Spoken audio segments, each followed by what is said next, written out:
fundamentally, the thing that probably got us the most excited is finally we're starting to think about these as like unified settlements, base building. So as you can see on some of the concepts, we deliberately presented early exploration shots in this kind of like semi-isometric view to see, how does it feel if I'm laying out my base? How would these modules kind of, tie together? And it kind of got the team excited. And finally, we were thinking, all right, these settlements are going to be more than just, like a single outpost, but more like a collection of modules.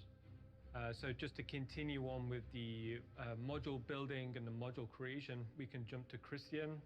And Christian can talk in a bit more detail about the visual development process we did for creating the exteriors of these new outposts.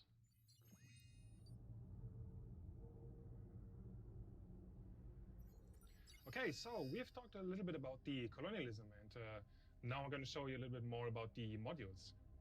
So the very first thing that we did was creating all the primitives and all the primitive shapes into 3D. So as you can see here, we have a lot of variety, right? There's the cubic coming in, there's the cylinder coming in, the spheres coming in.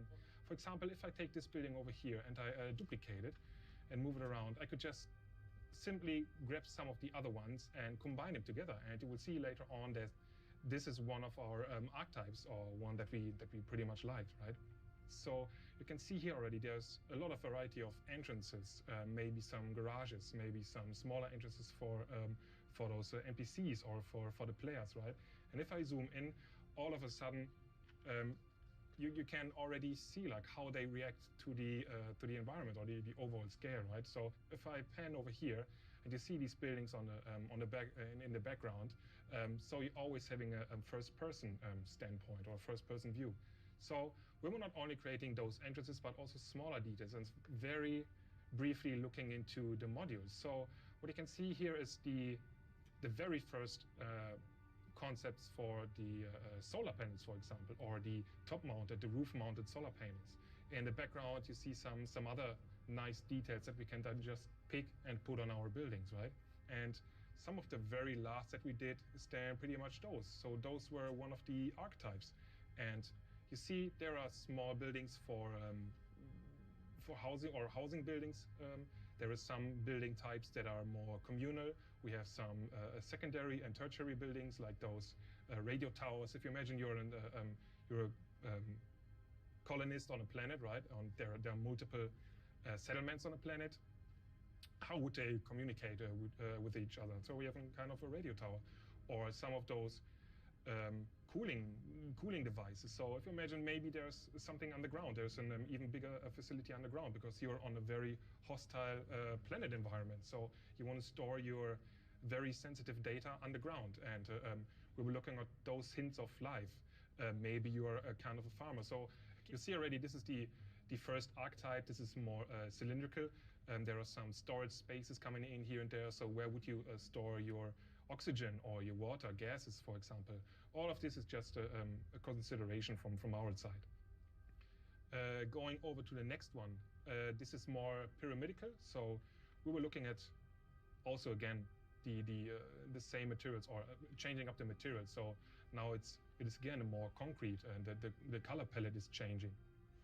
There are some of the storage coming in, and going then over to the next one, it is again looking at different materials. There's some storage buildings that are not in one big storage facility, but it's divided into smaller parts. So you have to walk around your settlement and see like, okay, I can put some stuff in here, but if I need something else, then I need to walk over there.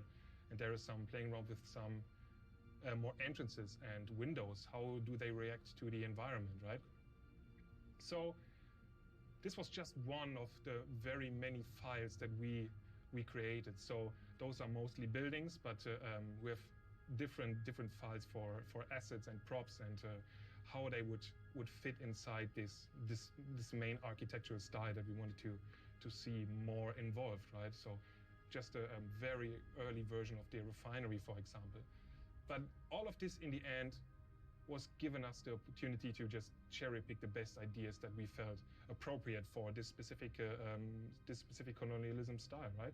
And where other people were able then to just grab the best parts and then use it in the actual game engine. Yeah, and this was pretty much the concept development for the colonialism modules. I hope you have a great time, and wish you all the best for the next panels that are coming up.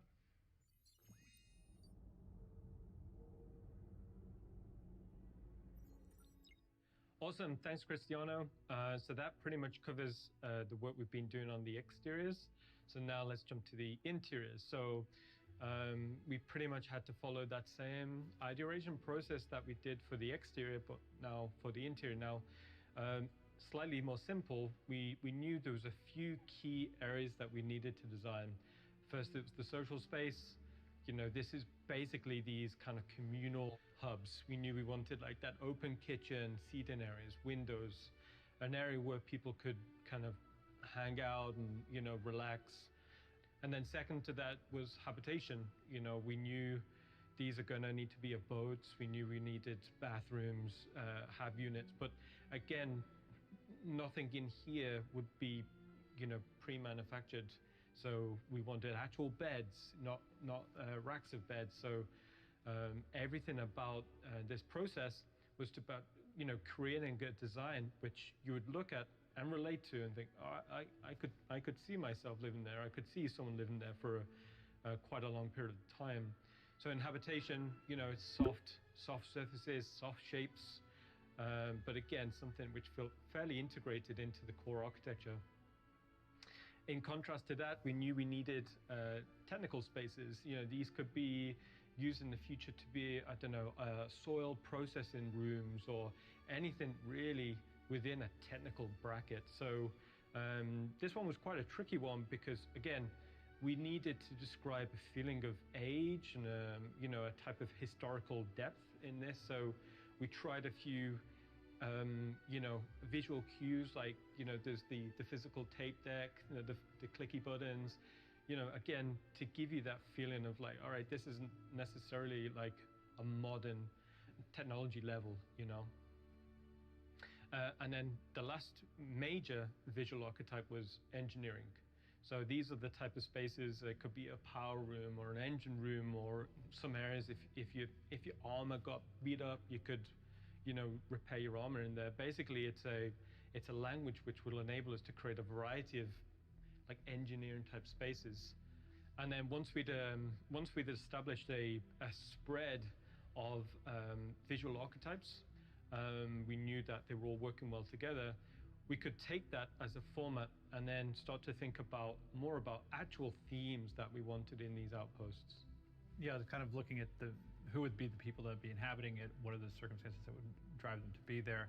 And so we sort of came up with, like, we call it the triangle of kind of the edge points of the independent, the outlaw, and the corporate.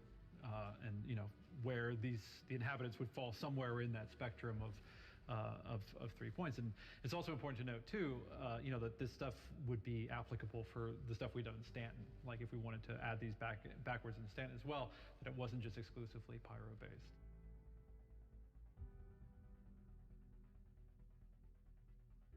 Basically, when we was doing the design process, we pretty much focused on independent, mainly because that was our baseline. It was very easy to kind of design these and visually design these spaces to, is it like an independent farmer, or is it an independent miner? And then with that, we wanted to really create an experience where you walked into one of these outposts and it feels old. It feels relatable, but it doesn't feel recognizable. Kind of similar to if you went to like a historic ruin or a historic part that you'd never really been to before. Or, yeah, somebody's old farm. Exactly. So we did a lot of exploration process of like, what type of artifacts would you find there? You know, how did people used to decorate the house in this time period? You know, you'd still see patterns, surfaces, shapes in these independent outposts. Yeah, even early versions of modern technology. So you could see that, you know, oh, this is like the mobiglass I have, but it's an older mobiglass, or just as an example. But also when we were, even just to back up a little bit, when we're talking about the planets, we have a certain style, or we have certain amounts of points of interest that we want to go to, how we pull the player around the universe. And so Dave and I and Will and others sit down and talk and say, all right, what do we need here? And all right, well, we need mining facilities. And then that helps to inform Ian and the other design teams and our teams of, all right, is that an independent theme? Is it a corporate theme? Is it an outlaw theme? So these are all kind of layers, but the first and foremost, it's, oh, this is farming, or this is mining, or this is, cargo. Because looking at something like Pyro 2, which, again, starting from that sort of original Précis sentence of the planet, was the idea was like that was a heavily mined out planet that had been kind of stripped of a lot of resources. So there would be remaining infrastructure that would have been corporate back in the day, but is now independent or now even an outlaw setting. So, and then there would be the ones that would just be a straight independent one and stuff like that. But yeah, exactly like you said, we'd start with that sort of the base and then apply the theming to it to kind of.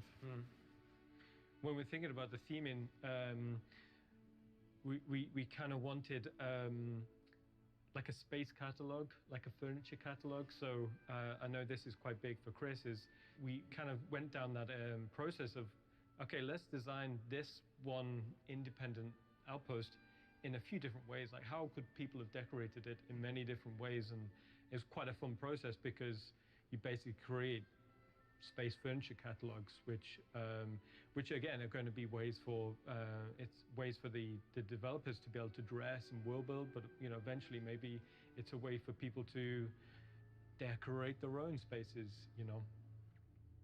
When we're thinking about the outlaw versions of these outposts, again, the process is very similar. You think about the visual rule sets which would turn this into an outlaw outpost, namely, has it been taken over by hostile intent?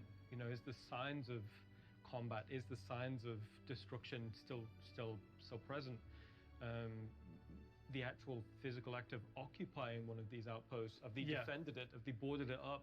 Yeah, it could be any number of situations. Yeah, it could be outlaws are squatting here and they're operating it as a base, which makes it a potential combat space.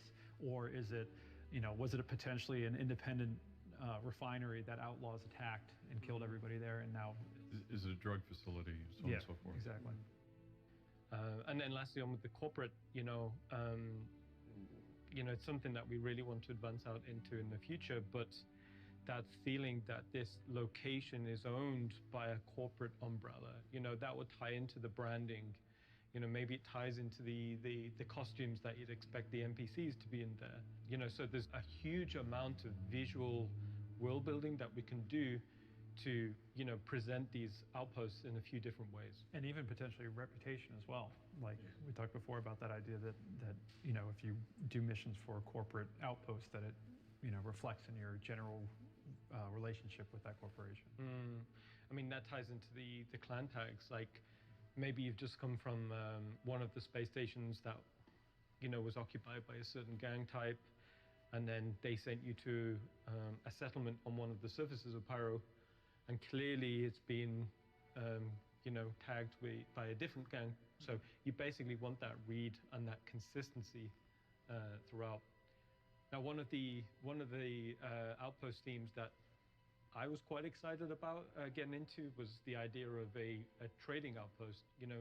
We've been talking about, buying and selling for a while, but thinking about it in a frontier context, it's almost like the money's kind of worthless, but it's more about the ability to barter or trade.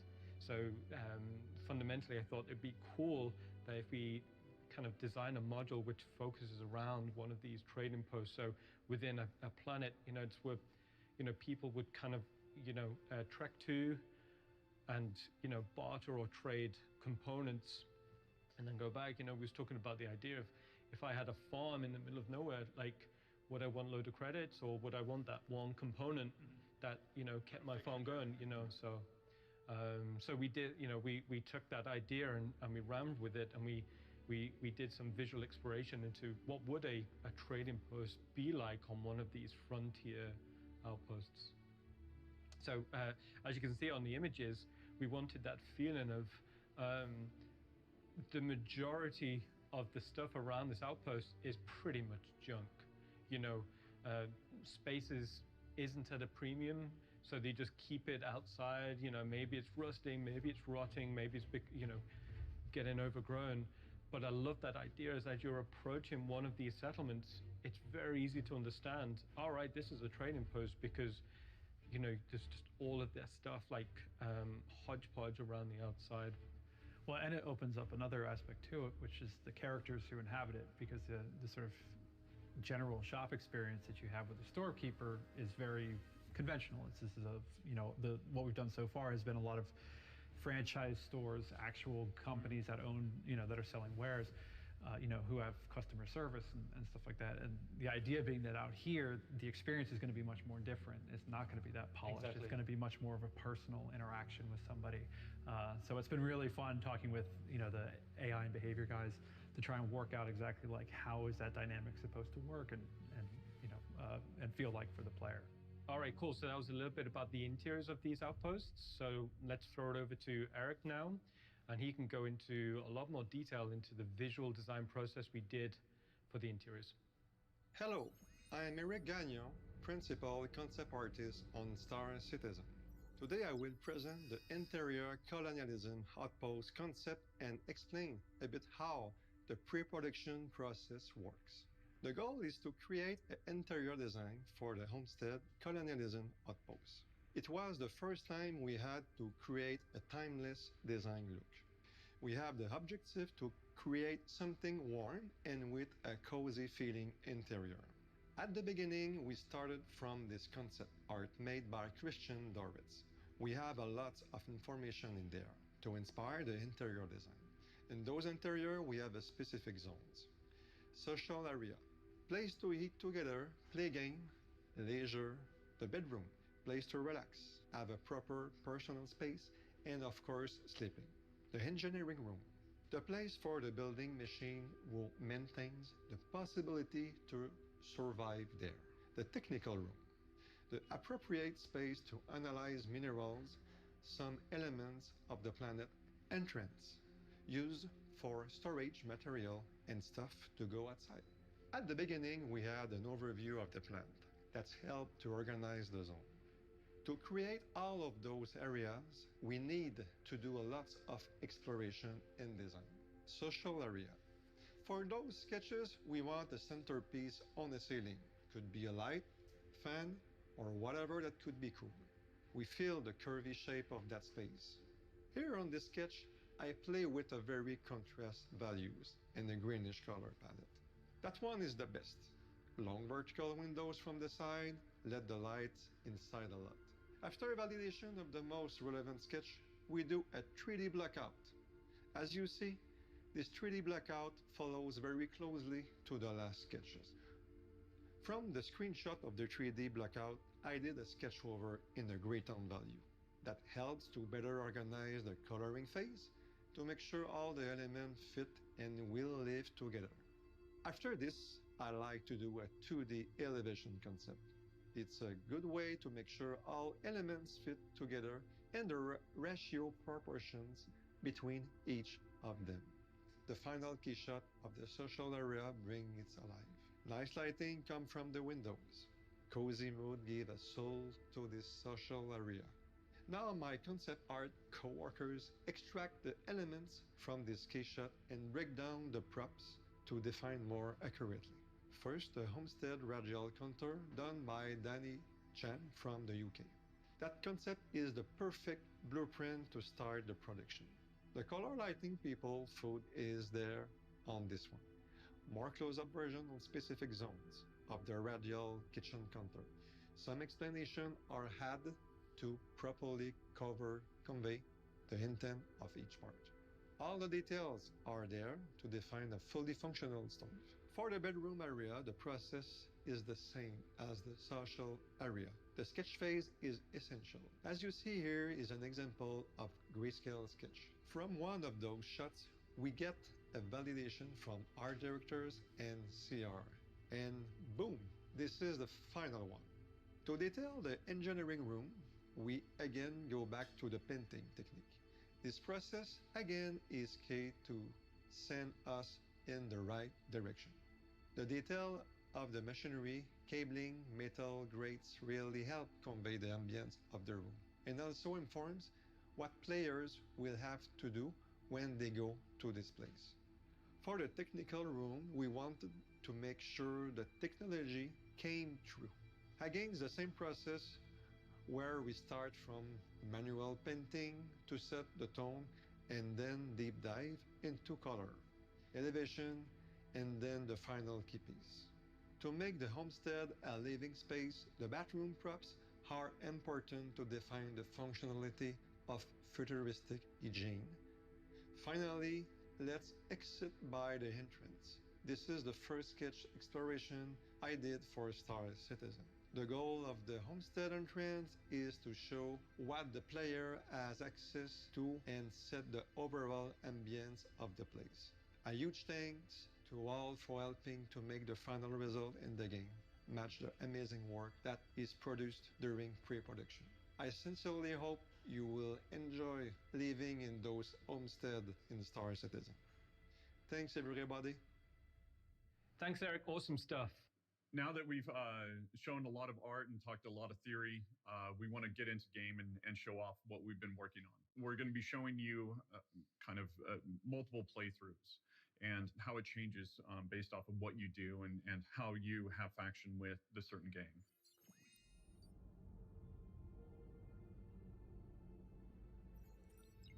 So here we are waking up in 400i that will be released in 3.15.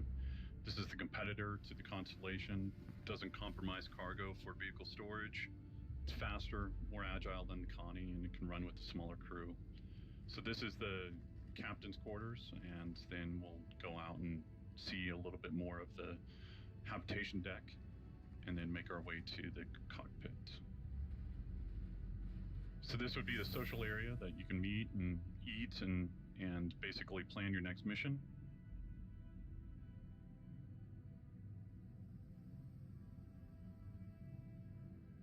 And then from here, we'll go to the cockpit.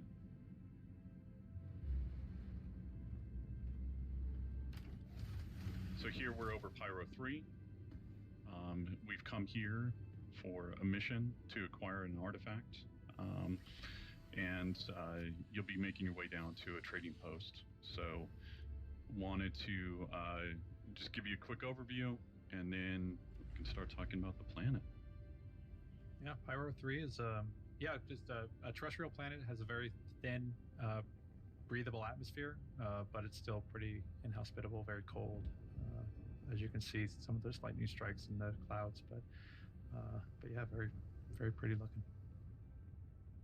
So this is the first time we're actually seeing clouds above a terrestrial planet. You know, we went through quite a few iterations of forms. What we ultimately ended upon was something that felt quite dramatic, still believable in terms of how the wind would have shaped them. But yeah, it's showcasing a lot of the more recent tech that came online. Also, what we're seeing here is like some kind of distant thunder strikes. And what this is kind of like a prelude to, you know, future weather features that will be coming on board, you know, and how this will tie into, you know, storms and ship handling, you know, due to the turbulence. And it's great seeing the, you know, the rain hit the canopy glass here, you know, when you go through these cloud banks. Also, as part of the process of shaping, one of the things we really wanted to do is create these kind of like these pockets in between the clouds. So you're in these cavities. So as you're flying through, you get glimpse of the terrain beneath you. But you know, it feels really quite exhilarating, you know, to fly through. Also, as well, like it's showcasing a lot of the more recent tech coming on board as well. So, you know, it's a lot of optimizations been going on. So it's way more performant than previously it was. Also, like the level of artifacting that we're seeing here is substantially reduced, certainly on higher spec machines. It also gives you a great sense of parallax when you fly through these cloud sandwiches. a cloud sandwich. Yes, that's what it feels like. It feels like you're the meat or the cheese of a cloud sandwich. The cheese of a cloud sandwich. So as we get out of the cheese, another really big feature that was important for me was, terrain shadowing and terrain occlusion from the cloud. So you're actually seeing, these large areas of occlusion cast onto the terrain.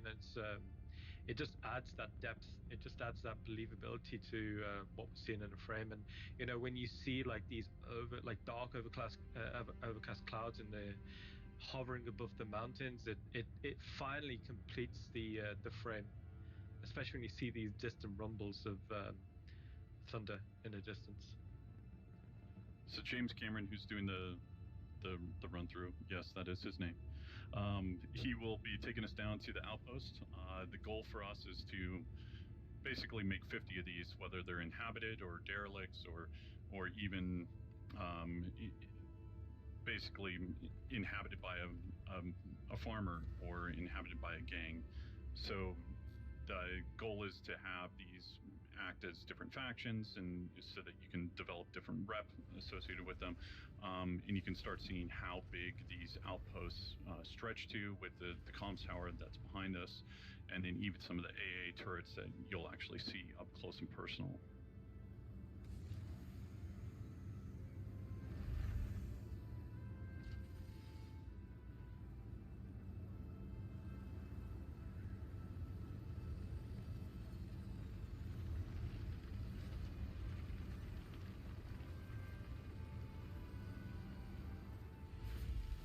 That was a really good approach from James there. Good landing. That was a good solid 3 out of 10. 3 out of 10. Jeez. Ian's a tough grader. Yeah, I'd go 6 at least.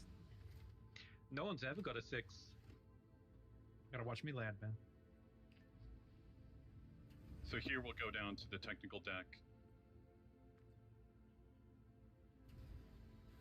Show off the cargo area as well as the climate controlled component areas, and then onto the gravity generator room and the stairway out.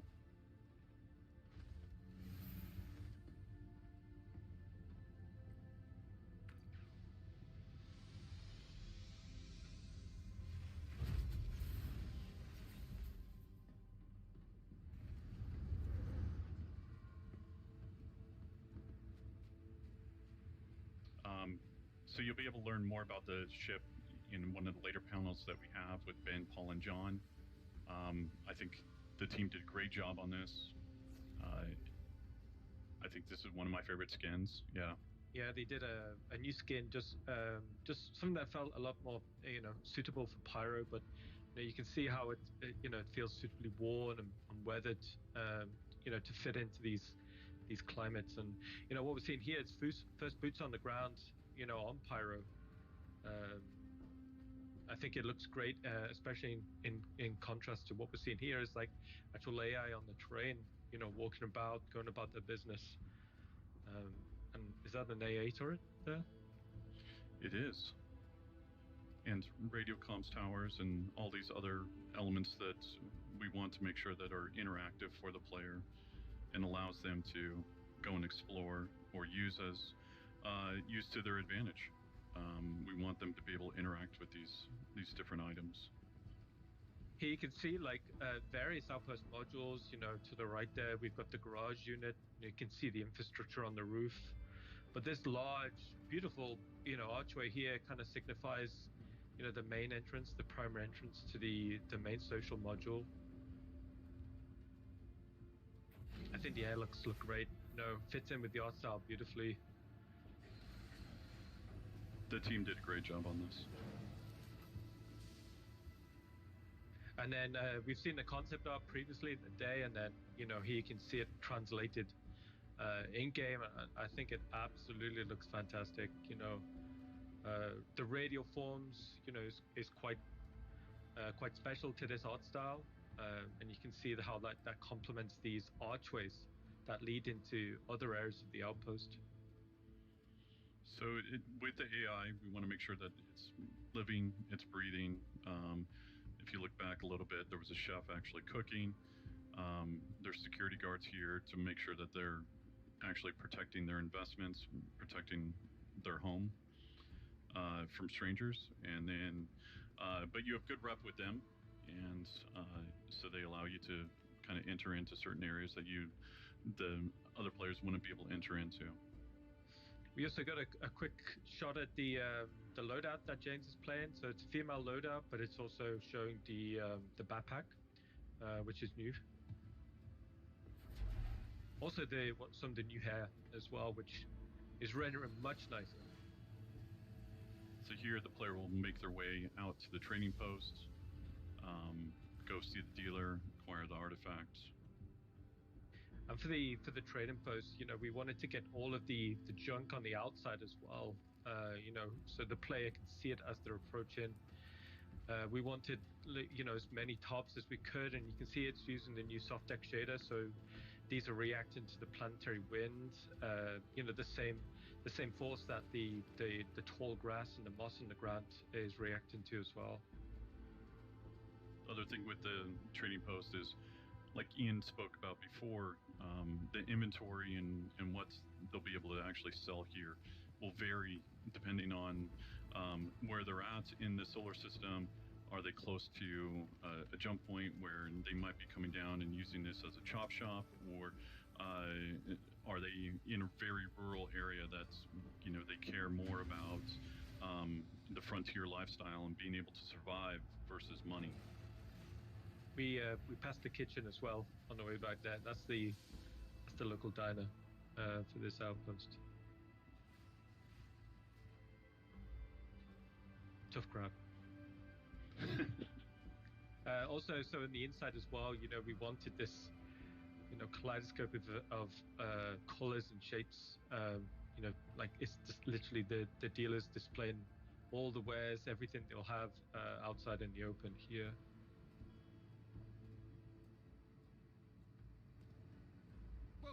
Welcome. Take a look.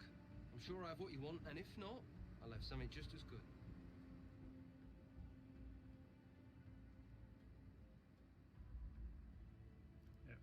Oh, yeah, very good choice. Very good.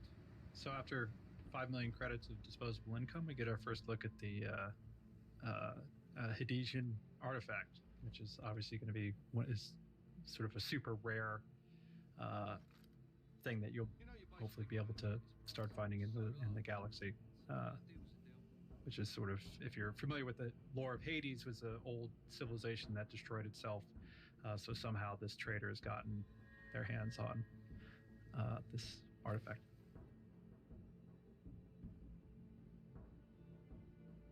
So here we're showing one way of actually playing through this area. It really depends on your standings within the gang and how they want to deal with you. And then what's the dealer going to do? What's the dealer going to charge you? And from there, we have different ways of actually showing this. And we can look at option 2 now.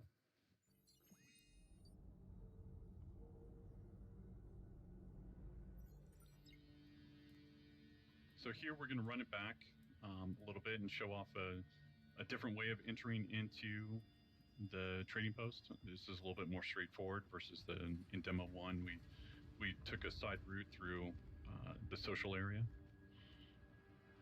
So yeah, this is just some additional warehouse space that the trading post would have, and you can see it will lead directly onto this courtyard. And for the keen-eyed people, you'd see that the barbecue's still not being eaten yet. The grill master would be fired. Yeah. Still full of wieners.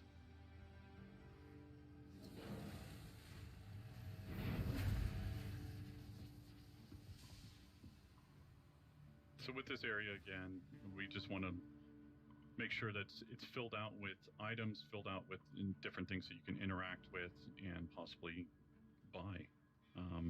It's like Dave said in the beginning, we want the stores to feel different here, but it's still making it feel believable. quick reference to some additional traversal areas there on the right when we came in. Well, welcome. Take a look. I'm sure I have what you want, and if not, I'll have something just as good. Yeah. The guys had a lot of fun dressing these areas. There's a lot of storytelling going into it. So here we decide not to pay the price.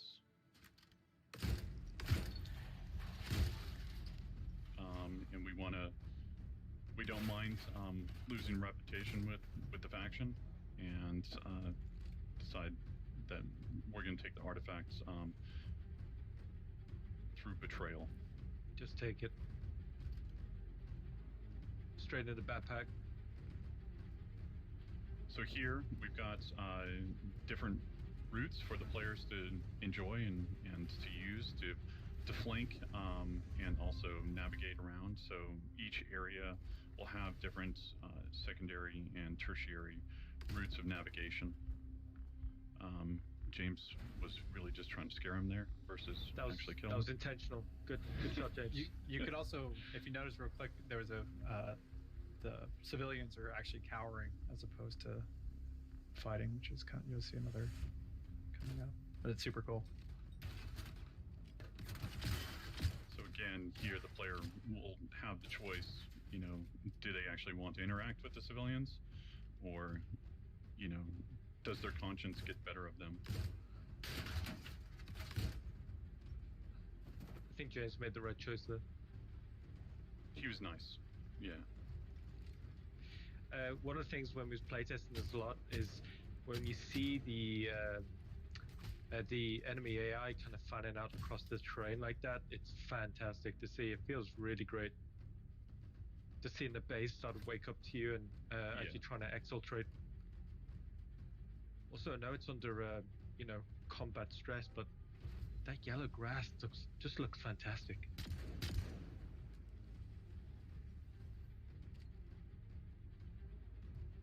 That's how I play.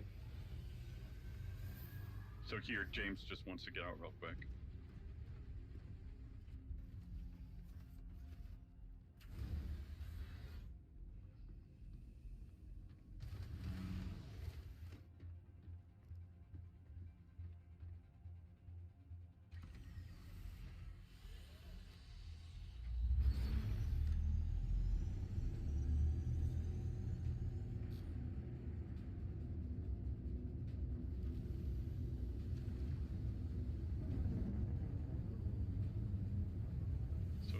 Slightly hinted to in the first walkthrough, this is where the AA turrets will come alive, and basically, if you're not fast enough, as James isn't, with your countermeasures, then they'll take you down.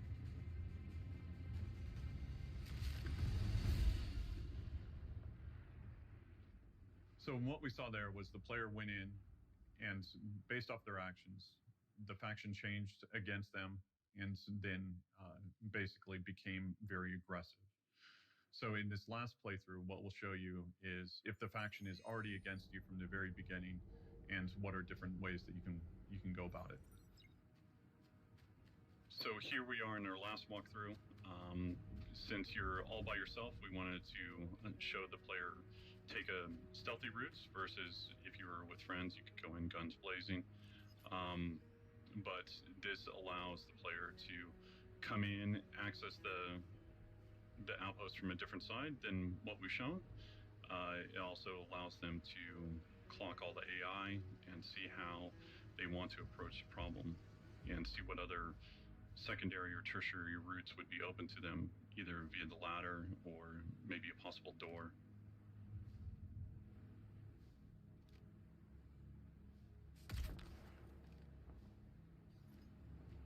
Good night. That was a great shot. Also, one thing we did as well, as Todd said, you know, we changed the time of day. The wind is slightly stronger, so you'll see the gorgeous yellow grass blowing just a little bit more intense than before. Also, what we're seeing here is like something to imply at the frontier living. You know, maybe they're growing crops and vegetables out here, but it also gives a kind of like a soft cover approach to the perimeter of the base. Nice. Also, with it being a different time of day, this allows us to show off the AI having their 24-hour schedule so that they can be in different areas when you approach it. So if you approach it at night or you approach it during the morning, they'll be doing different things, whatever is valid for their schedule.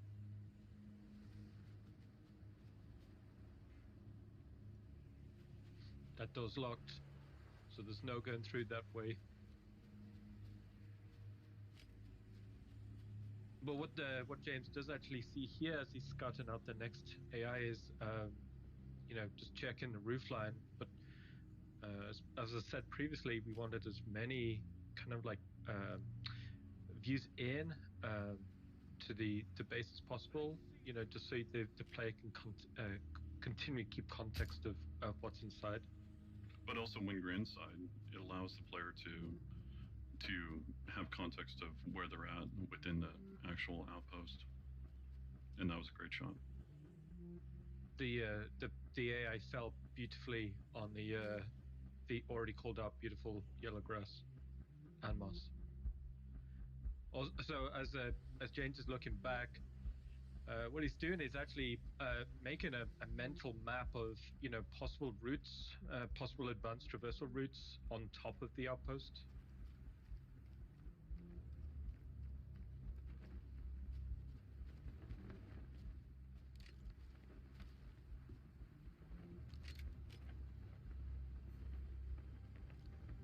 And we saw the dealer there in the bedroom, just end of the day. So with each outpost, there'll be different routes that will be open to the player or closed to the player. So some of them might have ladders on the outside, some of them might not. Some of them might have basically ways to get in through the floorboards, other ones won't. But this is just one version of many possibilities. So here, the player will take a secondary route of navigation all the way up to the roof, and then from here, this allows them to be able to check out any of the AI, also be able to look at any of the interactables in the future. If you got good reputation, maybe you need to go and fix different items on the roof, or if you are there for nefarious means, then maybe you want to take out the power, and which will then kill the AA turrets, or will turn off the lights in the outpost. So it allows the player to interact with different items and then basically create a nice little sandbox for them to play in. So here you can see one of those interactables as well as the AI. And just behind these interactables, we're seeing these kind of archways. Like right now, these are just kind of empty, and to just illustrate like a guard point. In the future, these could be maybe customizable, or they could contain like an AA turret, like we saw on demo 1, or it could contain like cargo storage. Basically, we tried to design something that was as flexible as possible. So here we're showing off the looting system as well as the inventory system. So this will be shipping in 315. This allows bodies to be able to be interacted with and take off the items associated with it. Also, with this change, you will no longer have global inventory, so you can't be pulling off weapons that you didn't take with you to this location. Everything will be regarding what you carry is what you have, and so it really makes the players think about how they want to approach the problem, and then also encourages them to look around and see if the designers have placed different things that they can interact with or use to help get past a certain route or a certain way that they maybe didn't bring with them. And we'll also be including the I believe in 315, the Knickknacks app for your Mobiglass. So now that you aren't carrying everything on your body and it's not sort of universal inventory, you'll be able to consult this app to see kind of where stuff is being stored and keep it better organized and stuff like that. So here, this allows the player to have a quick little puzzle, but just gives them a little bit more interaction, and then allows them to go on to what I would consider a tertiary route, versus climbing up the ladder and possibly having to deal with the AI or them being spotted by them.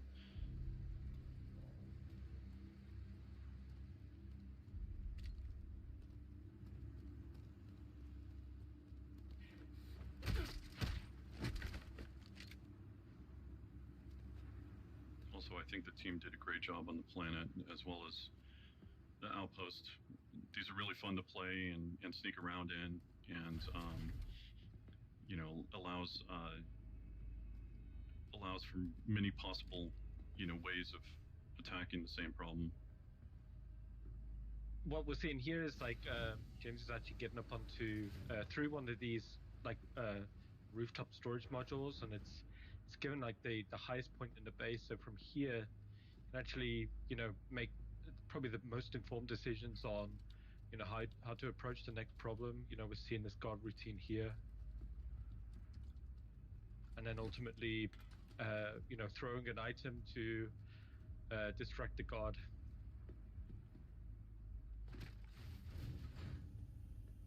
Allows them to go and access new areas. It's a behavior that we're still working out, but at least we're seeing like the first iterations and be able to continue to optimize it as well as make sure that the behavior is working properly. So we just saw that for the first time. It's like the first rooftop airlock hatch. So previously, route in and out, if the outside wasn't pressurized, like we wouldn't have this option. But now through that rooftop airlock, you can cycle and then, you know, infiltrate through the roof. And also what we're seeing here is, you know, potentially scouting out an advanced traversal up into the rafters, you know, getting on top of some infrastructure and getting like this overview as we go into the garage module. So here, this is placeholder, but it gives you an idea of, you know, we want to have different interactables, different loot boxes laid out around the location. So if the players explore, they'll be rewarded. You know, we want to encourage them looking in every nook and cranny and enjoying, you know, what the outpost has for them. And one of the things that's interesting is these garages won't be vehicle spawn points, so it's not like a big kind of like pad in the middle, but it's more like, you know, if you want to have your vehicle there, you got to drive it in and park it. So here you can see a variety of vehicles just laid out how the player would have just parked them. Just gives a much more believable and realistic design.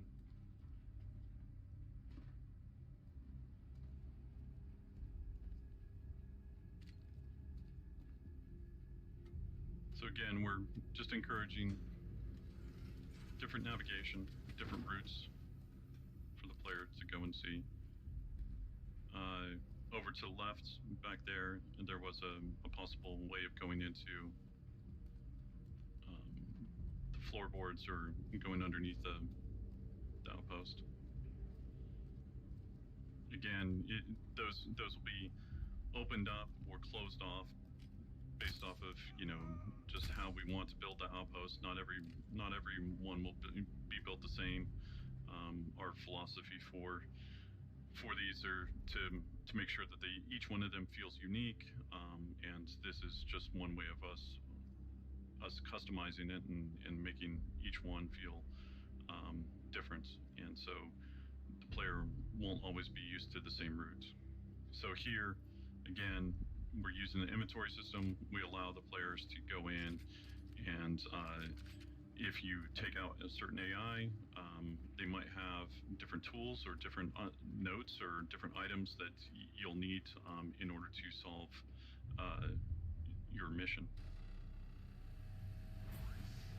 Interestingly, when we was designing these spaces, we knew we wanted these internal airlocks, but we knew we needed some sort of like view, like porthole on them, just so before you commit through, before you cycle, you know, you can just double check to see if there's any bad guys on the other side. So we got some ragdoll bugs. I guess it wouldn't be a CitizenCon without any sort of issues or bugs.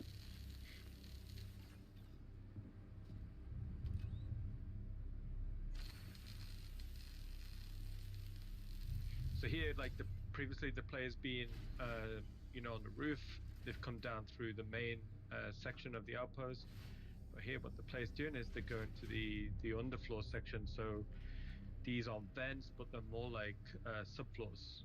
So they're meant to feel very dark, very minimal, but you're actually seeing the foundations of these outposts. So inside here, it's the player will need to kind of work out how to navigate through them. It's very much like a torch-based experience, you know. And then within here, what the player can actually do is work out roughly where they are in relation to the to what's upstairs. And what you're seeing here, like this light bleeding down through, you know, you can kind of make informed decisions. Or okay, that's where that AI was, or right now the player is just underneath that main social space. So if you think back, like that was that guard in the beginning, just next to the kitchen counter. But you know, we've intentionally made these spaces not necessarily like very easy to navigate, because you know there wouldn't be a lot of light down here. You know, the player would have to, you know, follow, for example, like James is following the blue wire here. You know, making a decision to like, hey, if I follow that blue wire, I'm probably going to get to something interesting, or a point where I can actually, you know, exit this subplot space and get back up above. And what I like about them is basically just the claustrophobic feel of it, and then obviously the addition of possible secondary or more advanced navigation. So either going into prone or just going full crouch.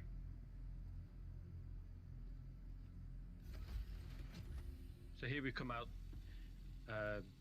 in the bathroom space. It's on the other side of the garage. So we're on the opposite side of the outpost from where we just were. It's a good ragdoll. And now the body drag. In the shower. So here, this is just a different wrapper on a loot box. In this case, it's a hamper. And so the player will be able to really change outfits and adjust the way that they look so that they can walk around the outpost and not be noticed. There will be kind of a certain time limit associated with it. We still need to work out the details on how all that will work, but the goal is to give them a little bit of leeway, and so if you look the part, maybe you're not scrutinized as much, and the AI won't notice you as quickly.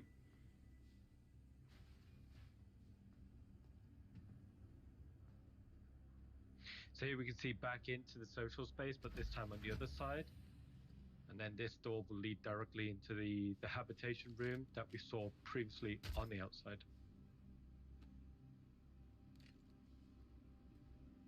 Speaking of fun ragdoll physics. That was a great one. So here, the player decided to take the dealer out instead of actually figuring out how they could open up the safe. So they're going to have to look around the room. They're going to have to interact with the body and possibly see, you know, is there a way for them to actually open it? In other cases, maybe the safe will be hackable in the future, and in some cases it won't be, and then you'll need to figure out a different way of actually opening it.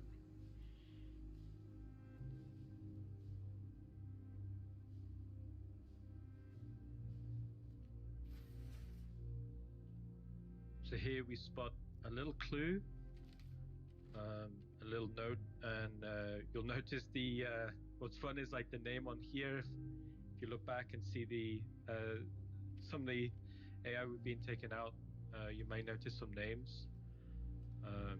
So here's the clue for the player. But one of the coolest things for me here is the player is holding an item with the clue, and while holding the item, they can seamlessly interact with another item to solve a puzzle. That's awesome. And then here we got a little bug. The player was able to acquire the artifact, and then we'll be able to do whatever they want with it, either sell it or be able to use it somehow in a future mission. One of the things that was really exciting about watching this kind of back to back to back is finally getting to see that freedom of choice. And it's like, it's really, really, I mean, again, our locations are always spectacular and beautiful, but now like having that sort of striking that balance between, this sort of well thought out social space and construction of these locations, but also an equally effective stealth and combat thing. It's super cool to see. So after seeing the demo played through, 3 different ways, it was a huge team effort. So everyone that worked on the project, on this part of what we wanted to show, we want to say a big thank you, big shout out, because we're just presenting it. It's the people that did a lot of the hard work that should be represented. And speaking of people doing hard work, now's a good chance to throw it over to Eddie and Joel, and they're going to tell you a little bit more about the how we built that outpost that we just saw. I'm Eddie Hilditch. I'm a senior lead, and myself and my team have been working on the new colonialism outposts. My name's Joel Azapati, and I'm a senior environment artist too for the EU Sandbox team. So after the initial concept is done and rounds of feedback have been iterated on, we move into pre-production. This phase allows us to spend some time testing the concepts for in-game viability. Translation from concept to game isn't always one-to-one, and during pre-production, we'll get rough versions of the concept meshes into game and spend time making sure that they'll work practically. The art direction can also change at this stage, so we use this phase to kind of explore creatively as well, and concept art is a fantastic jumping off point for sparking ideas. One of the first steps when starting a new location is the start look development, a hyper-focused small section of the location where we can hone in the tools and methods needed to execute the concept in-game. Some things translate well, some things don't. It's important to figure all this out before going full steam ahead with the entire team. One of the great assets on the Sandbox team is we have a lot of people who are passionate about concept and design, which means when translating from concept to production environment, it's very easy to expand on the concept art. With the art styles of the Colonial Outpost, we decided to change up the way we typically author content. Our hard surface locations are meant to feel prefabricated, like there's a manufacturing plant out there on ArtCorp that churns out these flat pack space station kits, so stations could be mass produced. Colonial Outposts are more personal, more handcrafted by the people who live there, based on their needs, not wants. They're on the frontier world, so they can't always choose luxury over practicality. Materials were one of the first things we tackled, and we started off by developing the idea of how the inhabitants would have built these structures and what materials they would use. We wanted to show not only the age of the outpost, but also wanted to hint at all those different layers of the structure and give you an idea how, functionally, they constructed them.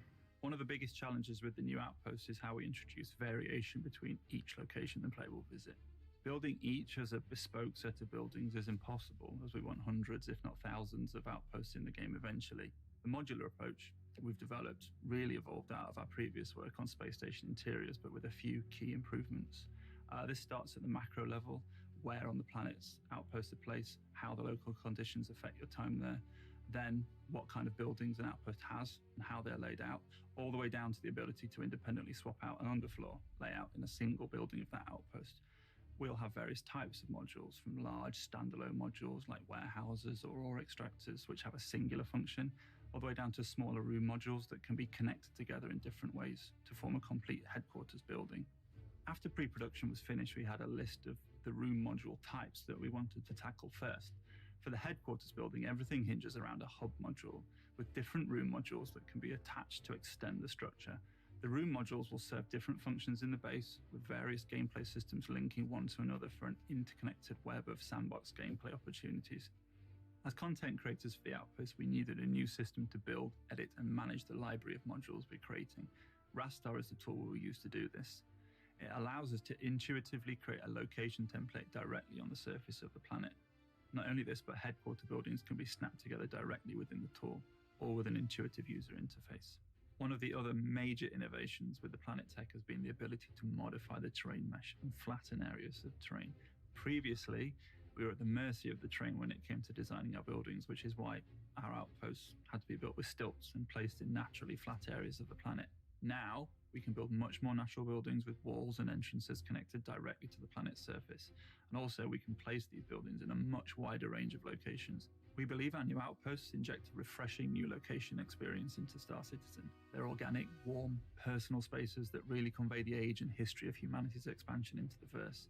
The new art style, the focus from design on gameplay, and the flexible modular approach to their construction will allow us as developers and you as players to be part of creating a wider variety of rich and satisfying experiences for every outpost the player comes across.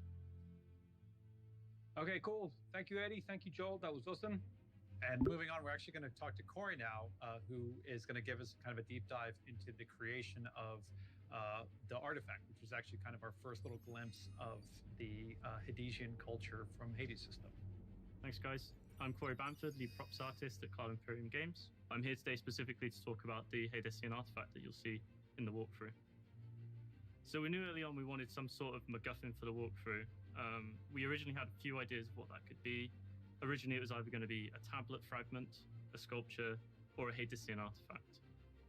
So initially, the concept team explored a variety of ideas. We used a lot of reference for existing alien artifacts in the game, as well as reference from the real world. You know, lots of tomes and ancient kind of Egyptian stuff as well. Just all sorts of really reference just to get a general idea. We knew we wanted to integrate some form of ancient power or technology into the asset. We also knew we wanted it to have some sort of symbolism and text. So once the concept team iterated further on these ideas, they then presented those back to Chris, and we narrowed down the selection of assets until we had a candidate that everyone was happy with. So once we had this asset in mind, it then came down to turning that from a concept into a production asset, and that's where the props team comes in. When a prop artist gets a concept like this, immediately the wheels in their head start turning, and they're trying to figure out the best way to implement it in our game engine. They need to find solutions within the engine to achieve the visual target of the concept. Obviously, it's not as simple as just taking the concept and replicating it. We have to think about the shaders, we have to think about performance.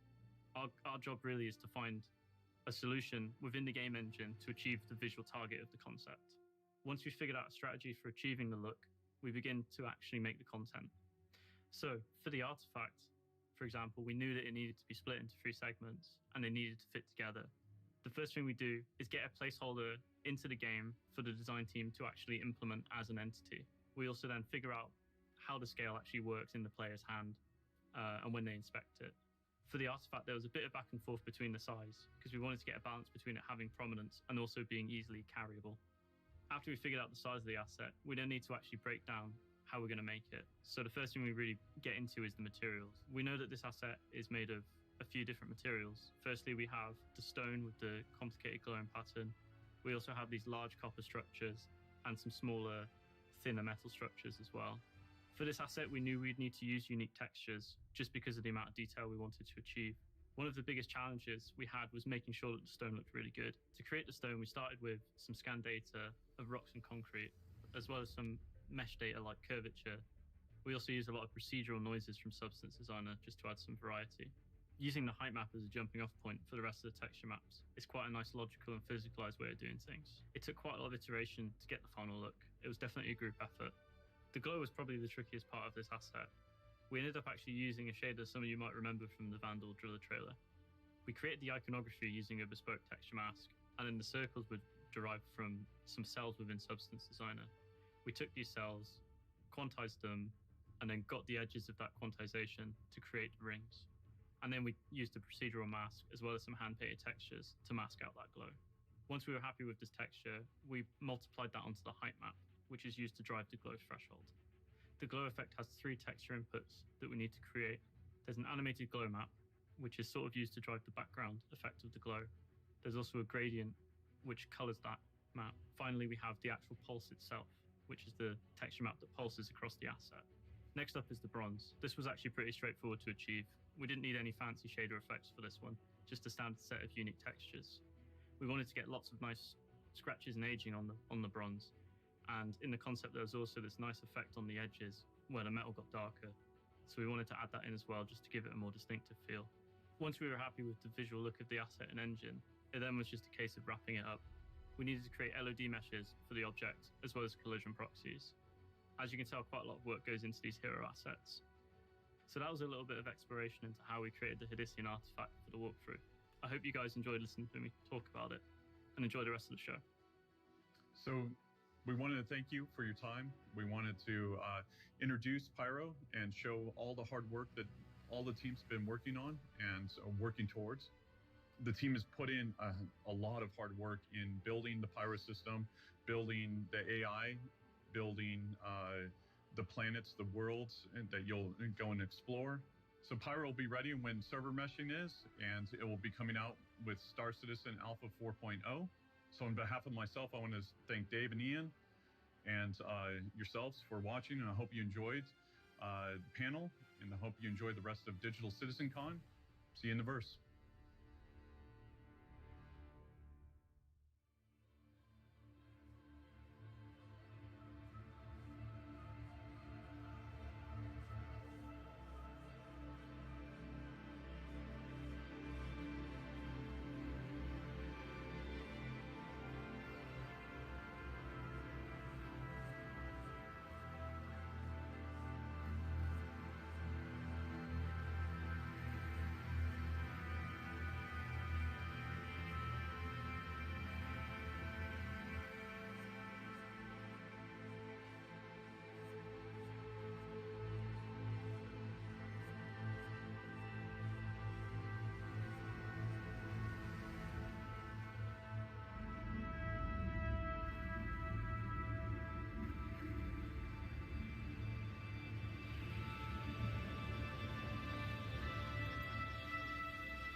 Credits burning a hole in your pocket?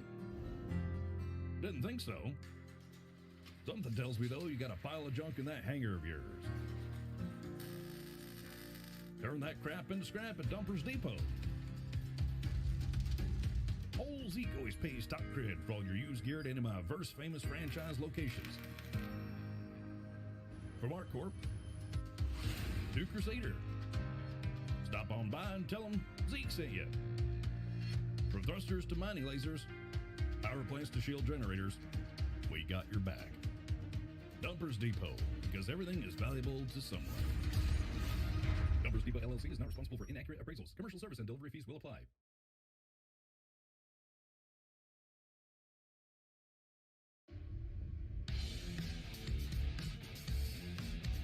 Space is cold and unforgiving.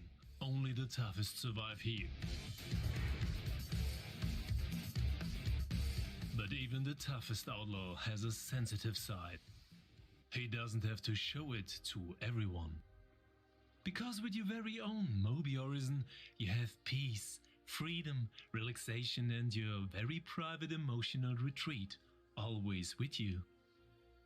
Welcome to your very own Moby Horizon.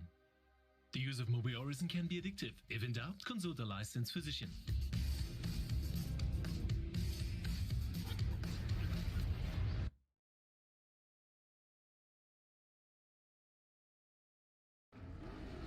A distress beacon is triggered, and a quick reactionary force from elite expeditionary is mobilized. Roger, boss. Albatross flight, prepare for drop. 1 minute out. Loadmaster talking. Dropping the ramp. Utilizing state-of-the-art technology, highly trained professionals arrive within moments. Albatross flight, 30 seconds. Every team, power up. Rolling on 3. Prepared to deliver justice in even the most remote reaches of the verse. Execute, execute, execute. Every team is rolling. Last man, every team down and safe. Roger, last man. Albatross breaking off. Elite expeditionaries got your back.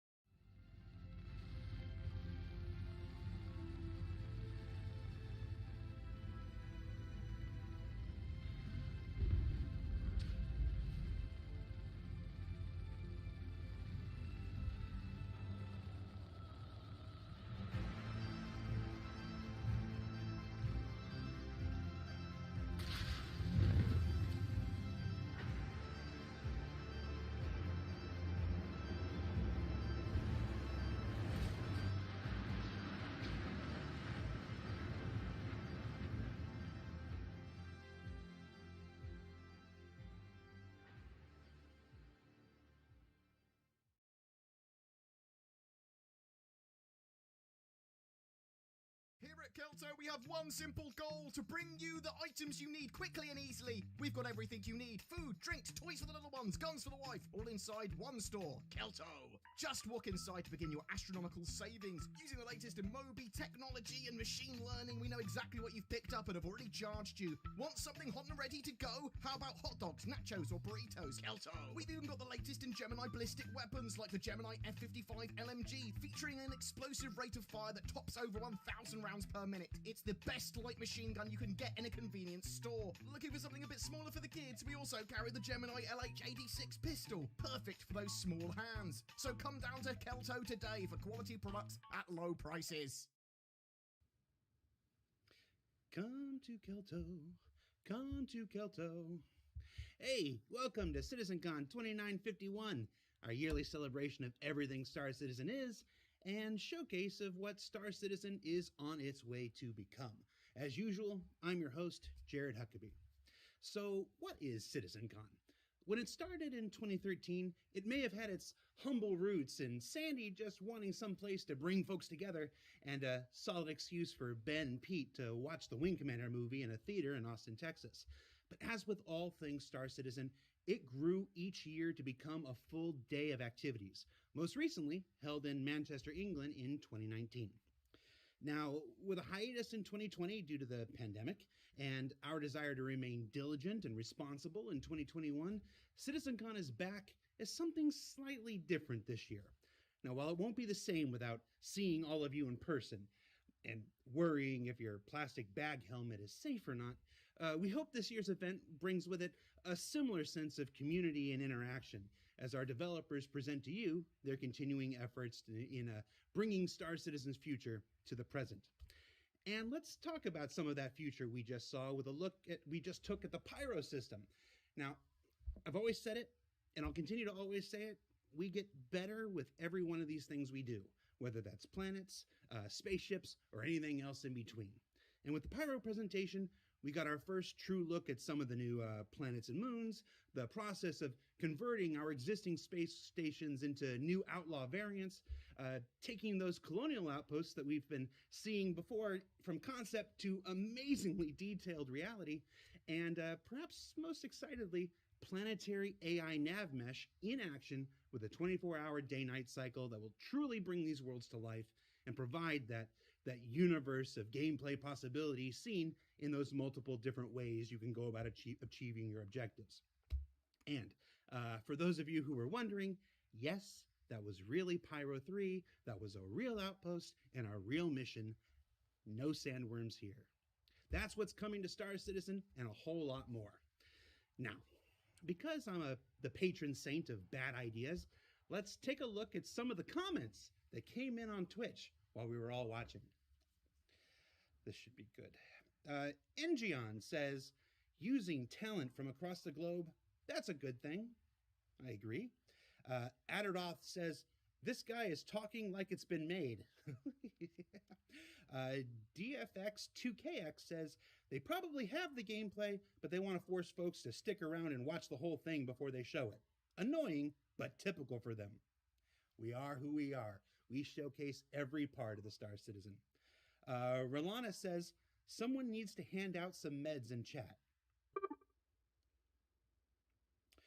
Underfern says, I wouldn't buy a melty dog from that man. I don't know if they're talking about Todd Pappy or Ian Leyland, but agreed. Lots of people said, 420 Space Weed, Vape Nation, damp, dank.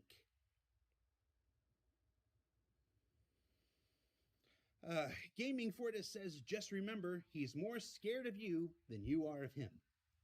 That's the truth. And then everyone went on a claim spree for a while. James Cameron, yes, the real James Cameron, he does exist. And then finally, Shorty Mac said, number 15, Burger King foot lettuce. The last thing you'd want in your Burger King burger is someone's foot fungus, but as it turns out, that might be what you get. Wise words, always. You can always rely on the Twitch community. And speaking of community, you may have noticed a selection of community-created videos throughout the day, ranging from commercials to skits to a variety of things in between. Those are all here as part of an effort by our fantastic community team that started months ago to include as many of you in today's festivities as possible. And while we can't show every single one that was sent in, the team did expand their original idea of just 15 videos to a whopping 42 for today's show. So you're going to see a few more as the day progresses. Now, of course, CitizenCon wouldn't be CitizenCon without the swag. Check that out, huh? Yeah. And this year, we've got it coming in two shapes and sizes. First up is the digital goodies pack seen here, which comes with the newly minted Arden SL Balefire suit you may have seen recently on Inside Star Citizen with that slick Theta Geo helmet. It's got the matching Balefire combat knife because accessorizing is always important, and the classic CitizenCon 2951 trophy, which I'm still trying to convince Actor Feature Team to turn into a bludgeoning weapon. Just say Red 1 more time, people. Now, these will all be distributed Monday to all backers. So if you've been on the fence so far and decide to back the project today, you'll get it along with everybody else on Monday. Now, over in Meat Space, since we can't do the traditional swag bag that's included for attendees with their ticket, we're doing a swag box that you can purchase on the RSI store. For the collectors out there, it's got 3 brand new Star Citizen pins to add to the collection, as well as an individually numbered challenge coin that says there are many like it, but this one is yours. Now, both collector's items come in a neat box and bundled with stickers that you can place all over the place, like Steve Bender's desk. I know, because I did. Now, the swag bag made box is available now on the robertsspaceindustries.com website.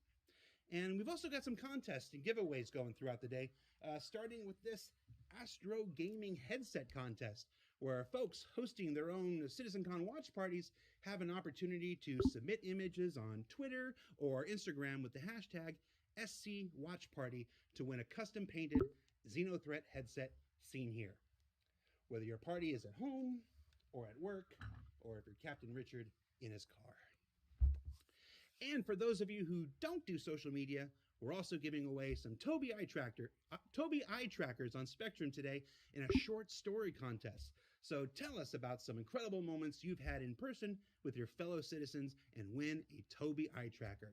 Check that out on Spectrum for your chance to win. And no, I don't have one of those to show you because, as somebody said, I don't give things back. Now, let's talk about the day's activities. We just completed our Life in the Verse, or Life in Pyro presentation. Up next, we've got Ship Talk, where you'll learn about the latest and greatest in spacecraft coming to Star Citizen.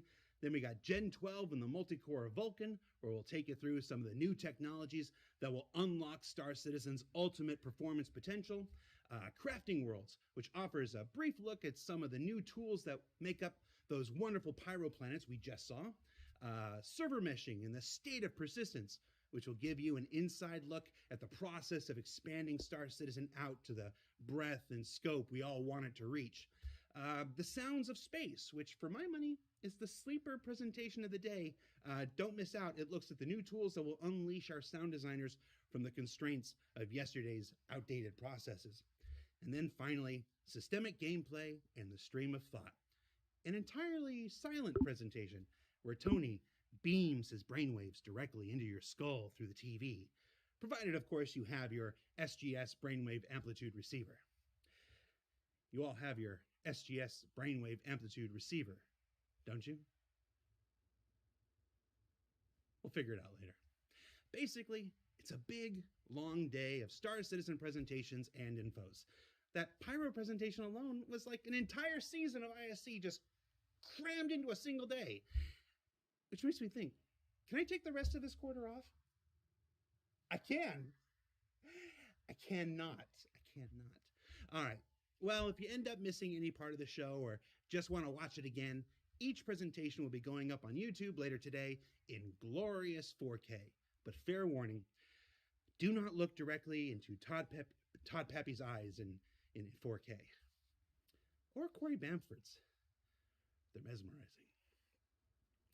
And that about does it for the housekeeping. It's time to throw it to our next presentation of the day, Ship Talk with Paul Jones, John Crew, and Ben Curtis, where they'll be discussing a ship you know, a ship you don't know, and a ship you weren't supposed to know, but you ended up did knowing. It's not invisible any longer. Here's Ship Talk.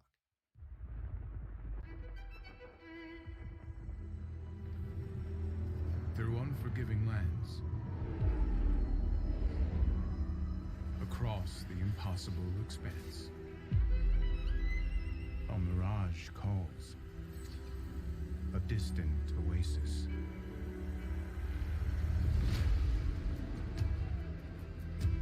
We chase what most consider myth, pursue an obsession. That's what pushes us to greatness. The Oasis. It's real.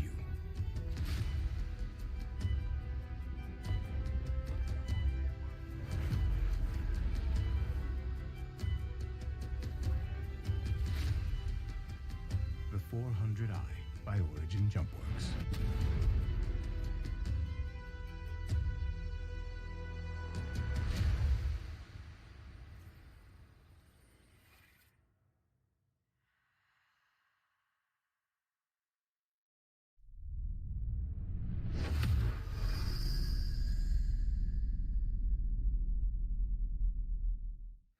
Oh, that's pretty cool, huh? Yeah, it's awesome.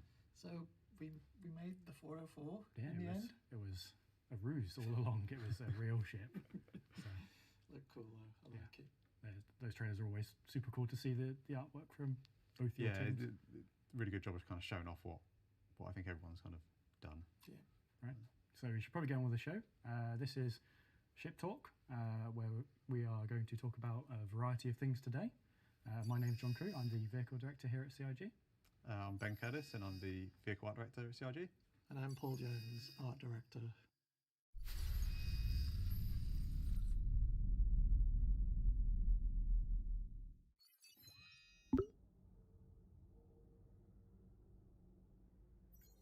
So the 400i, it's a Constellation competitor. And we've got a few of these ships in this category across the board. We have the Constellation, we have the Corsair, and now we have the 400i. And the 400i has a few interesting features that makes it a compelling choice over the others. So being an Origin ship, it's obviously very visually sleek and fast, but also it can carry cargo and a vehicle at the same time. Size-wise, there's obviously a big gap in the range. We have the 100 series at the start, it jumps up to the 300 series. Then there's the big jump to the 600 series, and then another jump to the 890. So finding a space for this was fairly easy size-wise. I think it fills the gap quite nicely. So in terms of the process, normally what happens is we assign it to one concept artist, and we start the ball rolling. So it's really just a game of sort of exploration at this point.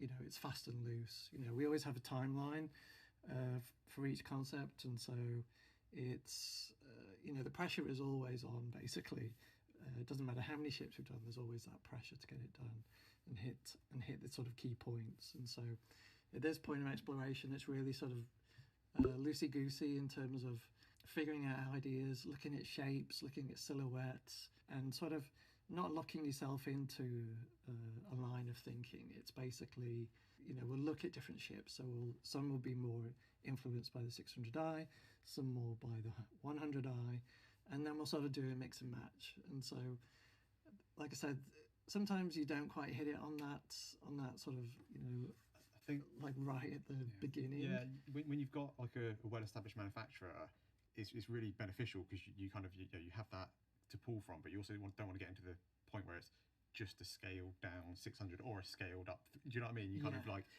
you don't want them all just to look like they're the same ship, just slightly different variants. Yeah. So I think the 400 is it certainly stands out within the lineup, but it's clearly an Origin ship. And I think because we sort of follow the sort of car manufacturers, don't we, in terms of the brand. It's sort of expanding the brand. Sort of the brand also develops over time. So we have like a double. Yeah. Since the start of the project, Origin has sort of slightly changed its style a little bit. And then, like say, you don't want just a mini 600. Yeah. Even though there's a part of me that would just be like, right, let's do a mini 600. I do really like the 600. Yeah, the 600. And even at this point, I kept sort of coming back to one original sketch that had been done for the, what was it? I think it was 100i. Yeah. There was a little thumbnail. It's literally in my head. It's about that big, and the sketch is just teeny weeny. I was like, I kind of want a version like this. This looks kind of cool. And so basically, in the end, I just went in and kick-bashed some ideas together. So this was before my time on the ship team, so it's quite interesting really? to learn a bit more about the process. Yeah. It's a great shift. My favourite one, Paul, in that case. A lot of the little concept thumbnails get, if you see one, because we often show them in Jump Point magazines afterwards, after a ship's been released, you see all the early sketches, and people probably noticed that 100i thumbnail that we did that was rejected for the 100, but then has come around for this, and you never know what might happen with ones that we didn't choose for this one. Yes, Could happen in the they future. might appear in future ships. So ultimately, this is what this is like a visual that I did. So it's it's throwing together a bunch of shapes, what we call kit bashing from different models, because it's quick. As an art director, you've always got, it feels like you've got zero time to get a result. So it's how do you provide a visual that people can understand in the shortest time possible. And so my understanding of the ship was it was a luxury explorer. And so you can see here that's why there's a swimming pool in there and a deck. The part of the process is that we show it to Chris Roberts to get sort of direction and feedback. And Chris was quite adamant that this was going to be an explorer. It wasn't just a small scale party ship. It was it needed to have a function. It needed to be a competitor to that scale and kind of role of ship. Yeah. We did quite a lot of interior investigations and just sort of looking at ways of arranging space within that ship, because like we said earlier, even though the ship looks big, it's actually really tight. It's a lot harder than you think to achieve everything that now Star Citizens expect to have in their ships, and all the components and all the functionality. A very streamlined sort of 2 decks, or really like 1 deck that stretches most of the lower section and the upper bit, which had the pool in it. Maybe one day you'll get. Maybe we get the pool. You'll get your pool one day. So in terms of this process, what happens is we finish the concept, or what we think is finished, and then get Chris sign off, do a couple of paint schemes, and then it passes over to your department.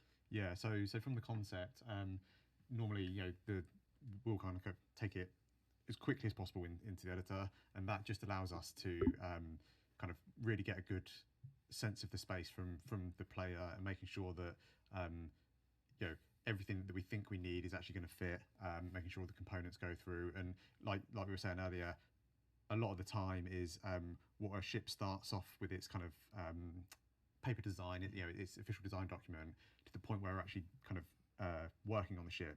The requirements can change. That might, that's not just because we're like, oh, we'll add this and add that to it. It's sometimes a balance pass has been done in the game, and we've realised that a certain ship item, a certain size shield might not be suitable for it anymore, or it might be just that we think, well, actually it'd be great if we could fit the X1 in it because it's kind of the perfect ship for it, but that wasn't, like I say, on the original plans.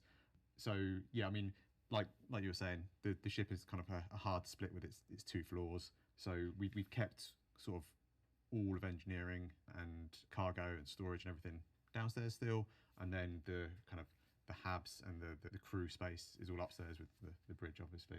Once we kind of get that white box in game, we then start just making sure that we can fit everything in we need. We also, that's the point that we kind of really start internally showing that ship to everyone that is invested in it, and including Chris and everyone that needs to kind of have a say. And one of the kind of things that Chris was really keen for, although he didn't want this ship to be a kind of luxury party ship, he did want it to feel Origin. I think originally we had like the lift there was a smaller, trying not to do hand movements too much. Yeah.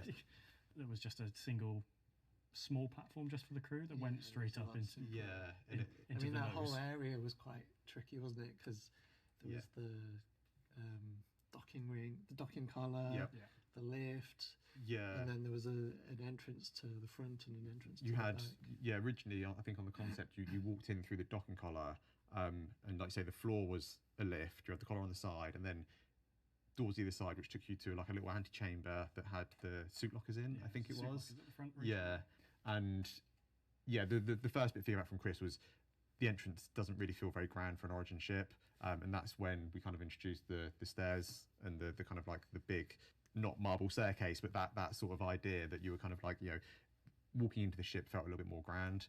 That had some knock-ons to the kind of interior space as well, because obviously making a one-person or two-person lift is something that's relatively small.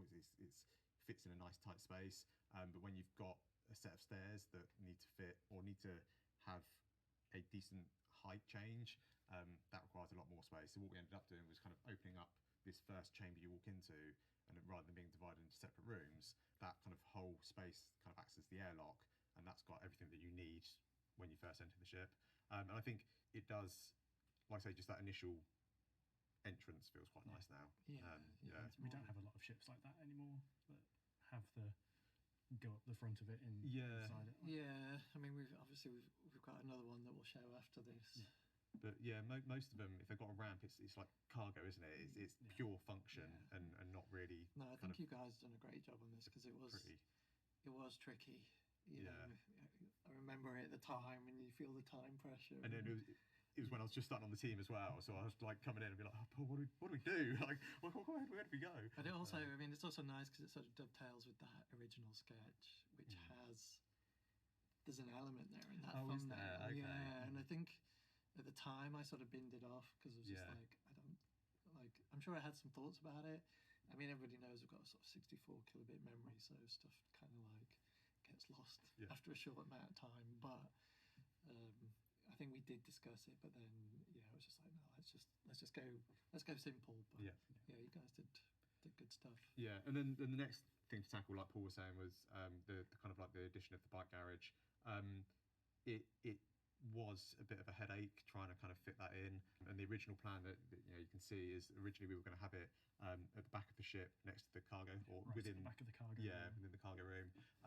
It did fit, but it kind of brought up a few quirks with it. I think there was a few different quirks from different department. So from a design point of view, I think we could only make it fit if you sent the bike up on its own, which was fine. But because the main entrance to the ship was at the front, it meant that you'd get off. Yeah, to drive your bike onto this platform, get off your bike, send the bike up, run around to the front of the ship, run up the stairs. Yeah, and the then stairs just look at your bike. Opening isn't exactly like a super quick thing. So if you, it just felt kind of like in terms of flow. Yeah, it's like, all right, I need to quickly get off planet, and you're like, oh, click that, right, okay, yeah, send that up, oh, run, yep, okay, go. A minute later or 2 minutes later, you're in the seat ready to fly.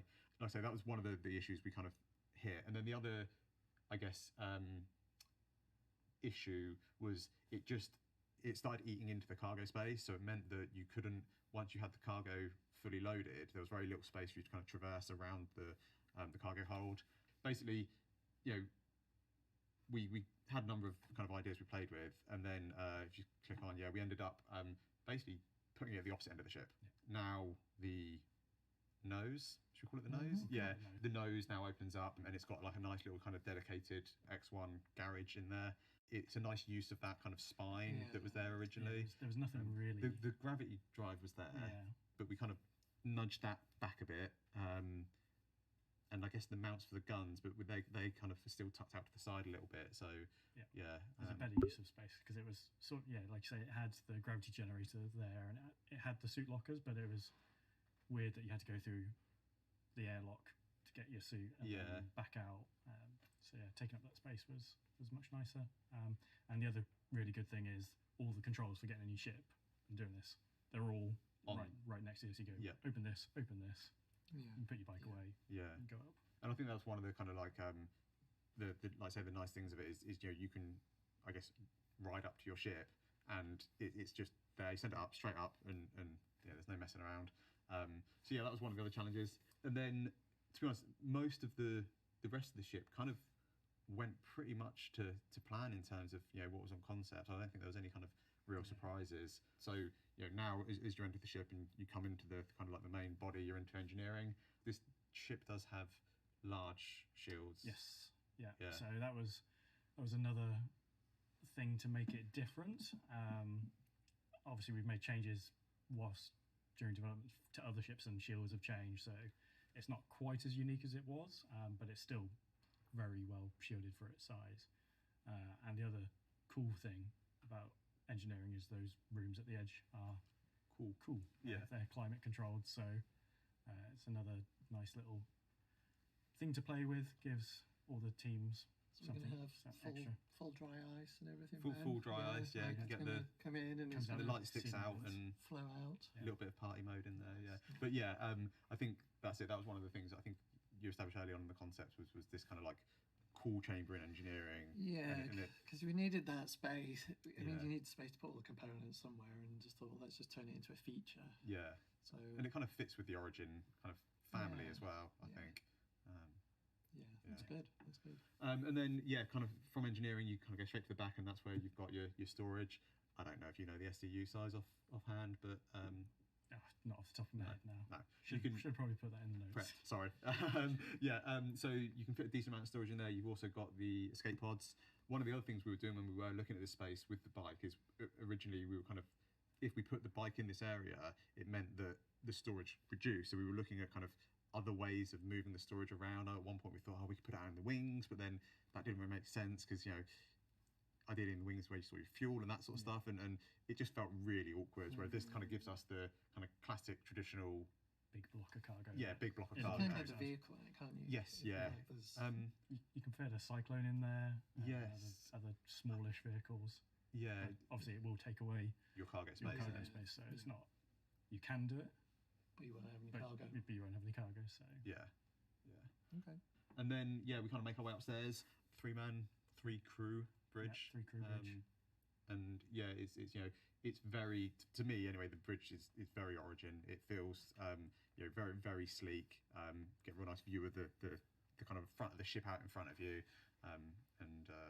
It's a nice place, and it's got the classic kind of Origin kind of HUD, and we haven't got any low-tech screens. It's all kind of projected and feels fancy. Yeah. Does that mean you can see there's a lot of 600i influence, like from the original concept image that was done for the 600i. Yeah. So I was keen to get those. That sort of, it's almost like the black louvers. Yeah. And then get everything sort of. To be honest, they were one of in. the things that we kind of kept referencing back during the production. Was like, let's just go back and have a look at the 600, because that's one of those kind of shapes that really sells Origin to me. And yeah, so I think it was good kind of keeping them. And that it was also what's the Origin buggy called? G12. Thank you. Yeah. So again, we've got the louvers. Yeah. Yeah. The 890 as well as like all the bigger Origin ships have this sort of arrangement of a single center seat and two crew ones, whether they're at the front or at the back. They're all sort of that style. So it all plays together. And then habs wise, you kind of got the captain suite and you've got the crew suite, and within those they've got their own kind of lockers, they've got their own kind of personal ship storage. I'm not sure if it's exact, but they're very similar in their kind of scale, but obviously the captain gets the slightly more space, a little bit more kind of luxury, because he's the boss. So. It was at one point it was a 4-person ship, and then we reduced it down to 3, so we've got that extra space for the. I'm learning loads of stuff I didn't know about today. Lots of things changed during the concept. Like changing it from 4 to 3 might sound like a quick thing on paper, but then it's like you're losing a seat out the bridge somewhere. It would have been lockers. Tough to fit an extra seat in that bridge though, because it would have you would have had to have kind of had them in 2 banks. So it would have been a bit just purely visual sort of. It feels a little bit nicer weighted if it's. I mean, the whole ship has essentially a triangle. It looks fast. Yeah. Looks fast. Yeah. And then as you kind of progress through to the rear of the ship, this is where, like I say, originally it was party time. Yeah, it was the party room. Yeah, we've kept some of the elements, I guess. Yeah, there's still a kitchen, a decent sized kitchen. It's still a nice space, isn't it? Do you know what I mean? It's like luxury. It's still that sort of luxury yacht. You've got your wine fridge, kind of feel, isn't it? Yeah. You've got everything you need back there. You've got your food making facilities. You've got your breakout area, and then your big hollow table at the back. Yeah, and that was sort of like the I guess like the operations area, and we tried to make that space feel like it was a little bit more focused with the hollow table than the sort of the breakfast bar that's just in front of it. And I think because we tried quite a few different ideas there as well. Actually, I remember at one point we had like a war table with seating and stuff, but that was a bit tight for kind of maneuverability, and also I think we ended up going with like the standing kind of hollow table rather than a seating one, because when you first kind of like look at it, it felt like an extension of the relaxation area rather than like a kind of planning, what we're going to do in our operation type area. And then basically that kind of covers most of the 400, I guess, as a whole.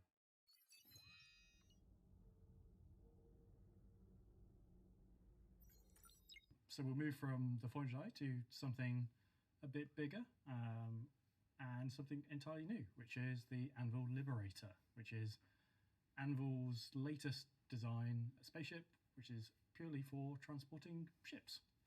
So we wanted to do something properly and sort of provide that entry-level spaceship for that career. If you want to be a ship hauler, then this is the ship for you. It provides that good foundational base for it. It's a fairly regular sort of process on this one. As Jared and I've chatted before, these ships are often described as berths, easy berths, hard berths, difficult berths. I think this one was a fast berth. It's been a while since we worked on some Anvil stuff, so in terms of the lineup, we have the Ballista, the Terrapin, the Hurricane. The Valkyrie, is probably more sort of, it's one of those larger ships. Then we've got the Carrack. Yeah.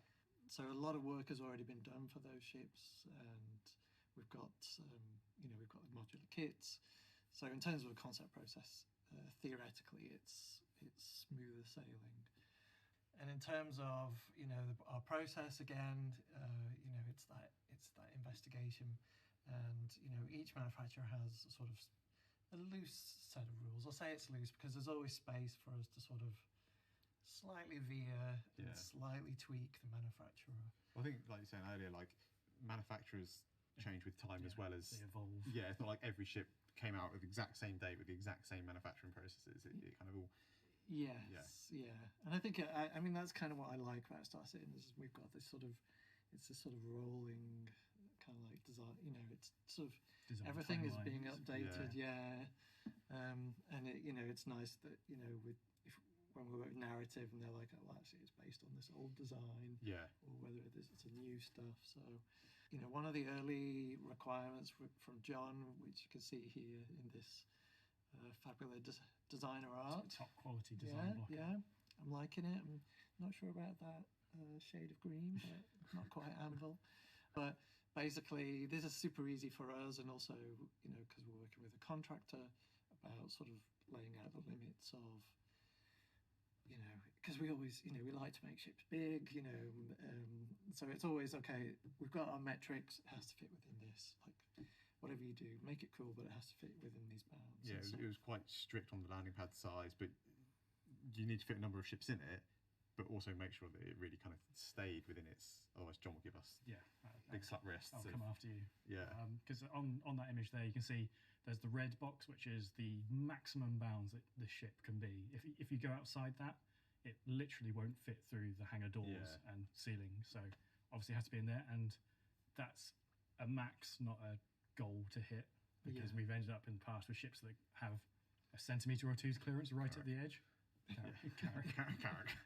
So when you're coming in and out of the hangar, you just clip as soon as you clip one side of it, then it throws it into the other one. It makes it difficult. And you can see there for the extra small landing pads, the green size. So once you've got 3 of them, so at this point in the design brief, it was just 3 extra small ships. By the time you've got these 3 green, and they have some Z height to them, which I didn't put in here.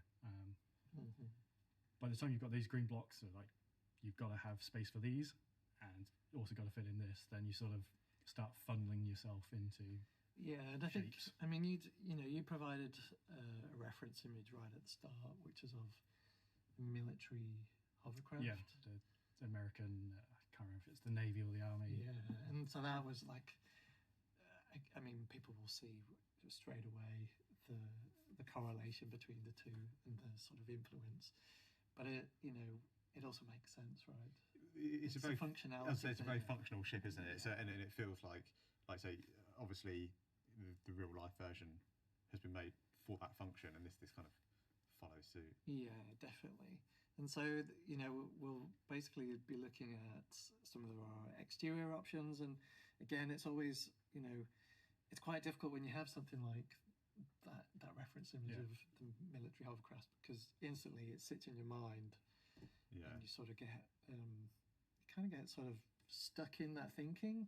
And so, you know, part of my job is also to sort of push the concept artists and say, right, okay, well, what about this? What about that? I think, you know, it's always it's always a sort of dual role. You know, we sort of, you know, you work together, and kind of 2 minds is always better than 1, right? So in this case, we're sort of looking at, you know, this is a sort of first stab at it. So there's a lot of similarity with the Valkyrie. So there's the Valkyrie engines. You know, it's pretty standard. It's just one floor plate, and it's symmetrical. Then we look at some cleaner stuff. It's not, you know, it's a nice design, but doesn't really speak of anvil to me. I mean, but you know, it's cool. I like it. There's some interesting things. Certainly very hovercrafty. Yeah. I think just too simple for too edgy. Yeah. This one was asymmetrical version. You know, we've got that massive tank on the side. What it does, I'm not quite sure at this point, but it's, you know, it's just visual exploration. We've got the asymmetrical wings. Again, you know, sort of interesting stuff. At this point, we're starting to push into like terrapin territory. So we've got the sort of essentially like the bridge, and it's kind of like got a cowl. It's like a sort of, you know, it's kind of like the little turtle head from the terrapin, and sort of mixing and matching. And so, you know, it's kind of interesting. Again, you know, we're doing these things rapidly, so, you know, has some pros and cons design wise, well, because obviously we have the XY metric, but you also have the Z. So a lot of our hangar metrics are quite tall. So the problem with this one was it was just to the height of the ship. The actual height it would have needed to be would have been double that. So then you end up with this really tall, gangly thing because we've also shortened it by a third. So I like you trying to get yourself into like the shape of a ship. Yeah, that's really good. Tall. Yeah. And then here is like where we sort of start hitting upon something that I don't know where the decision was made, but it made sense to have the garages on that lower deck. Here, you've got two tanks lying side by side, which is cool. It looks good, but it isn't actually like an official feature. Yeah. It was around this point where we were looking at the double layer thing and trying to get these 2 layers to work, or 2 floors to work with the 3 larger ships. So we changed it from the 3 extra small pads to 2 extra small pads, which basically take any single seat fighter in the game and some around. So I think a Prospector also fits on there. Yep. And then we scaled the front one down to an extra small. So that's things like the Argo MPUV, Origin 85X, and smaller flying ships like that. But also, interestingly, that extra small metric is sort of the same as the medium vehicle metric. There's like a meter difference in height, which is the Ballista and Nova. So we went from these 3 extra smalls to 2 extra smalls on top, 1 extra small at the front, and then these 2 garage slots, which can also, if you're willing to try and fly your small ship in there. You were playing around. You could fit quite a few combinations of ships in there. I had a shot. I treated it like I was a fan and basically filled that whole carriage. There was no sort of like door opening space at all. It was it was Cyclones and we know what Rock the players are DSs. like. I mean, it looked good. I mean, it looked like it looked like a ferry. When they're just full of the vehicles all just stacked up. Just increases like the risk value of flying it, doesn't it? Like if you've got 3 ships on it, all right. Got 15. And need a big insurance payout.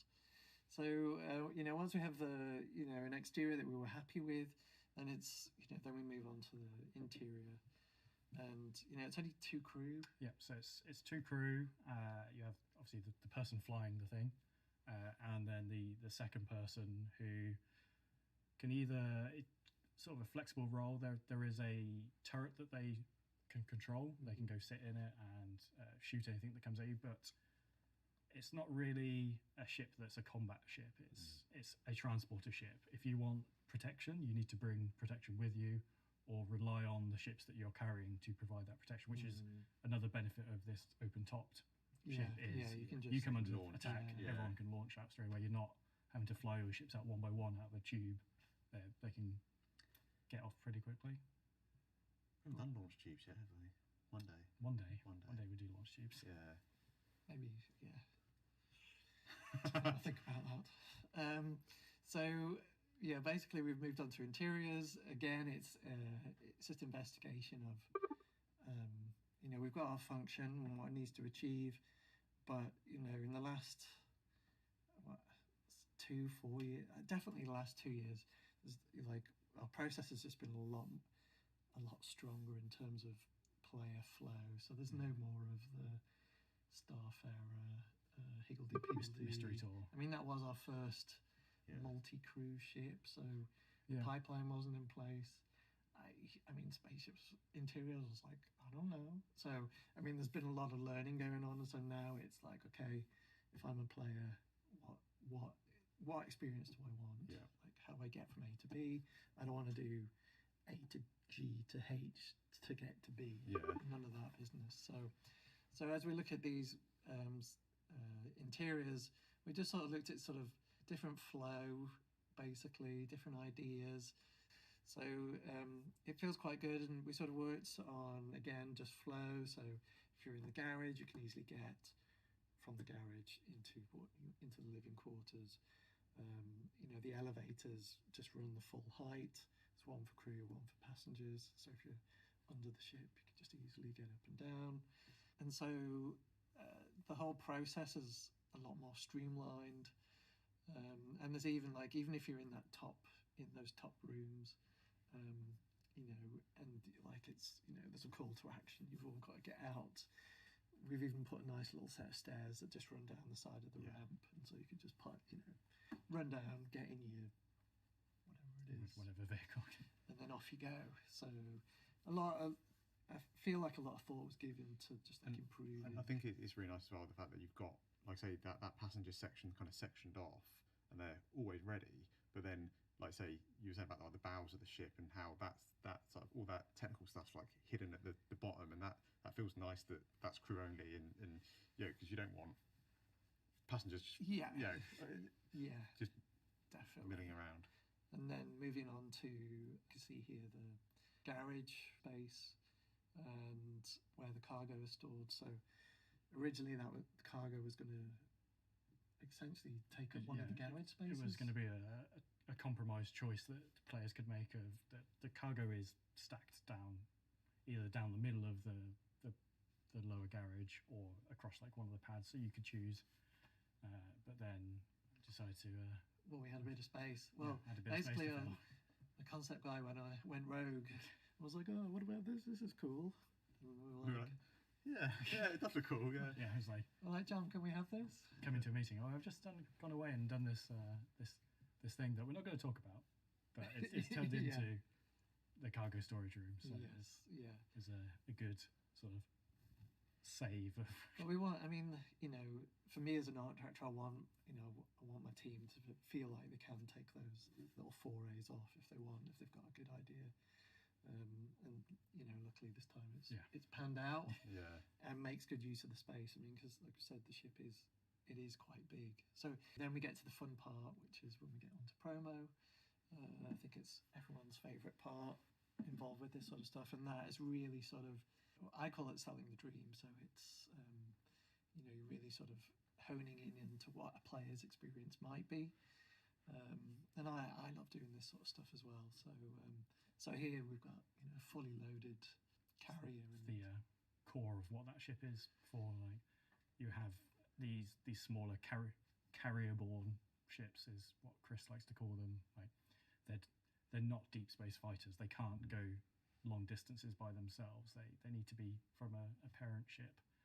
So the Liberator is, unless you suddenly got an Idris to carry things with, this is what you're going to see going through these wide and long star systems. Like Pyro is incredibly large compared to Stanton, and Stanton's already quite big to go from one side to the other. So we really need these ships to help you lug all your stuff from point A to point B. Because if you do it in your Hornet, that's going to be, I don't know, 50, 100 little stops. Whereas you cram it in one of these and send it on its way, it's going to be a much better experience for everyone. Yeah, absolutely. No, I think this is going to be a fun one to kind of get onto. Yeah, I think your team's going to like that. That's pretty much it for the Anvil Liberator. Ship transporter at its core, 2-man crew, designed for hauling 3 spaceships and some ground vehicles long distance. Very cool.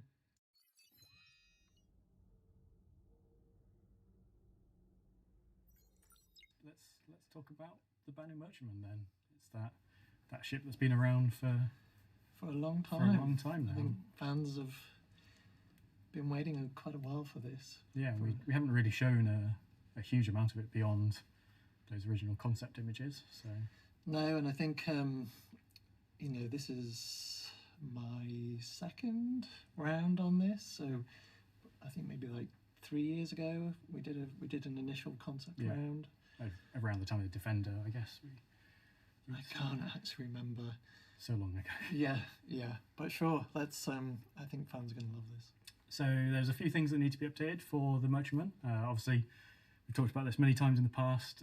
As Star Citizen develops, things get added, things get refined. We improve our workflow.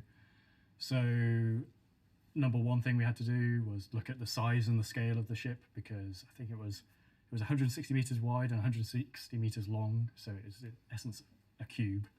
But it's a very tall ship as well. Yeah, but it was very vague because we had never done a full interior layout. So not to like the new system. No. Yeah, so we need to make sure it fit everything in. So it's always a good starting point. The cargo numbers they've never really been changed since they were originally concepted as freight units, not standard cargo units. So the scale of cargo has changed since we did it originally.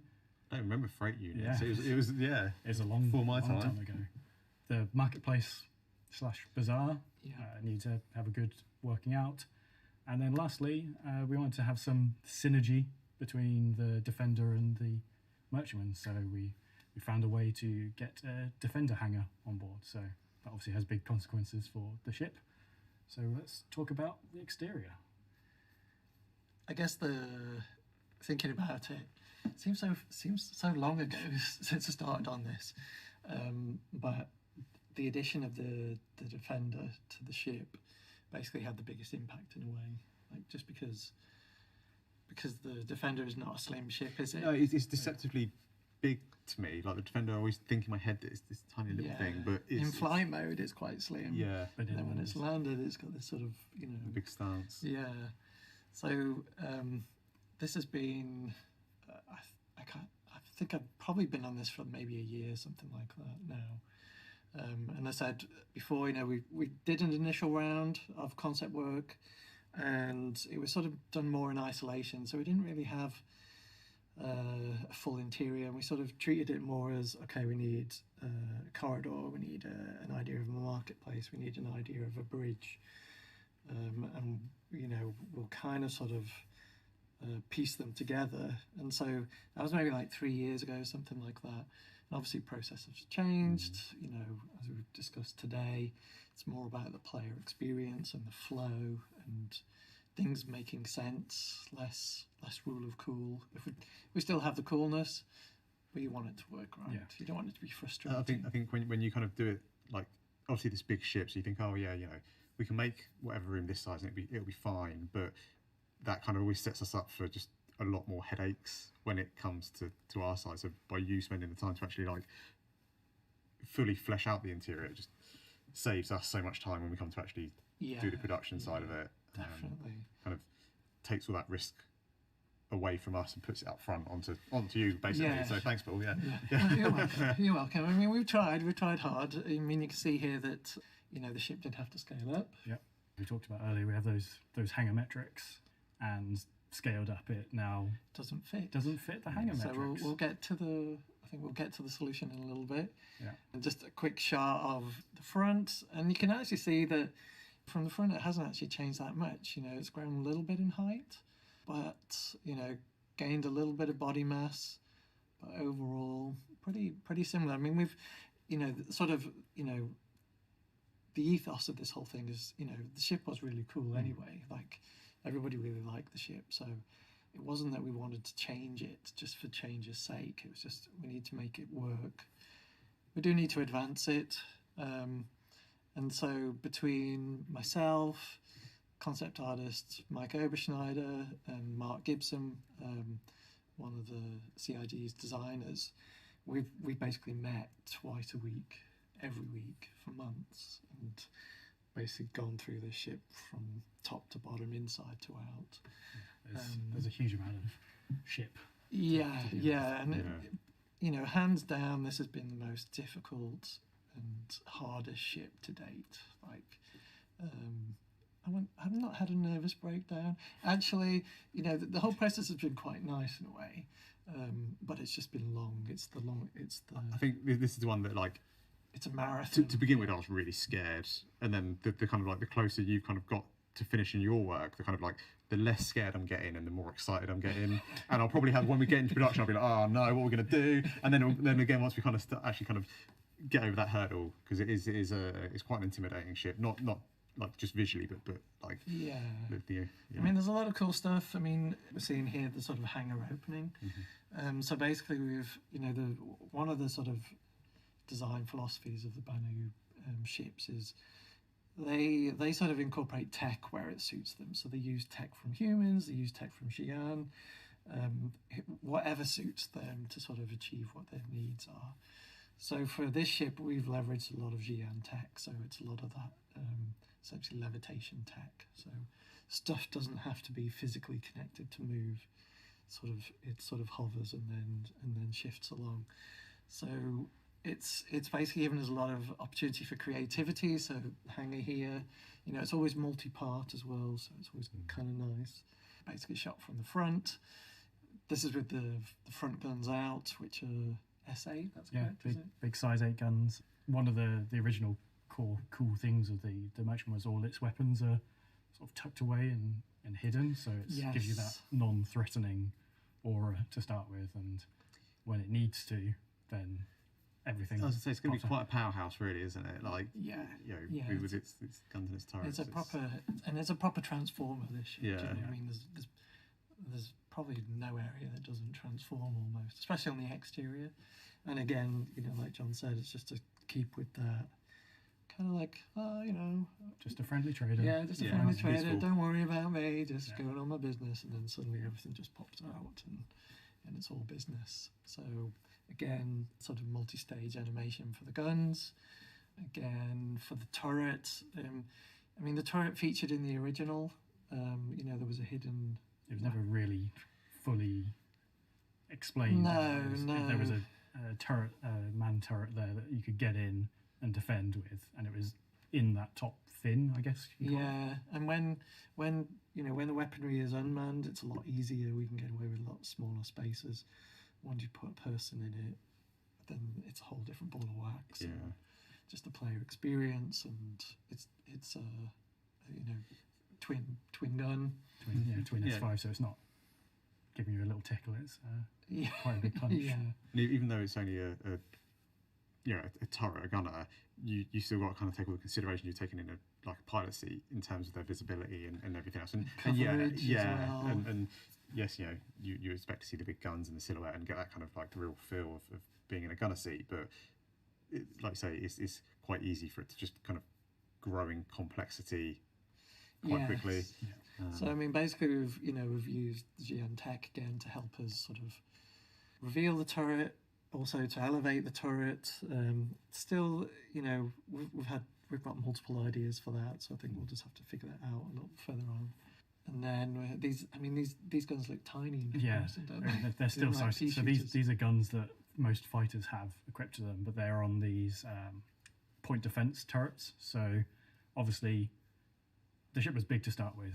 It's bigger now. It's more of a target for missiles and torpedoes, and one of the best ways we have in game to counter those is these automated point defense turrets. So Banu again, well, humans have these phalanx style guns that shoot down incoming threats. We'll take that and we'll use our own guns.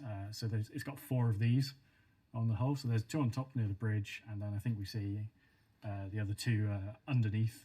So you sort of got your 360 degrees protection from missiles from those. And then there's an additional pair of size 4 remote turrets under the wings. These are controlled from the bridge. The bridge crew mentioned them. So yeah, it's not lacking on. Not lacking on. The thing is, it can carry a fair amount of cargo, and you know, it's got its own trading floor. You know, It's your livelihood. Yeah, you kind of need to make sure that. I mean, you can basically, protect that. yeah. There's it's a bit of a TARDIS. It's a bit of a you know. There's as people will see, there's a whole bunch of extra stuff that we've squeezed into this compared to the first one.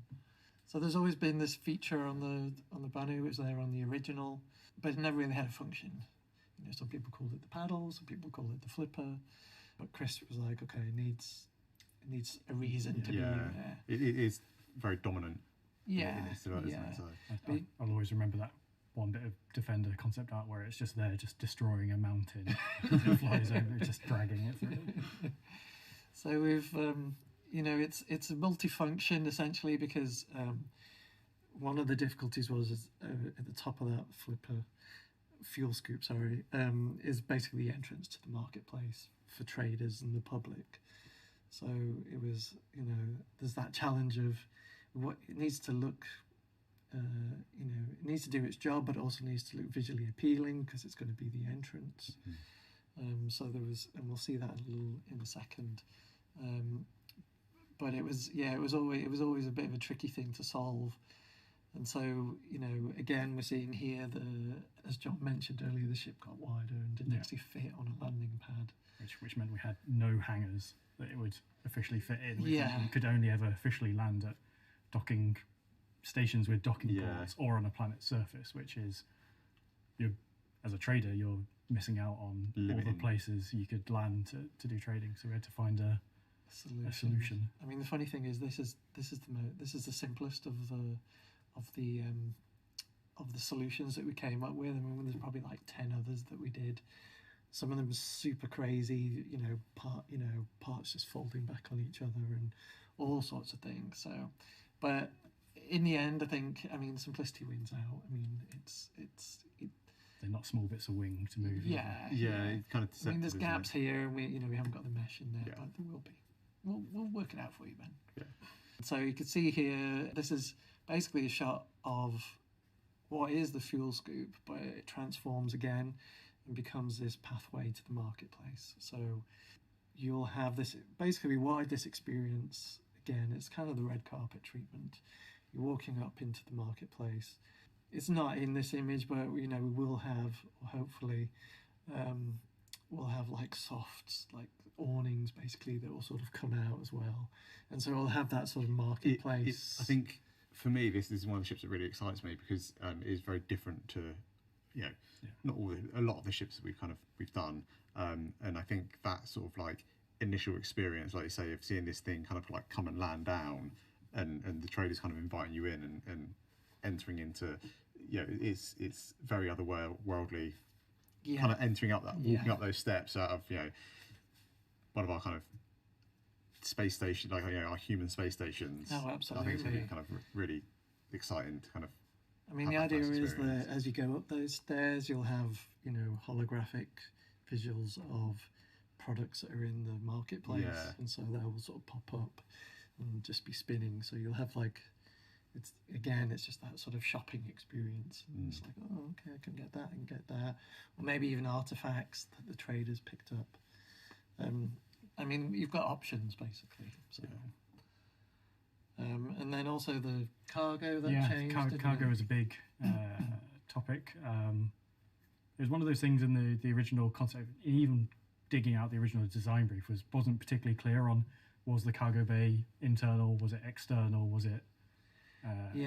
was it a walkable space? And we kept it external for the first half of this development. And then it's during a meeting where I think a bunch of us were in there with Chris, and we were all like, oh no, it's internal. And then someone else was like, oh no, it's external.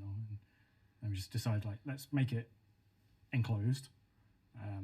We'll keep the styling of how it was in the original concept. So you have that sort of, I don't know how you want to call it, shuttering or on the outside. Yeah, I'm struggling to actually remember it now because I'm kind of like locked into this one. But it was more that it was you saw the cargo crates, didn't you? They were very exposed, weren't they?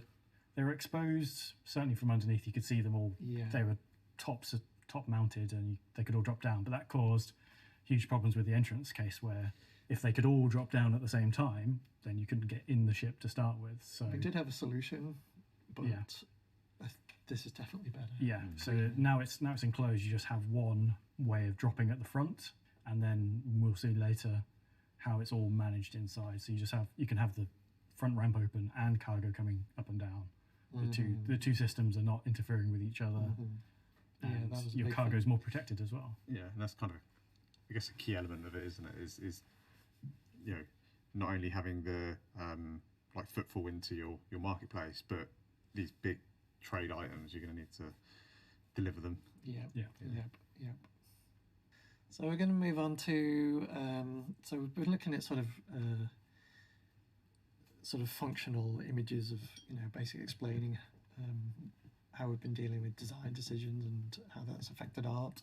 And so now we move on to the sort of the sexy stuff of looking at how we've taken the sort of the existing Banu materials, from the early merchantmen, which there was a lot of good stuff on that, and then just progressing it a little bit further.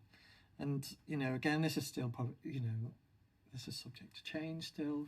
It's previs, but in terms of where it's heading, it's really quite exciting. And so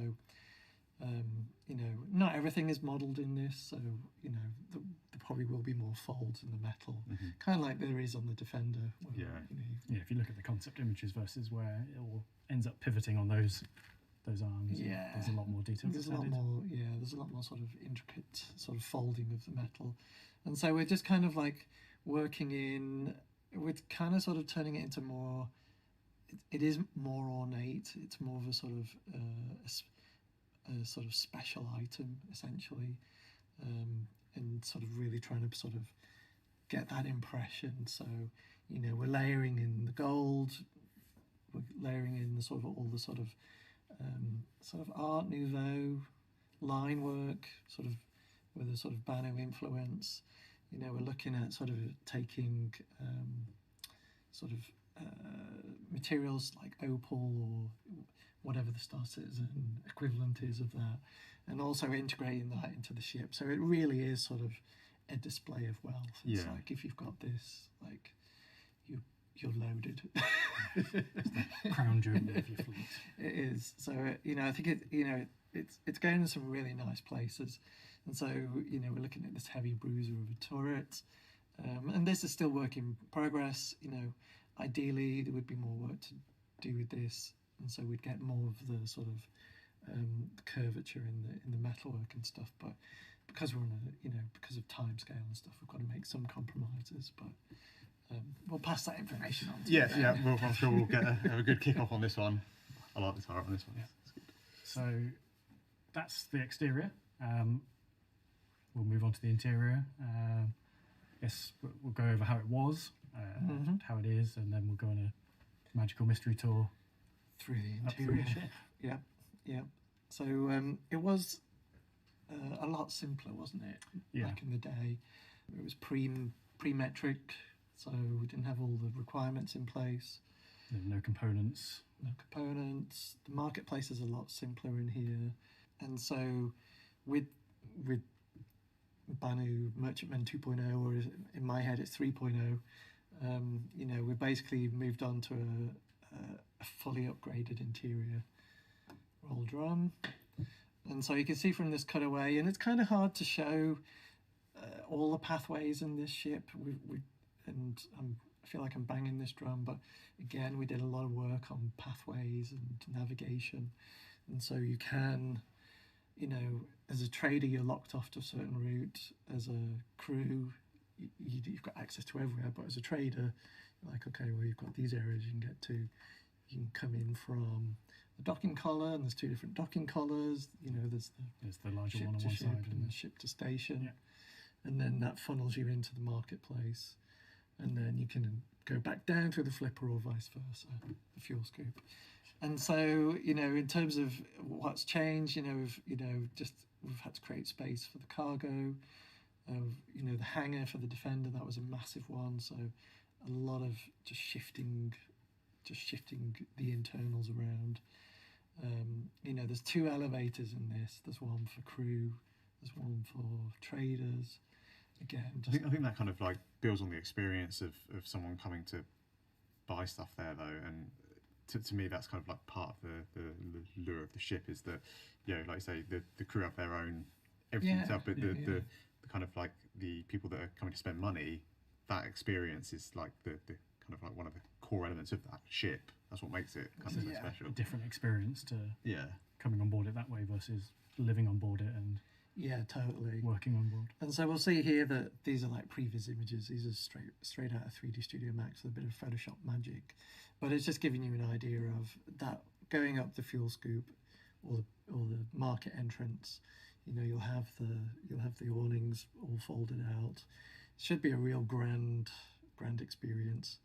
Will we have red carpet? I kind of like, I don't know why in my head it's like Aladdin's cave. Do you know what I mean? That's what it kind of. And we had some reference images as well. Oh, okay. For the marketplace, and so you've walked up, and you're again. This is always in this concept theory has always been this tree of life essentially. So basically, you enter at the base of the tree, and then it forms the spine, and then that tree branches out and basically reaches to the front of the ship.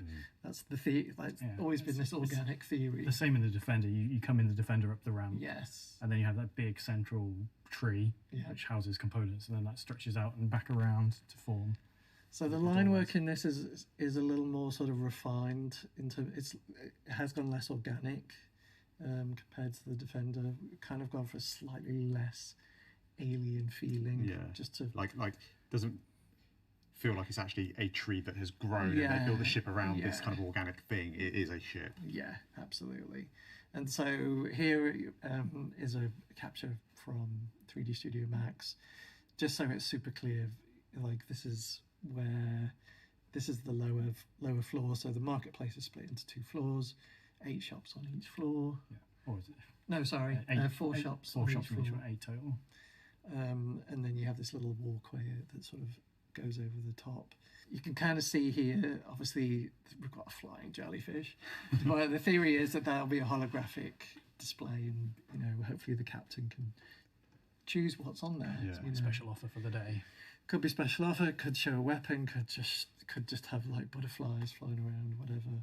But this really gives you a vibe of the complexity of the Banu sort of folded metal, that organicness, and sort of just that overall experience. The headaches that you're going to cause me. Yes. Yeah. And that Aladdin's cave. Yeah. You've got the little jewels hanging off the. I really like those though. The kind of like the treatment of light in a lot of the concepts. I don't know. I'm stealing your thunder from future thing. Yeah. But the sort of these jewels and stones that are kind of going to be used as light source throughout the ship, and I think that's kind of like really nice. Just something a bit different. Fluorescent tube. Yeah, LED lights or. Yeah, and so we really sort of pushed on that on this one, and so here is like, there's basically as part of the Tree of Life in the marketplace is the elevator shaft, and so you can then go up there into the negotiation room, which was in the original. One of the images that everyone remembers from the original concept was that room with the table and looking out over the cargo. And so we've kind of kept that, and we'll come to that in a second. But before you get there, you come out of the elevator and you're sort of in a central corridor, which also leads to guests' habitation rooms. In lore, these trades often take a long amount of time, so there was a lot of back and forth with the narrative team on this ship in particular, with how do Banu trade, how do they eat, because for the Defender it was sort of very small scale, it's long duration, so these trades can take days, weeks, maybe months, so the people that are coming on board to trade need a place to stay whilst and it's not like the people that are going to be kind of flying this, they don't have in my head they don't have like a base of operations, like this is their home. So like you say, if you're trading I guess some of these things could be their livelihood. They're trading these really expensive high-end items, and that's kind of. And you want them to feel special, like the thing about this always has been that making the people feel that they're in something quite unique. And so you can see here, in this image we've got massive gemstones. There could be whatever, but in terms of lighting opportunities, you'll have the core sticks and the light. If they're rotating, there's a lot of cool opportunities. And so here is the conference room, which we just mentioned. In the original concept, it was smaller, a lot more compact. But obviously, the ship has got bigger, and therefore we've got more space. But also, it's a display of wealth, right? If you can afford to waste a bit of space, essentially, if you could be like, I don't need to pack it with everything, I just got to make this nice player experience where everyone feels sort of relaxed. And so that's kind of what we've been pushing with. So there's a lot of commonality that we've taken from the original and fed into this, but then also pushing further. So again, you can see the sort of like carved gemstones inlaid with more gemstones, inlaid with gold. And so again, in terms of player experience, it's going to be totally different to anything that's happened. And we've still kept that viewpoint looking into the hangar. So the cargo bay. Sorry, into the cargo bay. And so it's been quite a tussle trying to get everything into place. And then this is an example of one of the HAPs for like if you're doing long-term trading. And this is really sort of based on, again, keeping with the organic theme, the Banu shapes, but pushing in a slightly different palette and materials. And so it's kind of based off of the interior of a Nautilus shell.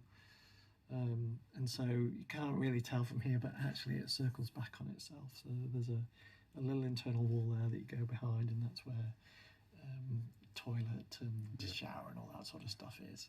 And then you've got the bed in the back, and then you've got lockers and little seating area. So you kind of like a real sort of organic journey. So again, just pushing on leveraging that Xi'an tech as well, so the chairs and the desk and even the lights are just sort of held in space. So quite different. And so that's where the traders go, but the crew obviously has got access to the full ship, and so slightly less grandiose, but not. Yeah. So the docking cargo, that docking corridor is still quite elaborate. But that's going to be shared between. Yeah, it's more of a shared space. There's some more technical elements in there in terms of venting and stuff, and we still want to, this has always been a theory of you've got your superstructure, then you've got your tech, and then you've got your layering of the bodywork, the cladding, and then there'll be areas where the sort of tech is revealed and stuff, and so by balancing those two, the proportions, you can kind of like alter the feel of the space, and so I mean it's going to be a journey for you guys of like how we achieve all this, but this is the corridor leading to the marketplace from the docking area, and so you've got that great big green ring, which kind of sort of that we kind of put that there and kind of thinking of it shows green when it's safe. The docking, there's not some kind of a ventage going on. Yeah, I was having this conversation with the team this week actually about that exact thing, about kind of communicating to the player, but not in just as simple as something flashing on a screen or whatever else, but just having something a little bit more elegant. So I think again this will give you some really good opportunities, and again it's just the new materials, the folds, and moving on to the habitation section where sort of crew can go. People who are familiar with the Defender will really sort of see the sort of common thread here. So the amount of gold and shiny stuff, to put it bluntly, is reduced, and so it goes to more matte materials. It's a little less display of wealth. It's a little more functional, but still got that 3D printed. You get a lot of that sort of like layering in here as well, aren't you? Yeah. That in the middle is what do we call it? The magic tagine. Yeah. Ultimately, so it's fed from underneath, and you choose what you want, and then it appears, and the top comes off, and you get your food out. Yeah. And you get your cutlery. You can speak narrative for a while about sort of how aliens eat. That could be a whole talk in itself, I feel. It's a tricky one because it's an alien, it's a Banu ship, but it's got to support humans operating it. If you had an entirely Banu crew, if you were playing as a Banu, then some aspects of this you don't need, but as humans you do. The Banu will they cater for both, don't they? Yeah. And so a lot of complex stuff to sort of get our heads around. Engineering, this is a work in progress shot.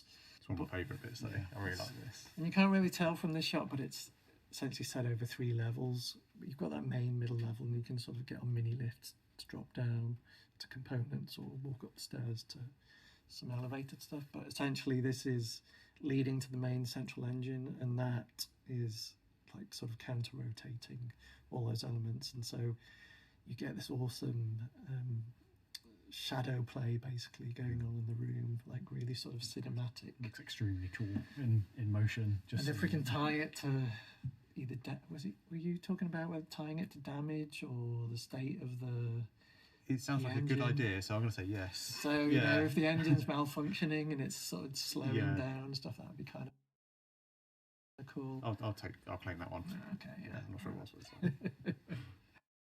And then, in terms of the cargo space, what we're looking at here is like the 32 SCU sort of cargo box. These are the big cargo containers that you see in all the rest stops and the cargo decks. These are those, like the modern day big shipping containers. Yeah. They're quite hefty, and you certainly can't pick them up by yourself, and you can't really do it with handheld tractor beams. You need something big. Yes, and so we've got a hefty a moving mechanism in there at the moment, which you can control from this position that you can see in the screenshot. And so that'll be something else to work out, Ben. But something else to work out, John. but will be a really cool area, and sort of just below you, that's basically where the sort of the loading platform is. Yeah, because it moves the cargo containers into that space, Yes, and then that and then it space kind of drops down, doesn't it? Yeah, so there will be that sort of like, oh, I need the bottom one on the third stack. Yes, All right, okay, yeah. let's shift everything out, and There is that sort of mini game of Jenga almost with how you're gonna access stuff, and all the time you'll be able to see from the negotiation room the into poor guy moving it around, just don't mess it up. But yeah, as a result of all those changes, the cargo capacity has gone down a little. I think it was a nebulous number to start with that had never really been proved Still out. pretty It's still big. big. So Yeah. it's around 2,800, which is not a small amount of cargo by any means. Yeah. So it's still well above most ships, but until you get to the whole series, I was going to say, I can't remember what our whole series. the hull is over 3,000, so it's still, yeah, it's a lot, Plenty. but maybe not quite as much as people were hoping for originally. Although I think looks pretty though. It does. the loss of cargo, but you're gaining so much more. Yeah, So, it's always a give and take with these things. Of we could make every ship do everything, but then they just become these humongous vessels. So it's always a trade. So moving now up to the bridge area, and what we're looking at here is very much work in progress. I mean, we are literally working on this right now.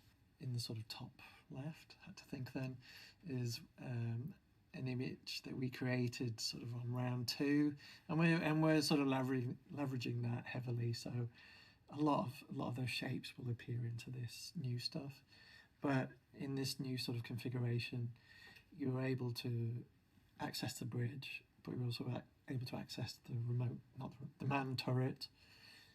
It's more of an experience, and then also you've got side corridors which leads you to.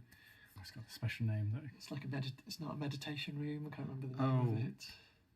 There was a approved name, wasn't there? Yeah. I can't think what it is. It's kind of like a sort of sacred space where sort of the Banu can sort of pay. We've kind of got sort of equivalent of prayer wheels. That's kind of the theory. So it's like this nice little calm space. So that's been quite fun. So there's a lot of the areas on this ship are very sort of multi-threaded. You often have your central area and then stuff coming off it. So like I said, there's been a lot of thought given to navigation, and in this area also are two lifts which also can take you quickly to other areas from this bridge. It's an 8-person crew now, so there's space for 4 on the bridge. Obviously, there's 4 stations there. You have 1 person that can go to the manned turrets towards the rear, 1 person that can fly the defender, and that leaves 2 to deal with everything else whilst you're flying around, because you can still trade whilst flying around, but it's probably not the wisest of ideas if the person who's come on board to trade has left their ship behind. So I mean, it might be good for negotiations. Yeah, good for negotiations. Yeah. But that 8 crew can then fill the 8 shops if you're just landed on a planet somewhere. You pull double duty. You don't need to be flying if you landed. You can man your shop, or you can let 1 person do double duty in shops. Yep. This is an example, a full-size image of that round 2 concept of the bridge, and again you can see the sort of the superstructure and all the layering basically. So we have changed the configuration since this image, but a lot of that theory is going to get transposed onto this new one. Same with the materials, and again just continuing with that flow of from back to front, basically always sort of this tree of life and going to the nose of the ship. By the time people see this, we'll have actually had someone start that's true. Start working on it. So it's actually in production now after all these years. Yeah, it's going to be good. So. This is actually one of the ships that I'm really excited about kind of playing with in game. It's just such a kind of, like I say, it's got that kind of full trading experience, but it feels like a proper home that you can live on, and it's got a load of weaponry as well, which If in doubt, then just get the guns out. Yeah, you will buy it. You will buy it. So that was the Merchantman. Pretty cool. Looking forward to seeing that go into production and go through production, because it's, by the time people see it, it will be in production. Yep.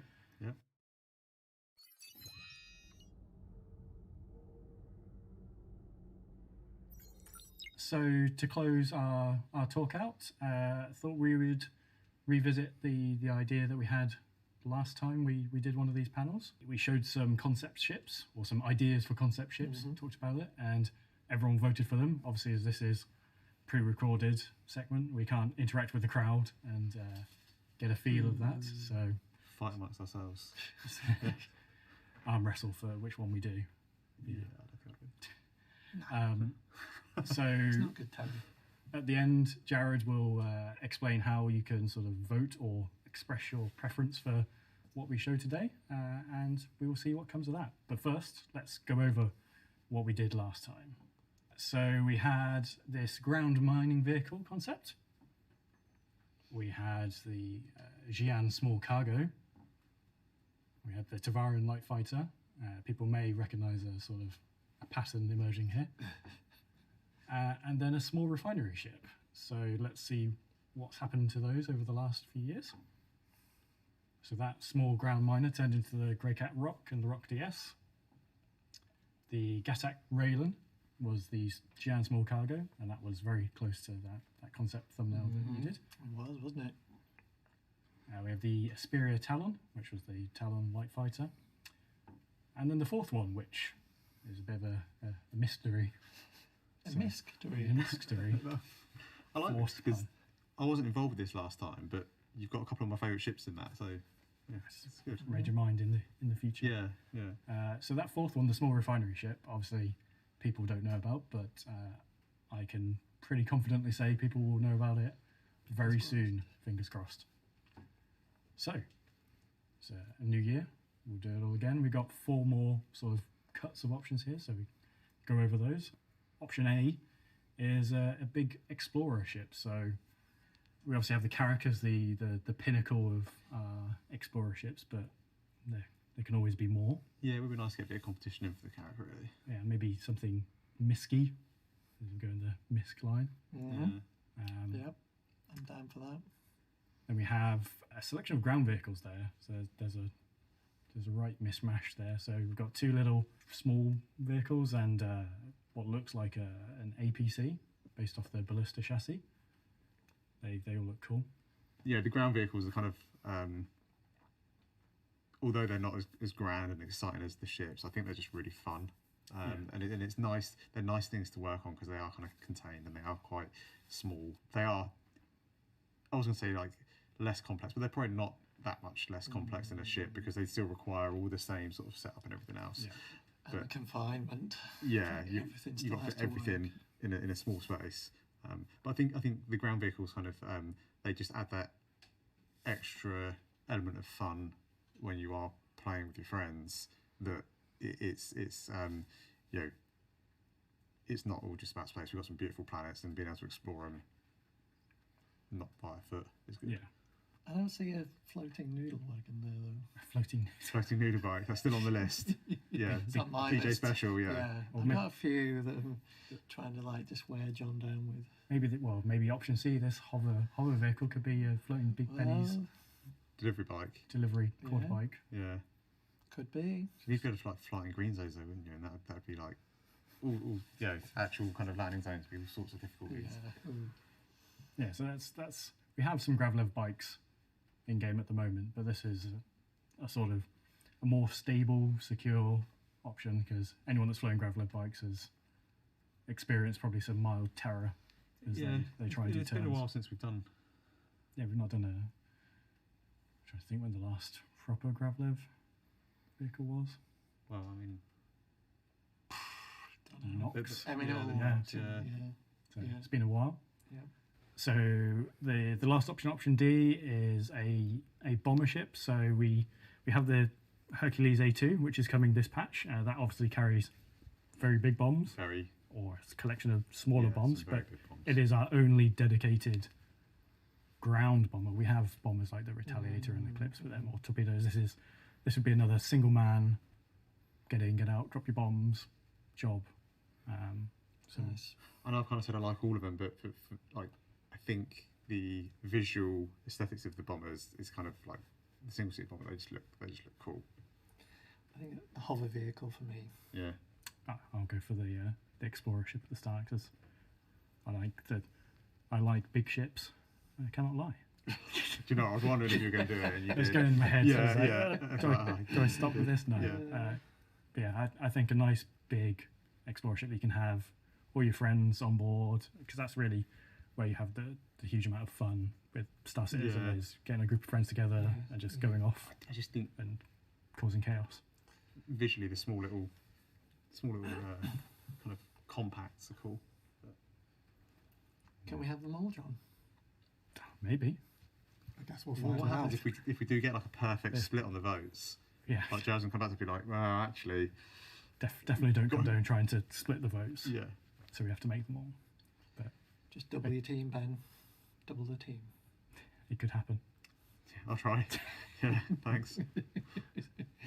So yeah, that's a little wrap up at the end of the show. So obviously it would have been easier to do this in person, but the world we live in doesn't allow that at the moment. Hopefully next year, but Yeah. I don't know. Yeah. Yeah. Jared will come on in a minute and explain how to vote for these. Leave your comments and suggestions on them, and we'll see what happens.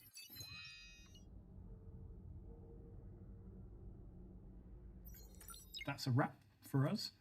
I'm John, if you don't realise. I'm the vehicle director. I'm Ben. First CitizenCon done. Woo. Yeah. Yeah. Welcome to the club. Yeah. And I'm Paul Jones, art director. And thanks for watching our Ship Talk panel.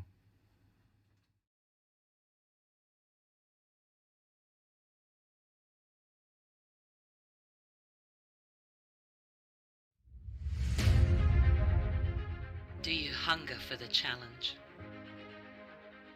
Pitted against nature, you will need discipline, determination, and the courage to never give up.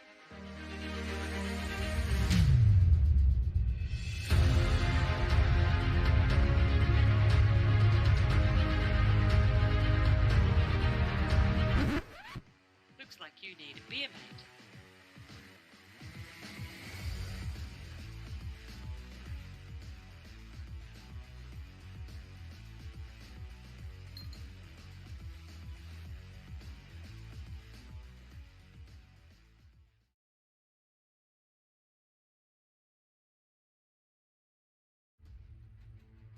This is Nova AI. Application accepted. Report to Everest Harbor. Welcome to Nova. Today you can join one of our 5 branches. Nova Core. Specializing in industry and commerce. Nova Skyline. Recreational activities and public relations. Nova Defense. Aggressive negotiations and security management. Nova Relief, our medical aid and first responders. And Nova Frontiers, the science and exploration branch. The future is in your hands.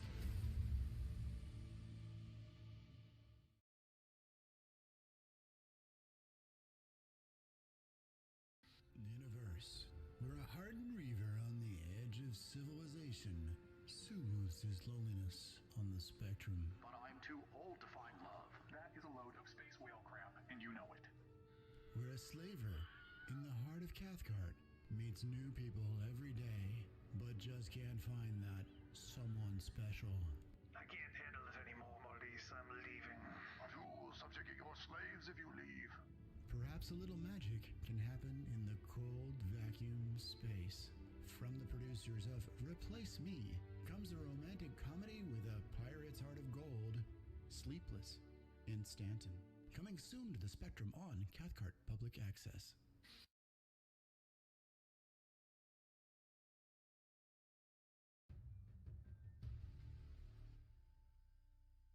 We build more than money could afford and grow beyond what would define power. We venture into the future and stand together in unity. We are the Galactic Union.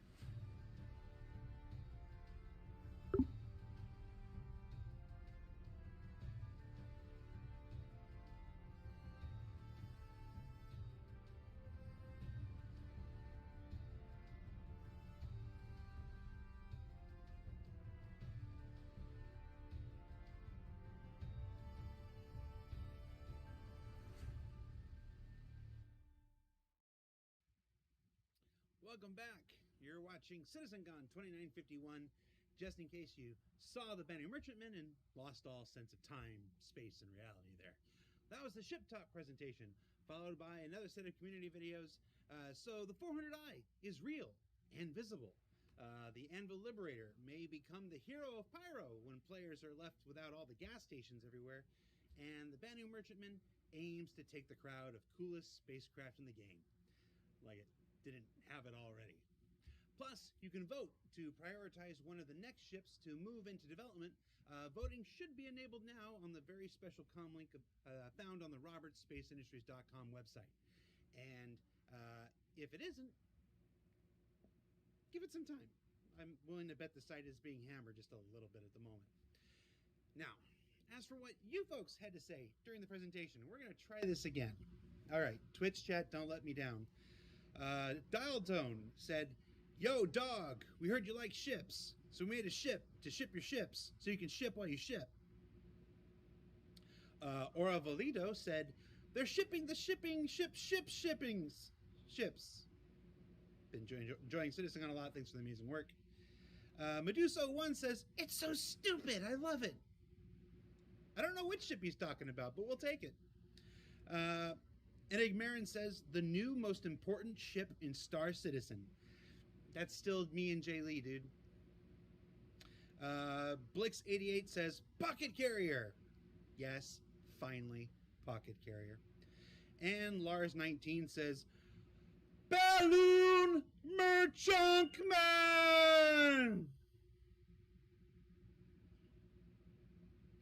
I asked for the best of the best, and they gave me Lars19.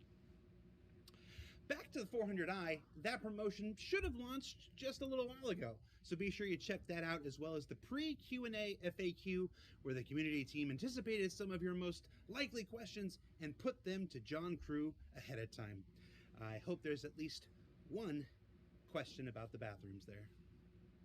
Now, of course, what we really want to do is fly the 400i. And I'm pleased to report that the 400i is not only straight to flyable, but will be available when Alpha 315 goes to PTU for Wave 1 testers, subscribers, and concierge. And as for when that is, I'm told the platform team is literally watching this stream right now, waiting for me to say the word, and they will drop the patch. So all I have to do is say the word. Whew. That's a lot of pressure. But if I say the word and the patch drops, then they'll leave and I'll be here by myself. Why would I want that? You know, this reminds me of the time when I had that big crazy beard that I said I would shave when 3.0 came out. And then right before 3.0 came out, everybody was on the Go Live call and everybody was like, "Yeah, it's ready, yeah, it's ready, yeah, it's ready." And then CR made everybody wait an additional 5 minutes just to torture me. You remember that, CR? Pepperidge Farms remembers that.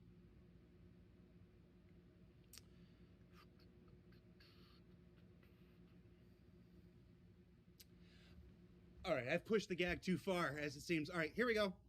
Countdown ready. And 3, 2, 1, go.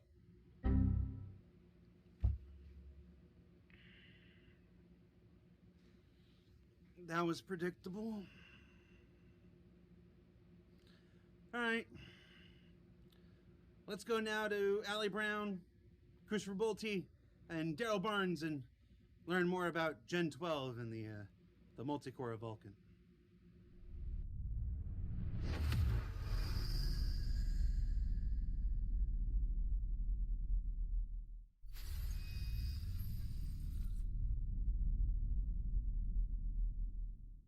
Hi, I'm Ali Brown, Director of Graphics Engineering here at Cloud Imperium Games, and today we're going to be talking about Gen 12, our new multi-core renderer.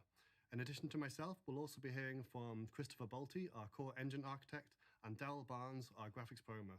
And today we're going to be talking about the need for our new renderer, the architecture and how it's built, Vulcan, which is the back-end API we use, and the progress of how we're doing so far, and then what's next for the graphics team.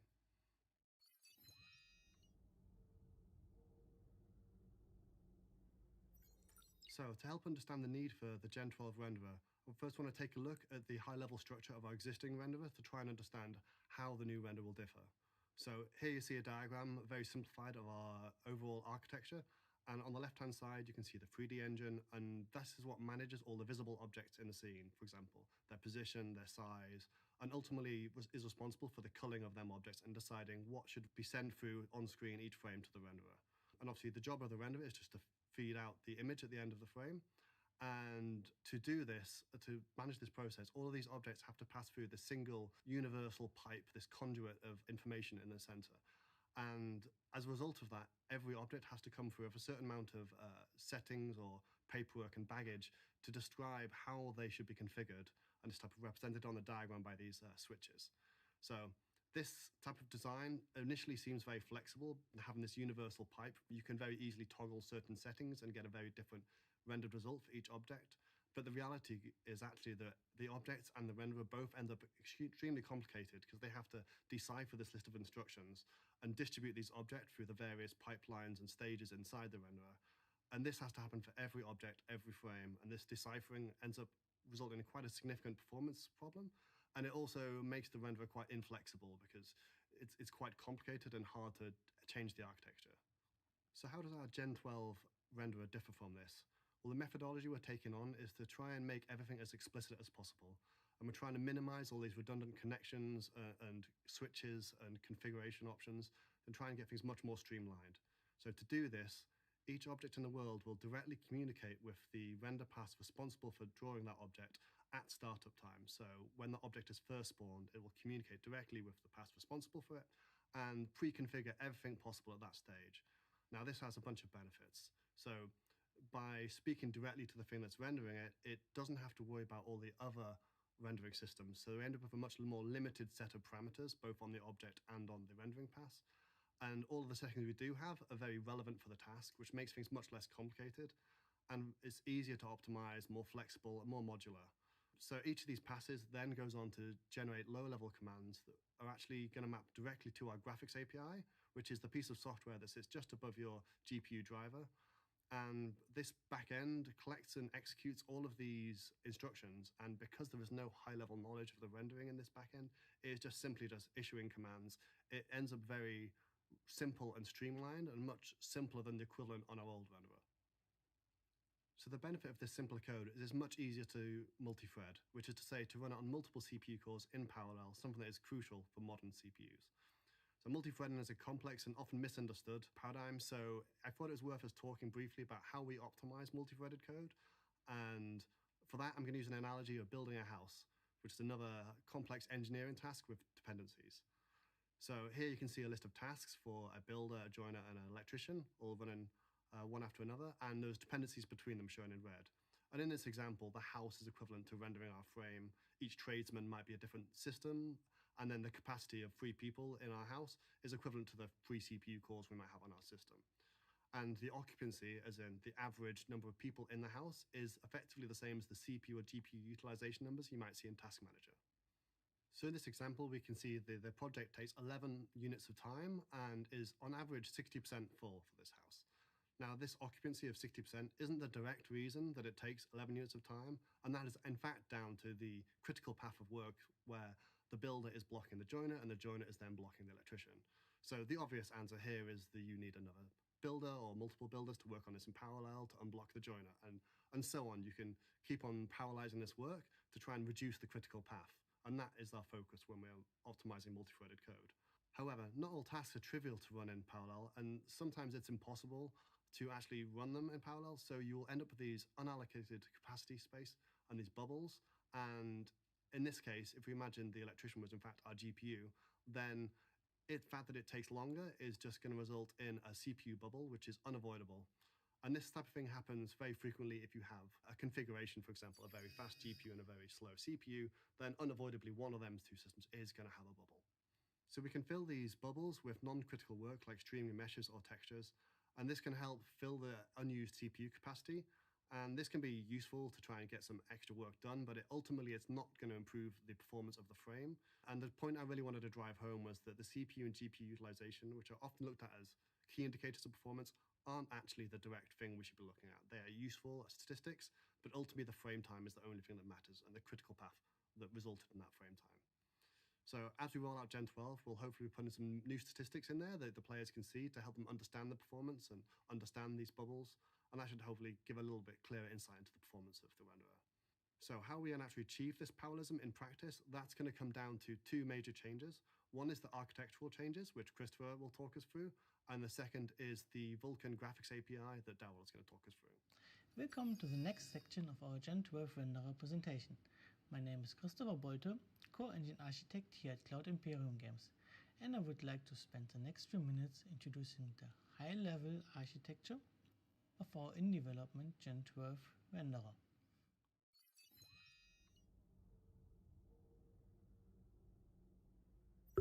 For the section, I will focus on the rendering of object instances in the world, for example chairs, walls, characters or spaceships. This part of the rendering pipeline is called scene object rendering and has the largest impact on runtime performance. There's also a lot of work happening on the architecture to manage operations which work on all pixels on the screen, so-called post effects, but I won't cover those. The current slide shows our existing renderer code setup.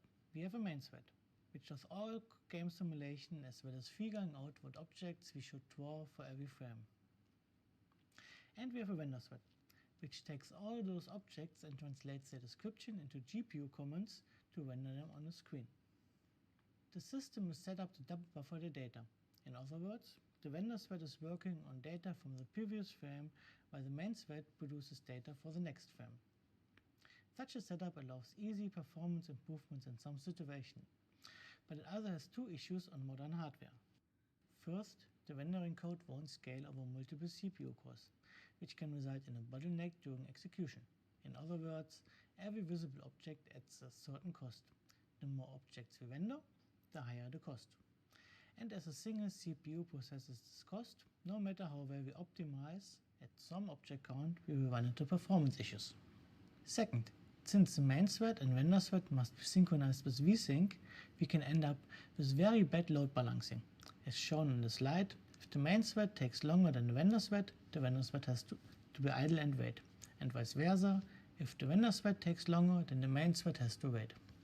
During such wait time, the CPU is underutilized, especially if waiting for the single core render thread. One goal for the Gen 12 render is to remove this kind of bottleneck and instead architecture the system without those waits and allowing every operation to utilize all CPU cores. When we utilize all CPU cores, we would still have an object limit, as every visible object must be processed. But we can process a higher object count and at the same time reduce the latency on the main thread until all objects are processed, as we will be making better use of modern multi-core CPUs. Let's take a look at some details. For example, please keep in mind that the size of the sections are chosen to visualize the cost. Relation in size doesn't necessarily translate to the same relation in CPU cost. When looking at the cost of the operations done by the render thread, a pattern quickly emerges. We pay a similar cost for every rendered object. This is called a draw call. For every draw call, some time that is spent inside our own renderer code and some part of it is spent in the GPU driver code. In the next slide, we will cover our current process as well as the next steps to move the draw call cost out of the render thread onto multiple CPU cores. We already have a level of parallelization on the main thread, used to find out what objects are visible. There we use our batch worker job system. This is a parallelization system to execute the same code on a different object instance over all CPU cores. To give an example, checking 400 objects can be split over 10 threads, so that every thread will be processed 40 objects. By doing that, the latency on the main thread until all 400 objects are done is divided by the number of threads, reducing said latency to 40 objects only. Roughly at least. As in the actual system, several low-level factors affect the execution, making this statement not fully true, but covering those who would be out of scope for this presentation. The visible check itself happens multiple times per object in a frame, as an object can be visible in the main camera, but it can also be visible in shadows or via remote location rendering. the so-called render-to-texture or RTT rendering. The slides show those pairs as simplified, as we can have more than one shadow pairs, for example. Those visibility checks or culling operations are performed on all CPU cores with the batch worker system. When an object is determined to be visible, its rendering description is copied into multiple temporary buffers. Those temporary buffers are processed on the next render thread frame to submit every object's draw call to the GPU. In other words, object culling is already at the point where we want to have the draw call processing. Right now, we are in the first implementation phase. We have defined our low-level code building blocks, ensured our APIs work, and are now in the process of moving our own rendering code out of the render thread into the existing batch worker execution. This is a very time-consuming refactoring, as we need to change every rendering feature in a very old and large code base. But we have set it up in a way to allow us to gradually move over parts step by step. After this operation is done, we still copy state to a temporary buffer to be processed by the render thread. But the state which we copy is prepared in a way that we can directly send it to the GPU with minimal processing on the render thread. Doing this step will already give us performance benefits when we are render thread bound, as less code will be run on the render thread. Additionally, this is a necessary stepping stone for the next phase. After we manage to move our own rendering code to multiple CPU cores, we will start to utilize the Vulkan API. One major selling point of the newest generation of graphics APIs like Vulkan is the possibility to generate GPU commands on multiple threads. That is something which wasn't possible before, and mostly the cause for the existing renderer design. The catch is, to allow efficient parallel generation of GPU commands, the data must be prepared in a certain way. And that is what we are doing right now as part of porting the scene object rendering to Gen 12 and moving our renderer code to the batch worker system. When this is done, we can implement the parallel Vulkan backend and remove the render thread. After all that work is done, our renderer should be able to process a very high number of visible objects at lower impact on the frame time. At the same time, it will make better use of the available CPU resources and have less idle time when major systems wait for each other. Thank you for your time. Daryl will now take over to cover the Vulkan side of the Gen 12 renderer. Hi, my name is Daryl. I'm a graphics programmer here at Cloud Imperium Games, and I work closely with Vulkan and our graphics renderer to make the game look as good as it does.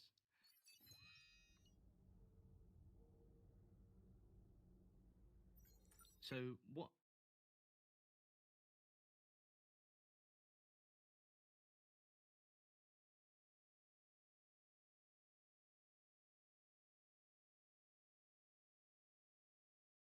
exactly is Vulkan?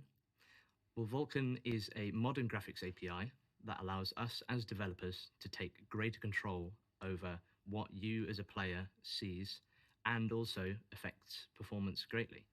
As you know, we already have a few areas of bottlenecking on the CPU, but the design of Vulkan allows us to alleviate these bottlenecks by submitting work in parallel to the GPU. So I would like to explain a bit more about the software stack that's involved with our graphics in the engine. So from the image, you can see that we have a renderer front end, a renderer back end, and as well the graphics driver. The Vulkan API generally sits at the renderer back end and allows us a fine-grained control over what we develop and how we develop for it. It also gives us flexibility for cross-platform, including Windows and Linux, and anything we may want to look at in the future. The graphics driver stage is not managed by us, but we look at that and we gather information and process any crashes or any issues that might happen, and then we can deal with those further down the line. So you can see now how graphics APIs have changed over time. We're of course in the more modern section where Vulkan is on feature parity essentially with other APIs such as DirectX 12 Ultimate. You might also be wondering what a graphics API actually is, and we see that as a tool that is used for development that can interface between your graphics card as a player and us as developers so that we can give you the latest and greatest. Vulkan also has many features and extensions available to it that we will be exploring in the future, such as variable rate shading, bindless resources, and GPU accelerated ray tracing. To address any issues, we also need to collect data from our players' hardware so that we can use that to target specific features and extensions. We're not aware of any large-scale multiplayer games that captures Vulkan data live in the exact same way we do. Capturing this data allows us to plan ahead for any optimizations and then leverage that for the larger majority of players so we can bring you the latest and greatest. On screen at the moment is a diagram that shows the distribution available for Vulkan API versions amongst currently active players. This was captured in the last 3 months, and as can be seen, there is 98% of players that are able to use Vulkan fully in 1.2. We did see a negligible amount of 1.0 and some that were unavailable. We are actively looking into these cases, especially those that cannot currently run Vulkan as it is seen as unavailable. I'd like to take this opportunity to also say, please update your drivers, as we do see a few cases where this can take you straight to the latest version. I'd like to now explain a bit more about the render graph and how this works hand in hand with the Vulkan API in order to improve our usage of Vulkan.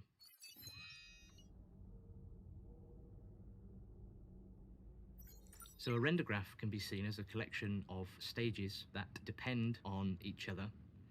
This then determines the ordering, the scheduling, and the flow of the actual frame. This allows us also to then achieve any synchronization that we need to during that frame. It also helps us from a design point of view, as we can look at the render graph and see where there may be issues or potential optimizations. The render graph also allows us to keep track of any state of resources, and we can also validate against those resources as well. Now I would like to explain the render graph as a whole and give you an overview of how it works between the GPU and also how it works in terms of our frame. So a frame is made up of a collection of passes, and sometimes we require a texture to switch states, perhaps between read and write. The graphics driver used to do this for us, but now with modern APIs such as Vulkan, we need to carry out this work ourselves. What the render graph will then do is insert a pipeline barrier into the render graph and pass this work along to the GPU and switch the state. We can also cache the render graph and use any data we had from a previous frame or perhaps similar resources as an optimization. I'd now like to talk a bit about the synchronization that happens within the render graph and how resources change state. So the idea is that we want to switch the state of a resource as early as possible. We need to then also validate that this resource is in the correct state. So from the diagram, we can see that the depth prepass writes to image A, but then later on, we require to read from image A in the G buffer. So to this end, we insert a pipeline barrier for this transition between the two passes.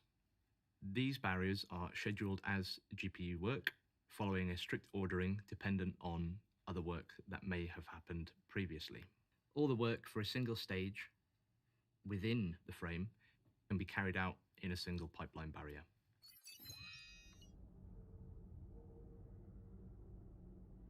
I'd now like to talk about some of the more nuanced areas of our Vulkan implementation and how this affects us as developers and you as players. We use the DirectX compiler for our shaders, and this can compile our HLSL code into Sphere V. DXC is a more modern compiler and has features that span both the D3D set of APIs and Vulkan.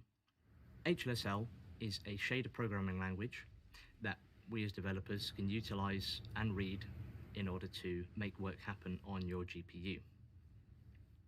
This HLSL is compiled down then into Sphere V. SPIR-V itself is not as readable, as it is seen as an intermediate language between HLSL and shader microcode. SPIR-V gives us less driver overhead at compile time. We can use this then to create our shader modules in Vulkan and optimize any dead code away. DXE also gives us shader model 6.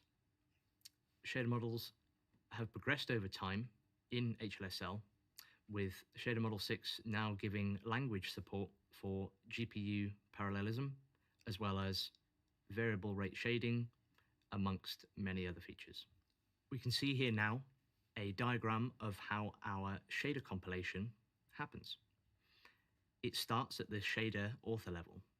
This is where one of our many developers will write a shader using HLSL code with some markup integrated into that HLSL. This HLSL is then passed to the preprocessor. The preprocessor then removes any of the additional code that we don't need and is dealt with accordingly, whilst then outputting just HLSL code. The HLSL code is then passed to DXE, and DXE will change this into SPIR-V. It's at this stage that we can carry out any additional compiler optimizations and improve compile time performance even more. SPIR-V is then passed to the driver, and the driver will then change this into microcode, which will run specifically on your GPU hardware. As I've previously mentioned, there have been several Vulkan core versions over time. Each one has added new features and extensions for us to reach into and develop with. Two of these I'd like to explain a bit more in detail now that we would like to look into and develop for in the future. These are both bindless resourcing and also fragment shading rate. Fragment shading rate can be seen as the same as variable rate shading, as you may have already seen. What this does is works on groups of pixels instead of a singular pixel at a time within the shader. This allows less overhead in the frame, whilst at the same time allowing variable amounts of these groups, including variable sizes, in order to have less fidelity where may not be as important to look at. Bindless resourcing is where we can take large groups of textures, for example, and reach in and grab one of these inside the group. This gets rid of the overhead of specifically binding two slots within the shader. This also extends to other resources, including buffers. I'd now like to talk a bit about the video RAM involved in your graphics card. VRAM used to be managed by your graphics driver, but with Vulkan and other modern APIs, this is now managed by the developers. There are existing solutions towards this. However, we have decided to use our own implementation. This is because we know exactly what resources are used upfront and how much memory these resources use. Using this, we can potentially beat what the graphics driver used to be capable of. As we know all of our resource life cycles, we can take advantage of that. From the diagram, we can see memory being paged in and out as it used to be when it was managed by the graphics driver. On the other side, we can see memory being allocated and then sub-allocated, and we can then offset into the data from this sub-allocation. The memory paging of years past could potentially result in a performance loss, because this was seen as a more one-size-fits-all. We, of course, want to avoid any of that performance loss and the memory cost involved by offsetting into these larger buffers. This can also help mitigate cache misses. This then leaves us with all of the allocation, freeing, usage, and reusage of resources. I'd now like to pass you back to Alistair Brown, the Director of Graphics Engineering. Following on from what Darrell explained there with the explicit memory management in Vulkan, we're intended to expose some of this memory management to the player through the advanced graphics options. We're going to let you tweak the memory assigned to each system so you can balance the preferred visuals and performance for your experience. For example, you may want to balance the output resolution of your game to a higher resolution, but then sacrifice some shadow quality. Or maybe you want to use a lower internal resolution and rely on upsampling to achieve higher texture quality. These options will all be available to you, and obviously only capped by the hardware that you possess. So to summarize, with our Gen 12 renderer, we're hoping to achieve something that is more efficient, modular, flexible, and minimal abstraction to the hardware, and uses modern graphics APIs like Vulkan. So now you know a bit more about what Gen 12 is, I'll try and let you know where we're up to.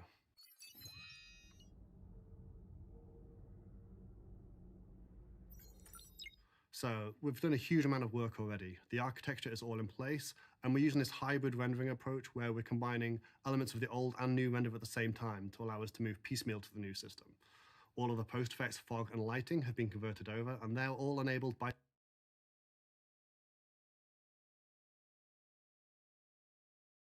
default in 3.15. And the fundamentals of scene and geometry rendering are all in place, but they're still being worked on. So our main focus is finishing that off at the moment, and once that's done, our focus will shift to the remaining major systems, which are gas clouds, the render to texture system, and a few special cases for transparency.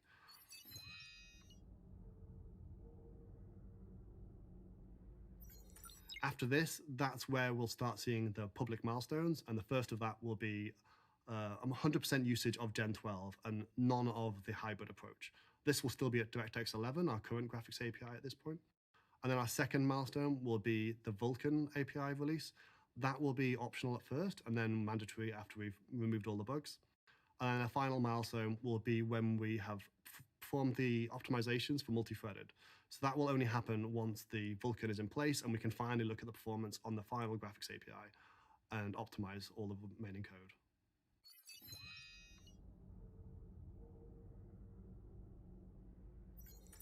So after Gen 12, I just briefly wanted to touch on what comes next for the graphics team. So a lot of Gen 12 has been focused on CPU performance. So after Gen 12, we really want to start looking at the GPU performance. The first few things we'd look at here were things that wouldn't change the visuals, just improve the frame rate. Things like DLSS, FSR, async compute, and variable rate shading.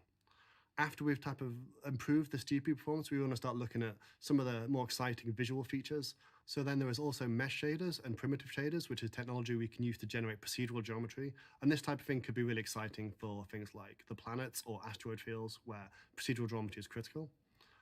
And then there's the big one, ray tracing. We're very excited to get onto ray tracing, especially to use it for lighting, such as global illumination, but also reflections and shadow quality. There's a lot of exciting areas for us to look into, and we can't wait to get into it. So that's it. I just wanted to say a big thanks to everyone that's been involved in this technology. It's involved the graphics team, engine team, VFX, and Planet Tech all working together on a huge piece of code. And we can't wait to get it into your hands as soon as possible.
Paladonians.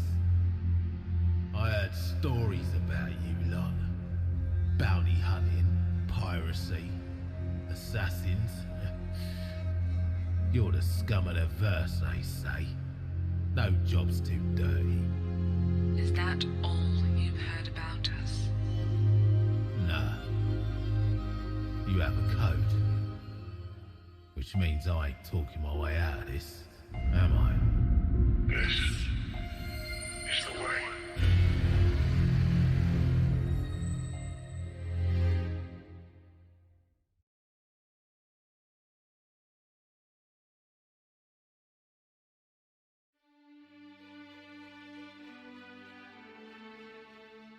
Are you traveling the stars?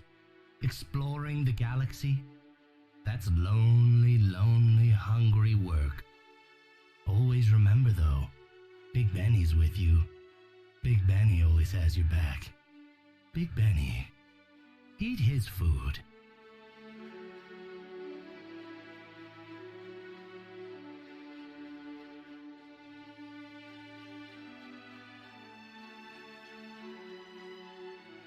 Rabbit!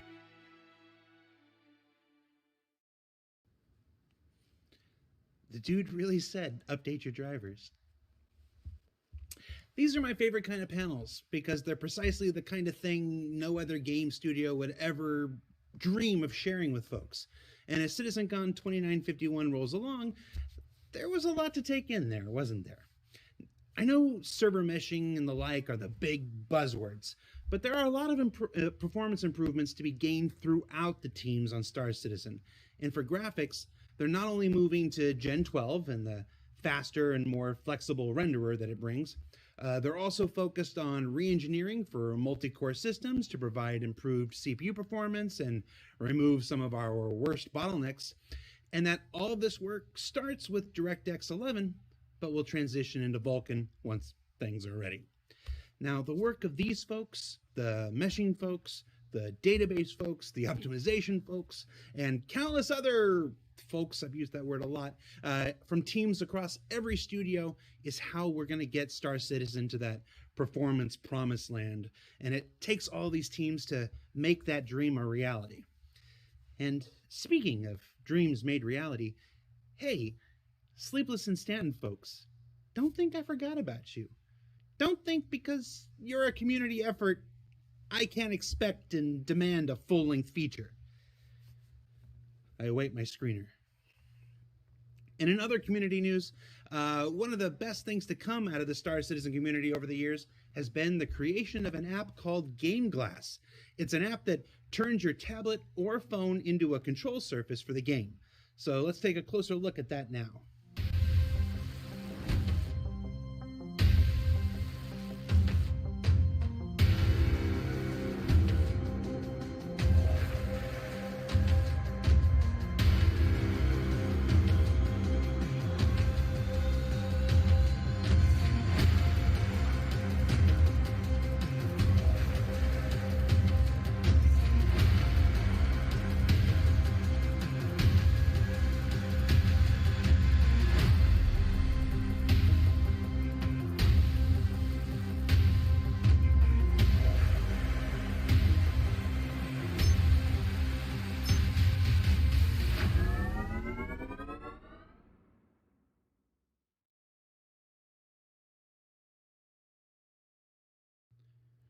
Now up next, we've got Anise, Mark, Morgan, Will, and Marco taking a look at some of the new tools currently in development, including Rastar, which you may have seen a little bit of in the Pyro presentation.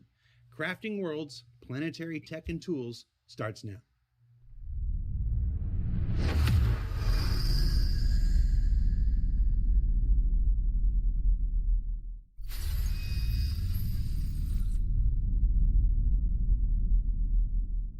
Hello, I am Marco Corbetta, VP of Technology, and we're going to talk about some new Planet Tech features today. First, Anis is going to give us an introduction about Gen 12 and what that means for planets.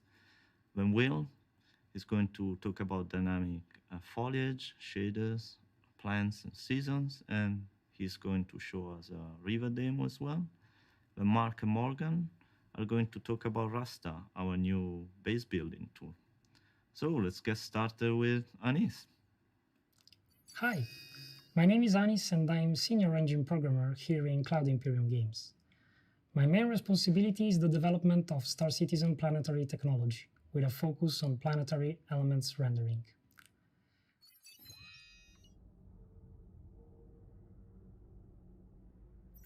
While there is another talk dedicated to Gen 12, I wanted to touch a little bit on how it applies specifically to Planet Tech. It's our rendering abstraction layer API. It aims to provide next generation features for our 3D engine by reducing some CPU latency and rendering command submission overhead, which is a significant bottleneck for our game.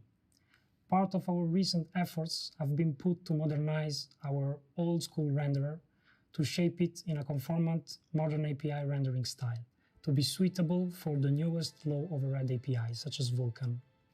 Today, I'm going to talk a bit about Gen 12 benefits for planetary rendering features. As I said, Gen 12 key aspect is performance. The way this is achieved is to make command submission easier for multi-core CPUs. All Gen's rendering APIs rely on a single thread, in which you have the view of a single timeline where GPU commands are guaranteed to be executed in order. The driver does the rest and is responsible to handle memory and synchronization. Gen 12 can scale much better, thanks to the ability to dispatch in parallel commands that are submitted from different execution units. The memory is directly handled by the renderer, and synchronization primitives are used to make sure commands dispatched in the right order by considering cross-dependencies between resources. Since the rendering driver is thinner and more responsibility is given to game developers, this opens a new opportunity to forge a new renderer for specific needs a game like Star Citizen might have. Our planetary technology introduced a new set of engineering challenges, so we need to be very creative due to the fact that most game industry standards techniques are not working very well for Star Citizen. Thanks to Gen 12 optimizations, we can push our planetary rendering computational budgets to perform more GPU operations. This translates to better visuals, more details, and less compromises. As a member of the Planet Tech team, I will show you some improvements we've recently made for our planetary terrain rendering pipeline. We made two important terrain improvements. The first is at ground scale level, and the second is for large scale purpose. Both techniques use dynamic tessellation. Dynamic tessellation is a GPU feature, which allows to increase the triangle count on the fly before a sterilization stage occurs. The new triangles are then manipulated to shape the terrain high-frequency details and improve surface visuals. This new technique is replacing our parallax relief mapping, which is a per-pixel technique. And instead of creating geometric details like tessellation does, it works by simulating details after the rasterization stage, with a cheaper approach by tracing rays from camera to surface. The second improvement targets planet visuals at long distance. This technique is also tessellation-driven, and it aims to improve terrain-ocean intersection, where CPU geometric representation lacks for enough control points in the geometry. We've reached the conclusion. Thank you very much and enjoy the rest of CitizenCon. Thanks, Anis. I'm Will Hayne and I work on the Planet Tech team.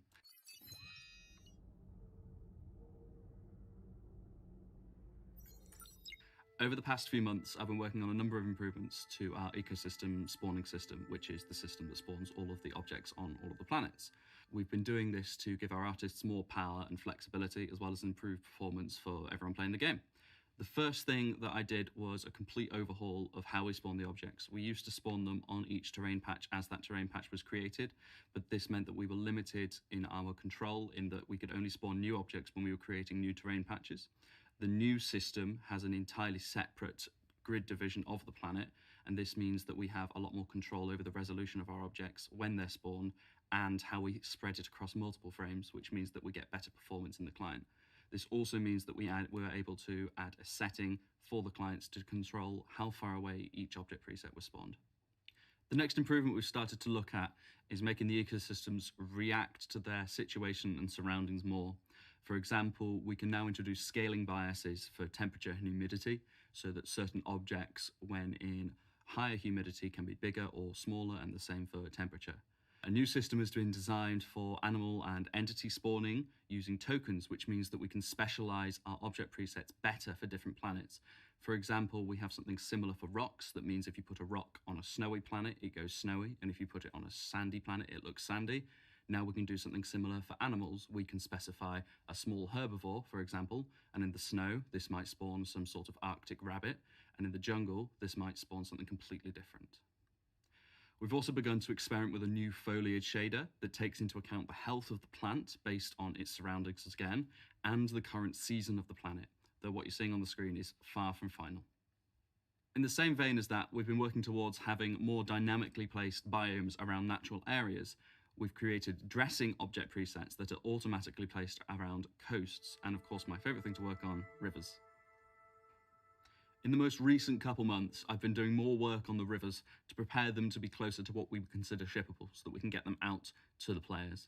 This has included finer control of both the shape of our rivers as they flow from springs to larger rivers, but also the objects that spawn around our rivers, so we have control over what spawns in the water, what is spawning on the banks of the river, and what is spawning further away and blending it into the biome that it flows through. The other thing that we've added as well is a wet edge around rocks, both in the sea and in rivers, which reflects the fact that they were probably wet from the river, and so they look a lot more shiny. We've also been working on introducing basins to the river system so that we can have more natural pauses in our river systems and other bodies of water than just the oceans. Another major change was to stop using the planet's ocean mesh and just displacing it up to the river, and instead building specific river mesh sections around the river. This means that we can have far more control over the shape of the water, and we can use our own specific river material and shader, meaning that we can specify colors, flow, and other properties of the river water separately to the ocean of that planet. Rivers aren't done yet, but they're closer to being used in production than ever before. The next steps include a planet populating tool, so one click to create an entire river system across a planet, and maybe working on a little bit of lava flow, but we'll have to see when that comes. Next is Mark and Morgan. Thanks, everyone. Hi, I'm Morgan. I'm a tools programmer from the Planet Tech team, and now I'm going to talk about Rasta.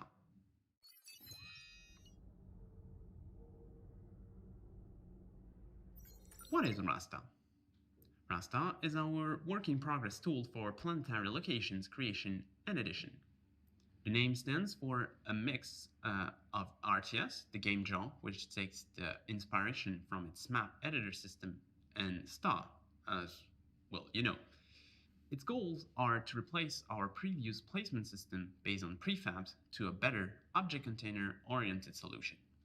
As our previous system was based on prefabs, any changes to location was source of issue, as it needs to re-enable a whole set of data to have things like missions or shops to work again. With this new system, any change will be easily manageable and won't require us to redo work when a change is made. Plus, as it's now object container oriented, it can be used for outposts, caves, or even derelicts, and more. It works as a modular system where locations will in fact be made of small elements that will be placed just like you do in City Builder RTS editor. And in a matter of minutes, we now have a new location where we can now create a bunch of cool gameplay. Let's go to Mark, who will tell us about the connector system. Thanks, Morgan. So, I'm Mark. I'm also a tools developer for the Planet Tech team. Do you know what's better than placing everything by hand? Not placing everything by hand. In order to do that, we use what we call connectors. Basically, artists create small parts of homesteads that we can then snap together. Every part is modular, so we can interchange multiple ones in order to have procedural homesteads. Every change is very simple. We can change like the whole inside of a homestead, or only a building that is a part of the homestead. In that way, it's very easy to make a lot of different buildings. Once something is connected, it is considered a part of the whole. So it moves as one, it can be deleted and changed, and it's basically all for connectors. So back to you, Morgan. And last but not least, some of you might have noticed that the UI is not looking quite like an engine UI. And that's normal, as it's based on our in-game UI tech building blocks, and that for a reason. Well, today it's being used by our developers. One day, when it's ready and been thoroughly tested internally, we'll make a version available to you, the player. And Rasta, it's what will make you a pioneer.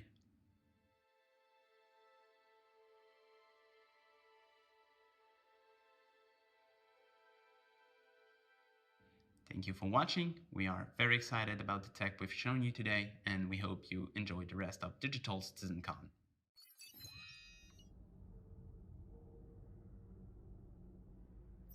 So that was a small sample of what our team is working on. I hope you have enjoyed it. Enjoy the rest of CitizenCon, and thanks for watching.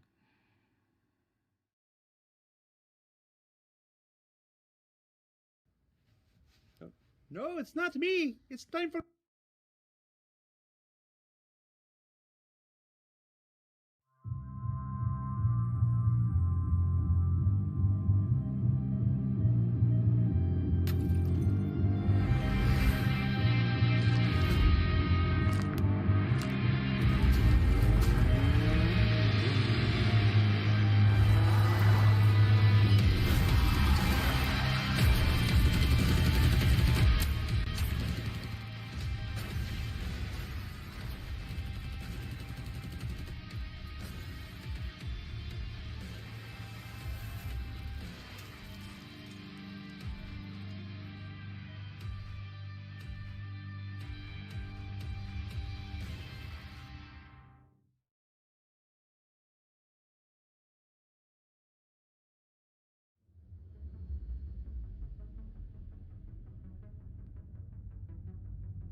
Push up, moving.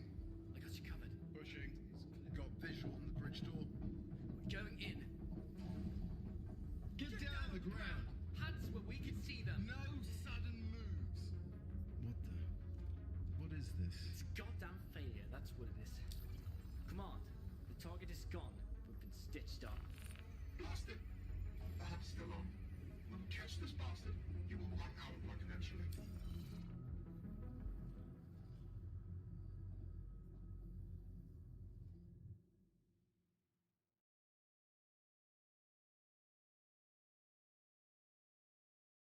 Are you tired of that same old commuter train?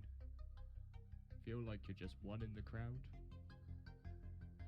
Was that burrito the best thing about your day? Out on the frontier, there are opportunities aplenty if you know where to look, and if you've got somebody to help you find them.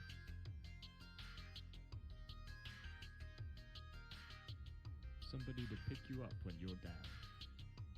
Somebody to watch your back out there in the black. We're recruiting across our industrial, security, exploration, and merchant divisions. So if you think you've got what it takes to make it on the frontier, think Frontier Consolidated.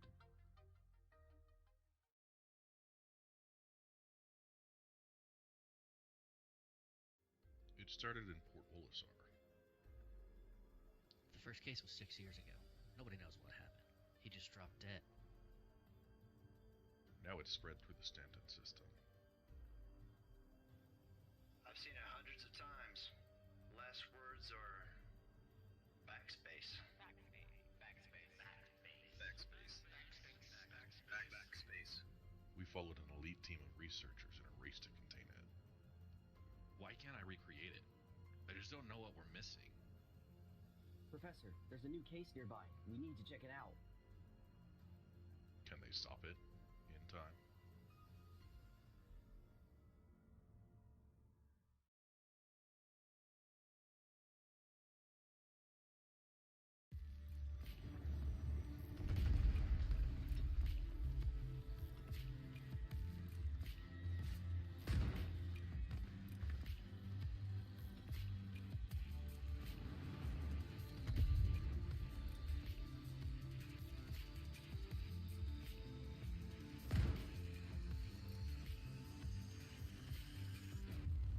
Struggling with your career out in the verse?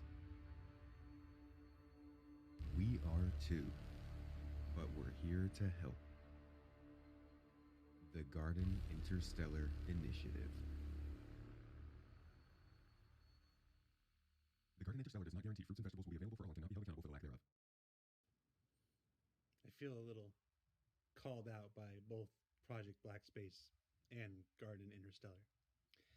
And hey, at least we all know what my surprised voice sounds like now. That was new. That was the Planet Tech panel, and the big news watching the chat was clearly Rastar, the beginnings of which will one day let players build their own outposts like the ones we've seen, and others still yet to come. But up next, the cosplay contest returned this year, and it's been open for a couple months now. So the community team narrowed it down to a couple finalists, and then their panel of judges have selected the winners. And I was not asked to judge this year. Why was I not asked to judge this year? It might be because they figured out I was buzzed on British cough syrup during the 2019 event. Could hardly tell. So let's take a look now at some of the finalists.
All right, and the winners. Let's see what we have here. In third place, Calamity, who's worked to prove that it's not all about armors and weapons. Sometimes you just have to look good on the dance floor at Wally's bar. In second place, Diabolus, back again and always a force to be reckoned with, this time rocking legacy heavy outlaw armor and a laser sword. You can't just add a laser sword, can you? And finally, in first place, it's OG Star Citizen Ken Shadow, who returns with a Grey Cat Errol armor, complete with backpack created through a combination of EVA foam, 3D printed PLA, and poured resin for the clear pieces. Now, true story, I once spent the day pushing Ken Shadow around Disneyland in a wheelchair, but he never actually explained to me what his injury was. It's possible I was taken advantage of. Now, congratulations to all the winners, but there's still a fan favorite award. You can head over to the website now and cast your vote. I forgot to ask what the prize was, so I have no idea what any of these people won, but I'm going to assume it's a 15-minute call with Tyler Wicken to ask all the when questions you could ever want. Congratulations, everyone. Up next, it's one folks have been waiting for. Paul Rendell and Benoit Beauséjour take us through the programming and engineering looking glass with server meshing in the state of persistence, starting meow.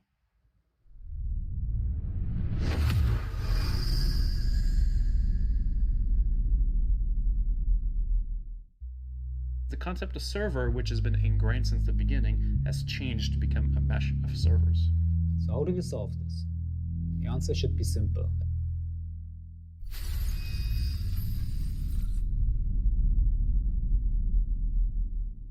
Hi, my name is Paul Reindl and I'm the Director for Online Technology here at CAG. I wanted to take this year's CitizenCon as an opportunity to give you some insight into our exciting persistent streaming and server meshing technology. In this talk, I will cover a quick overview of the current streaming and server architecture and how we plan to transform the existing tech into what we call persistent streaming and server meshing. I also have Benoit Beauséjour with me, who later in the talk will give you more insight into the graph database that is powering persistent streaming. Hey Ben, how's it going? Hi, Paul. Hi, everybody. I'm super excited to share some of the details about what the game services team at Turbulent has been working on to support the efforts to build this technology and make it a reality for you guys. Cool. Let's get started.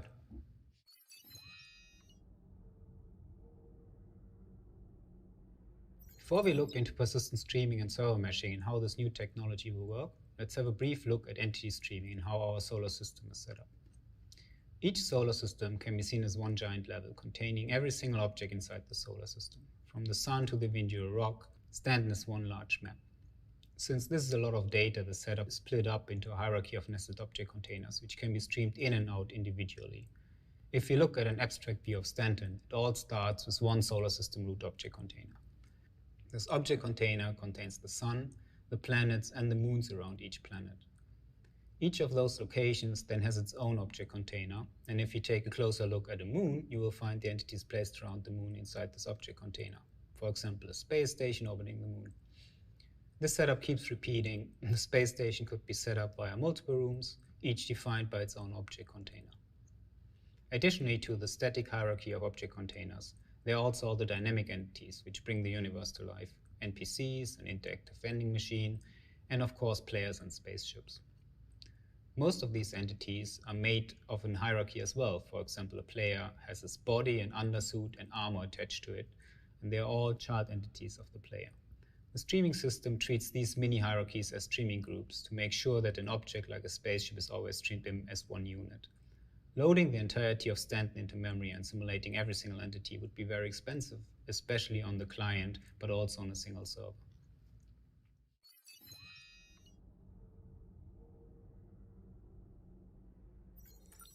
That's why we developed entity bind culling and object container streaming, which allows us to stream object containers and streaming groups individually. When the game server starts, all entities and object containers within the solar system are loaded into local memory of that game server. These entities are not streamed in, we just store the initial state in server memory. When a player connects, we create a so-called streaming bubble around that player, and object containers as well as streaming groups that are visible from the player's point of view are considered inside this bubble. Any object container that is inside the bubble will stream its content, and any streaming group within the bubble will also be streamed in on the server and then replicated to the client. Entities are considered inside the streaming bubble if their projected screen size on a virtual 1080p plane is larger than 5 pixels based on distance to the player. So while a large object like a moon will be considered inside the bubble from far away, a small object like a ship will only be considered inside when it's much closer to the player. When the player starts moving across the universe, entities that leave the streaming bubble will become unbound, and the replication layer will remove these entities from the client. Entities that enter the streaming bubble will get bound to the client, which caused the network layer to replicate these entities to the client, effectively streaming them in. We call this technique entity bind culling because streaming on the client is driven by the network layer, binding and unbinding entities. If entities are not in any client streaming bubble, so no players in their vicinity, these entities are also streamed out on the server. They go back into a dormant state where they are not simulated.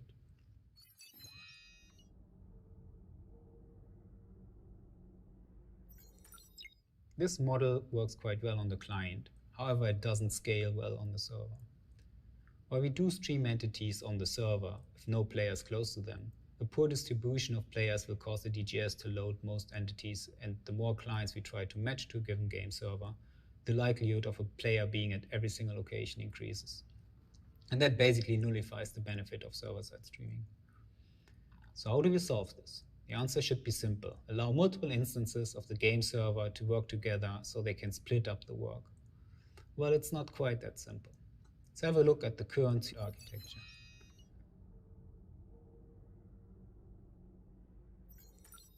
As of today, we have a traditional client-server architecture. One instance of a dedicated game server serves up to 50 clients. This is called instance as the dedicated game server has its own instance view of the persistent universe. Once the server is full, we start a new server instance, which then serves additional 50 players. As we've seen before, when a DGS instance is created, it loads a unique version of the Stanton system into its local server's memory. Therefore, each dedicated game server instance has a unique copy of every single object that's part of Stanton. As these entities only exist in the memory of the game server when the instance is shut down, these entities are deleted.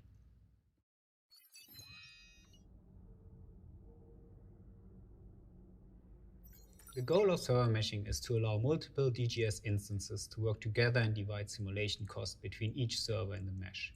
In the best case, we can scale this to infinity by adding more nodes to the mesh.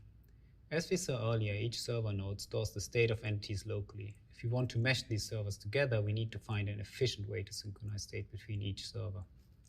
With our current architecture, depending on the vision of the simulation and the overlap, this would require a lot of synchronization points between each node.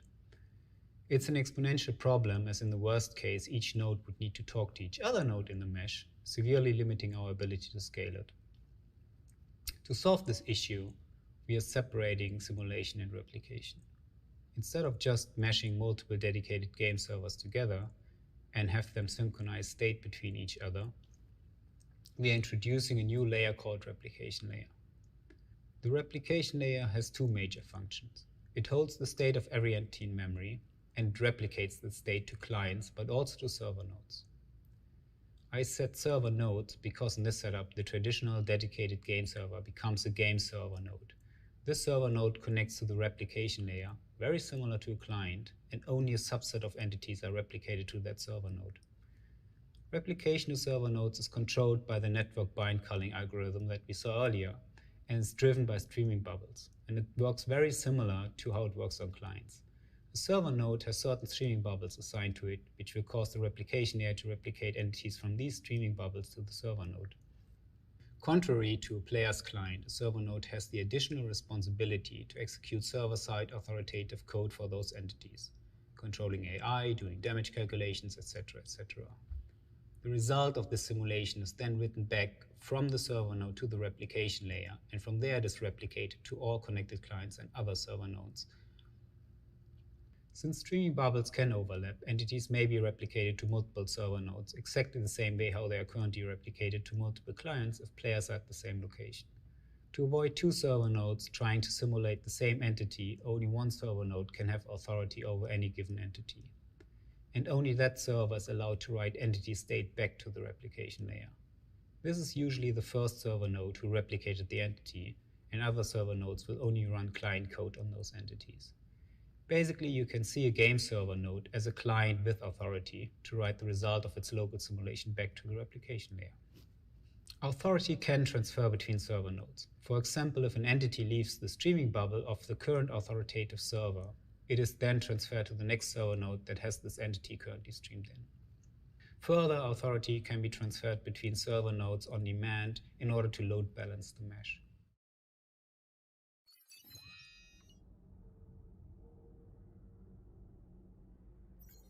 Since we now mesh multiple server instances together to simulate a shared state of the universe, we no longer call this instance, but instead we call it shard.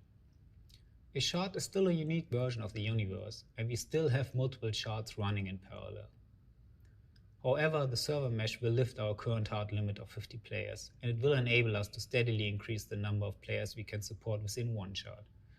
It will take some time, and in our first version of server meshing, we will still have a very similar situation as we have today, with quite a few shards running in parallel. However, this technology is going to enable us to start scaling the universe to become a true MMO experience. There are some fundamental differences between a shard and an instance, and for this we need to take a closer look at the replication layer and talk a little bit about persistent streaming. Previously, the entity state was held entirely in memory on the dedicated game server.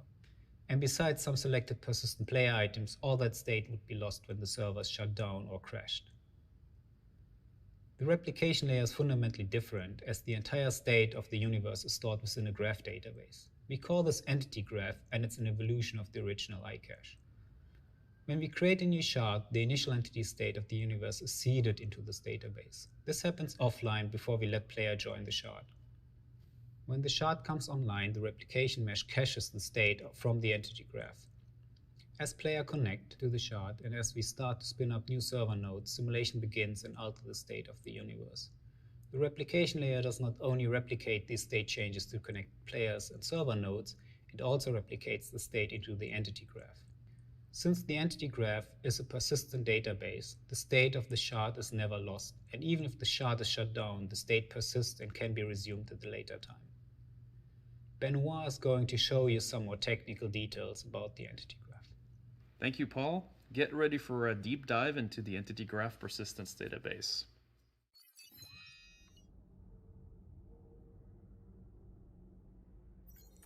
The entity graph is our approach to persisting the game world. This is fundamentally different to what is happening today in the game, where only items you own are actually stored. Our objective is to be able to save the state of the replication layer, which includes all entities in a given universe shard, in order to provide a truly persistent world, where actions you take as a player can influence environments in the game world permanently.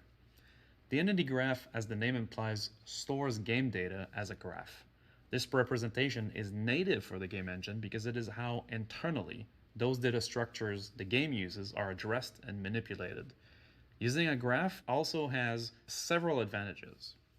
We're basically storing and retrieving from a gigantic indexed list of nodes and edges, and those edges between those nodes are optimized in a sharded database. But in order to properly explain the system, we must first view the game world as the game engine sees it.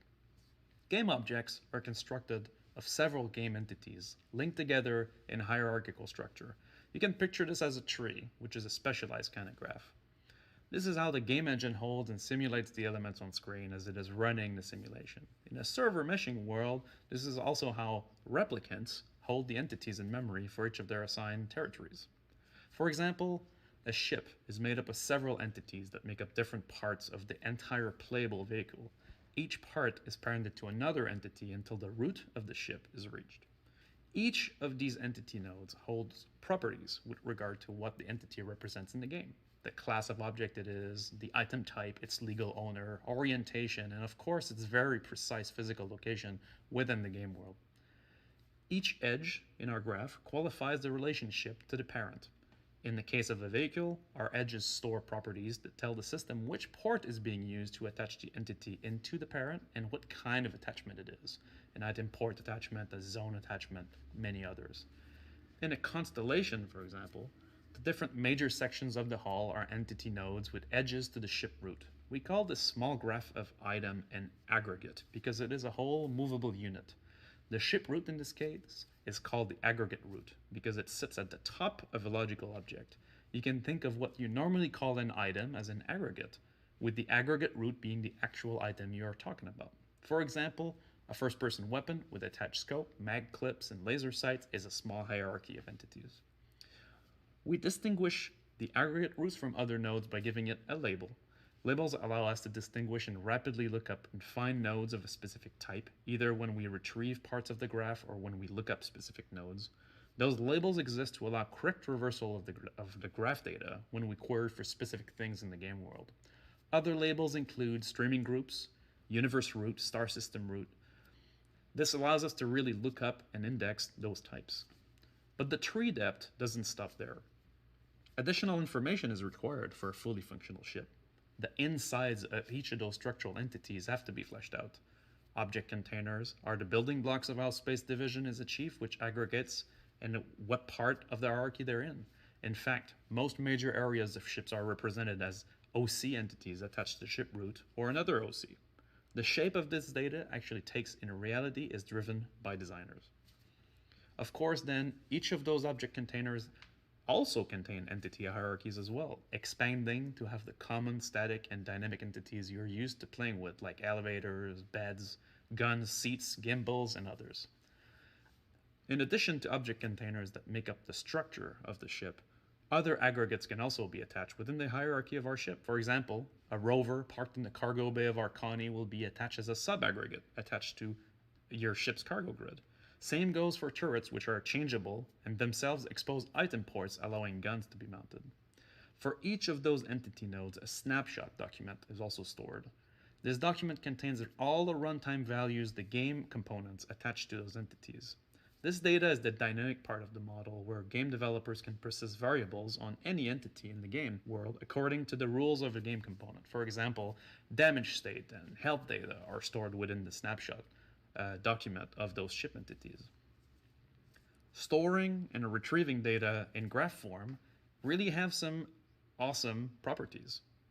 It's a native structure to the game engine, so it gets loaded rapidly. It's very simple and effective to serialize and transport because it's just a list of nodes and edges.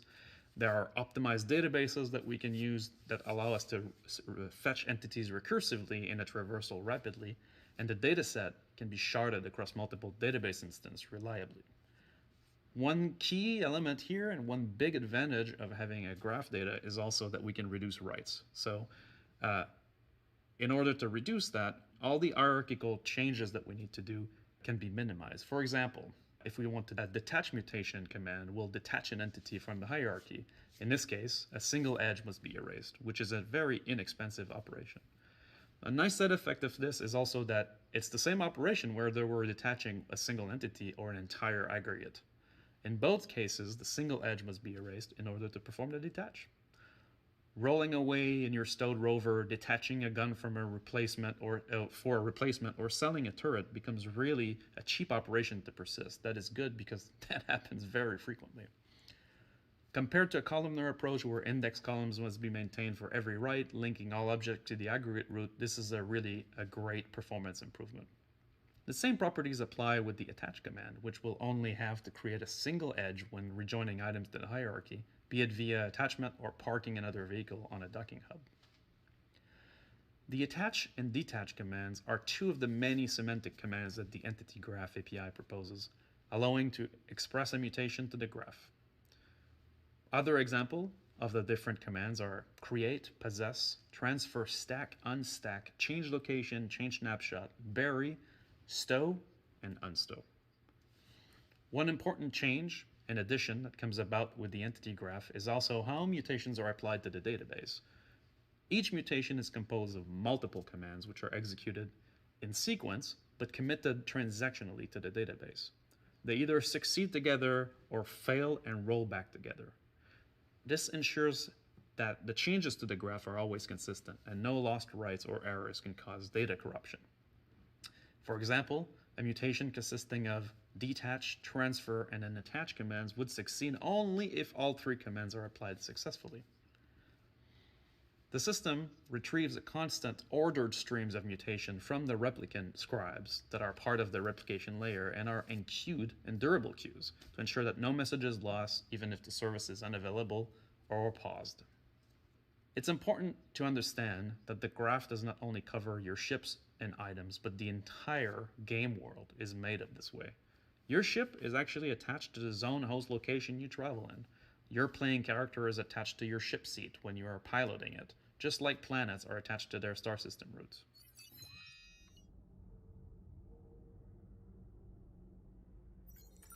The game world, though, must exist in persistence before it can be replicated and mutated. This is part of a process called seeding, where a new database is created by the replication layer. It is during that process that millions of entities are initially created in a sort of a big bang. At this stage, every object container, every minor or major entity from planets to doorknobs are inserted into the entity graph in their default state. That is, the state that the designers decided was the initial state of the world.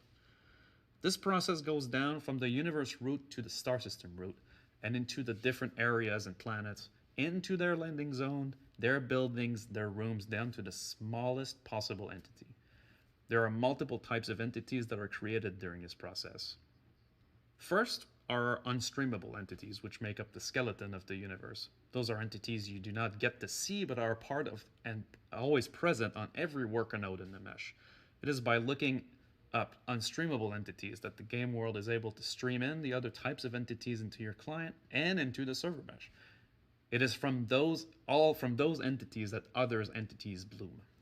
Static entities make up the game world that you cannot interact with. Most map objects that make up buildings like the Hurston Tower, rooms and walls of hospitals, or the bar at G-Lock are all made up of static entities. And the last type is dynamic entities. These are entities that you as a player can manipulate. A bottle on a bar, a door in a level, a ship component, everything you interact with when you're playing the game. Of course, during seeding, all object containers are also seeded as part of this hierarchy and inform the shape of the loadable subgraphs. The seeding process takes a couple minutes to complete, Once created, this newly seeded database represents a full dimension of the universe and will now persist as it is modified by players. As you play the game and go about with your ship, your playing character entity moves from location to location, getting attached to new zones as you travel. Your player aggregate is itself part of the Jang graph, and your location and state are persisted by the replication layer scribes to the entity graph of your given territory. When you interact with dynamic objects and their properties change, the state of that entity will not persist until this instance of the database is undeployed. There are, in fact, multiple copies of the universe that are seeded at a given time. We call those shards. Each shard is a unique copy of the game world, complete with all of its entities and unique states. Think of it as an alternate universe. Dynamic entities that have been modified in each dimension will have different states. The bottle on the bar was moved, or the door was destroyed, might not be in the same state between shards. This technique is a way to gain scalability as our player base grows. A single shard can grow to host multiple millions of entities. Even if each shard database is itself clustered and can grow substantially past a single machine, there is a point where multiple clusters are needed. As you join the persistent universe, the matchmaking system is getting retooled in order to select the correct universe shard for you to play on, using multiple data points like your friend's location, your active party, your last game session, or which shards still have items on it that you own. This is to ensure as much as possible that you end up on the same shard you expect to be as a player.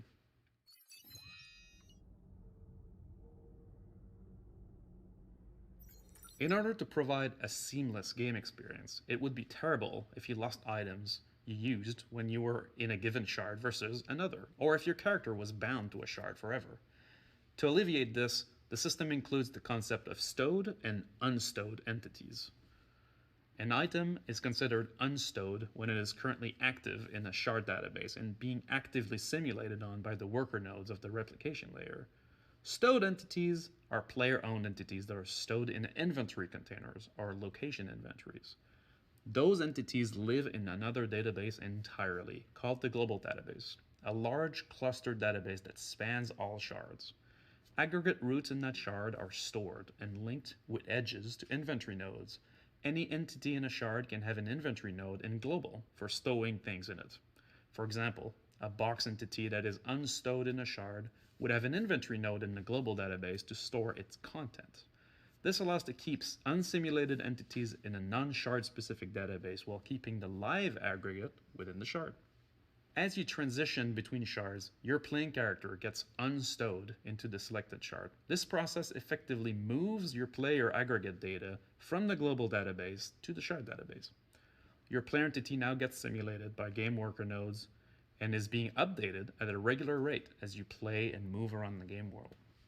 Accessing items that are stowed, like a ship, from the ASOP terminal is basically reading the inventory contents of the global graph at your location. Same goes for personal inventories or cargo inventories. When you request a ship to be spawned, the system will unstow the ship onto a landing pad by submitting a shard mutation. Alternatively, when a ship gets despawned during parking at a rest stop, the ship gets stowed back into the global database, making it available for unstow in any shard. The global database is where all of your stowed items will live. Hero items will always be available for unstow in any shard if they are not already in use. The process of stowing and unstowing also helps to alleviate problems related to entity authority so that only game worker nodes in the right shard can update unstowed entities in that shard. This brings about a nice property of the server meshing and persistent streaming architecture in that the state of the entities are being persisted transactionally during play, be it in a shard or a global database through stowing. A single server crash, or 30K, should no longer result in item loss. This model also has a real scalability benefit that stems from the separation of the read-intensive workloads that are isolated to the global DB from the write-intensive workloads that are handled by the individual shard database. The global graph exists to provide seamless access to your belongings no matter what shard or alternate universe you're currently playing in.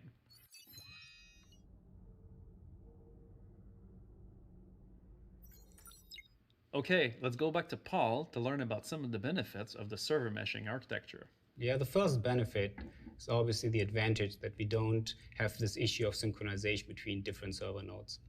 Each server node has one single connection to the replication layer, which is used to push and get updates for entities of interest. The second advantage is that the same streaming and replication logic that we already use for clients can be applied to servers, and that server nodes will only stream in a small area, which will greatly increase performance. It also allows us to increase resilience down the road. As long as a client is connected to the replication layer, the client stays connected even if the server node crashes. In this case, the simulation for an entity may be stopped for a moment, but as soon as a new server comes online, the simulation will just continue. While the underlying tech is close to completion, there are some upcoming challenges that we need to solve before we can give that into your hands. The first version of this technology will contain a static server mesh. Instead of the fully dynamic mesh that we saw earlier, the static mesh assigns server nodes to predefined sections of the solar system. This will reduce the amount of authority transfer that game code has to address in this first release. There will also be a lot of challenges for the game services and game feature teams. Or maybe Benoit can give a little bit more. Yeah, there are many parts of the game that are affected by this new server meshing architecture. So any gameplay features that has to rely on the concept of a server, right? Currently, when you connect to a game server, we know what match you're in. So to send messages and update to that server, we simply locate your active match and then send those messages out there. That concept needs to change because we now have a mesh to deal with. And so there are multiple game servers that need to receive this information. They need to be able to subscribe dynamically to it or unsubscribe dynamically to players transitioning through them. So you can imagine that this will affect things like missions that currently are spawned locally on the game server. These now need to be spawned globally within the shard and also persist their state. So all services that are attached to missions, whether it's the quantum system in the back end or the quasar tools, need to now know about the concept of a shard. This also goes deep into like things that are mechanical, like getting global chat to work on a server. That concept now needs to be extended to the shard, where this will probably push us to implement this as a location-based chat, for example. And so many teams in the company now need to change their feature to take into account the meshing technology that's behind it, because the concept of server, which has been ingrained since the beginning, has changed to become a mesh of servers. Yeah, exactly. So I also want to shout out to the network team who's working on the replication layer and the bind culling, as well as the persistent tech team who's working on the entity and object container streaming. And as Benoit said, also all the other teams that work on gameplay features or gameplay services that are affected by this new technology. There are a lot of devs working on this, and we are very excited to push on this new technology. Thank you for your time.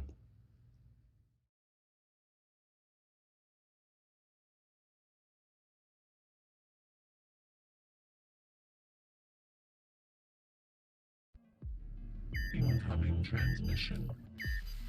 Is this working? Good. Hey, look, I don't have much time. They call me Chris the Menace, and I have been framed for homicide. I am here at the Klesher Rehabilitation Center. I have a bounty on my head for 500,000 credits, because I am offering 1 million credits for somebody who come and rescue me. I can't leave. I am being watched. I need help. I don't have much time. Please come and help me. Come.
Miners are of a unique breed.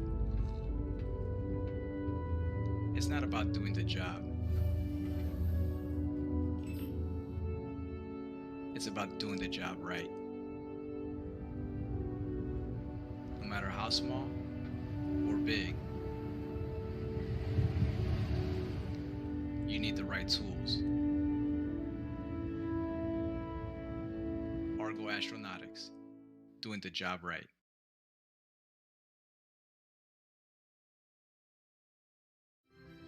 From our starfarers to our labs, offices, and facilities, and in communities around the verse, we're continuously innovating to provide the energy solutions that advance modern life.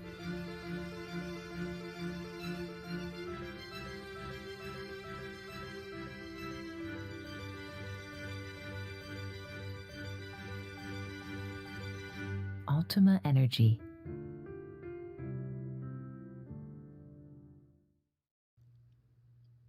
Who said he could use my set? All right, fine. So we're going to redo the whole thing now with no graphics and orange lights. Ready?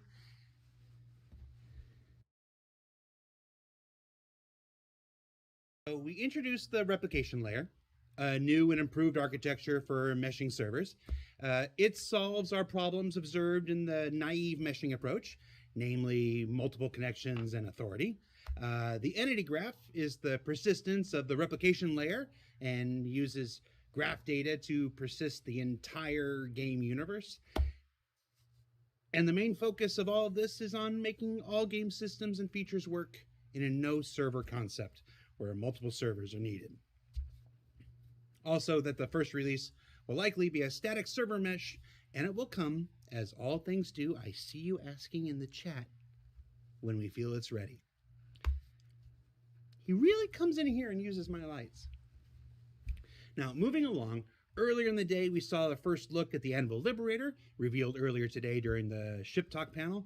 So check out the website to learn more, and you can submit your questions for the Q&A on Spectrum that'll be released in the coming days. Also, don't forget about the hashtag SC Watch Party on Twitter and Instagram contest. I can't help but notice that morphologists and Berks have one going, and I wasn't invited. I mean, I wasn't invited to any of them now that I think about it. I mean, 315 is not out yet. I could just backspace and respond there in a JIP. I was going to do a gag where I hit the button and then fell on the floor, but I don't feel like it anymore. But up next, my vote for Sleeper Hit of the Day. Addie and Graham take us into the world of Claudius, the next big thing from CIG Audio, in the sounds of space, starting now.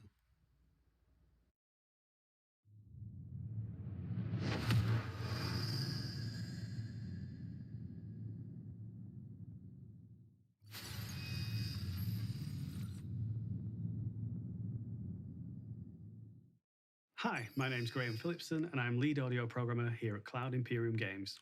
Hello, I'm Eddie Kelch, and I'm one of the sound designers working at Cloud Imperium Games. And we're here to talk about some of the big developments we've got going on in audio tech, specifically SIG Audio and Claudius, which is a new audio engine layer and associated tool that we hope will greatly improve the development experience of our sound design team. Getting started on this project can be quite challenging due to the amount of tools that we have involved in implementing audio into the engine. And with the Claudius tool, we aim to streamline that process as much as possible. This talk will be very much focused on workflow and tech, and as such, there won't be too many sort of exciting explosion sounds going off and things like that. But, you know, this is all about how we improve the workflow for our sound design team, and we know these guys can make amazing sounds anyway. Thanks, Graham.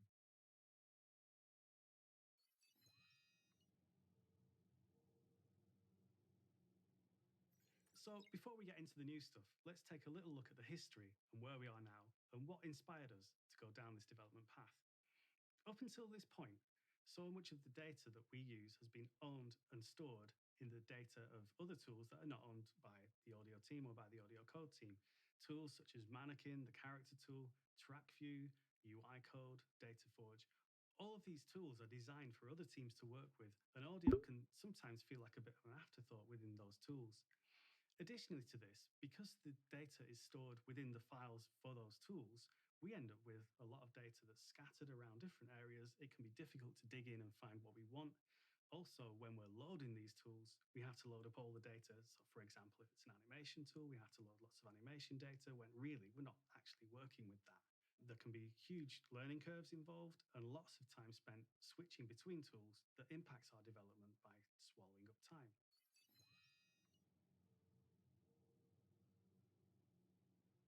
A lot of our ways of working haven't changed in a very long time, and we thought it was time to take a step back, look at all the challenges we face, and see if we can come up with solutions for all of them by coming up with a completely new design that addresses all the issues that we face day to day and tries to overcome them in an elegant way that makes the sound designers' lives much easier and makes their jobs much more fun.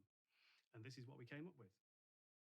So with Claudius, what we did was we put workflow at the very core of the design. From day one, when we started working on the design of the SIG Audio and Claudius systems, we wanted to make sure that workflow was always the focus of how things were working. We never wanted the tools to get in the way any more than they need to. And we wanted to make sure that the tools could be as smooth and as fun to use as they possibly could be. I think that this designer comes first workflow is quite important, and it's going to become an integral aspect on this project. Currently, we have quite a bit of focus shifting, and that tends to break momentum. Not only that, audio seems to be treated a lot as a production aspect of the game at the moment, and this tool is going to help shift that to post-production, where it should be. Yeah, absolutely. That's a really good point. One of the main things we wanted to do with the tool was to make sure that it could be used as a post-production tool, so that you could effectively take a finished feature of the game where no audio guy had seen it at all. The audio code could be implemented really quickly, and then the sound design could be implemented on top of that really quickly. And this could all be done completely downstream of all the stuff that happened before it. Obviously, in practice, we're working on this game in parallel with lots of other teams, and we never work in the sort of post-production way that, like an actual film post house would work. But by carrying over some of those principles, we think we've made a really good tool. And part of how we've achieved that is by sort of completely abstracting the audio data away from the code that calls it. The calling code knows nothing of what the result of what it is saying will do. So it will trigger some parameters and some events, but it doesn't know what the audio system will do as a result of that. And there's a very clear decoupling between the audio system and the game that calls it. And likewise, within the audio system, we don't care where the events and parameters came from. All we care about is what we do with them and how it makes things sound good. And now, with all this data in one place, it's going to make it extremely swift and also a lot more inclusive to fix bugs. By inclusive, what I mean is audio QA is going to become an even more integral part of the team. They're going to be able to quickly fix these things on the fly. Yeah, I think that's a really important point. Like, because we've got all this data in one place, and we've also got the game's behaviors in one place, what we've done is we've integrated all the debugging tools into the exact same tool that the sound designers are using. So an audio QA person is working in exactly the same place, but they've got an interest in some different data. So what they care more about is like, why is something not sounding as it should, or is the system behaving as it should? And we want to offer up all the information that they need. And what that means is that then they can easily pinpoint where the problems are. And in some cases, they can probably fix them because the fixes become so obvious. Coupled with that is that we want the sound designers to be able to completely trust the tool, so that when you implement something in Claudius, you know it's going to work in game. And fundamentally, there should be no difference between you implementing something and playing it out and actually running the game in a real game scenario and doing the same thing. So what we want to do is make it so that if anything doesn't work, that's a code bug, that's on us guys, we need to fix it, and you guys can completely trust the tool. And that means that you don't need to spend lots of time testing. I think trust is a good word. I think that trust is also going to be coupled with just a whole new improvement in our daily lives when it comes to implementing audio into the game.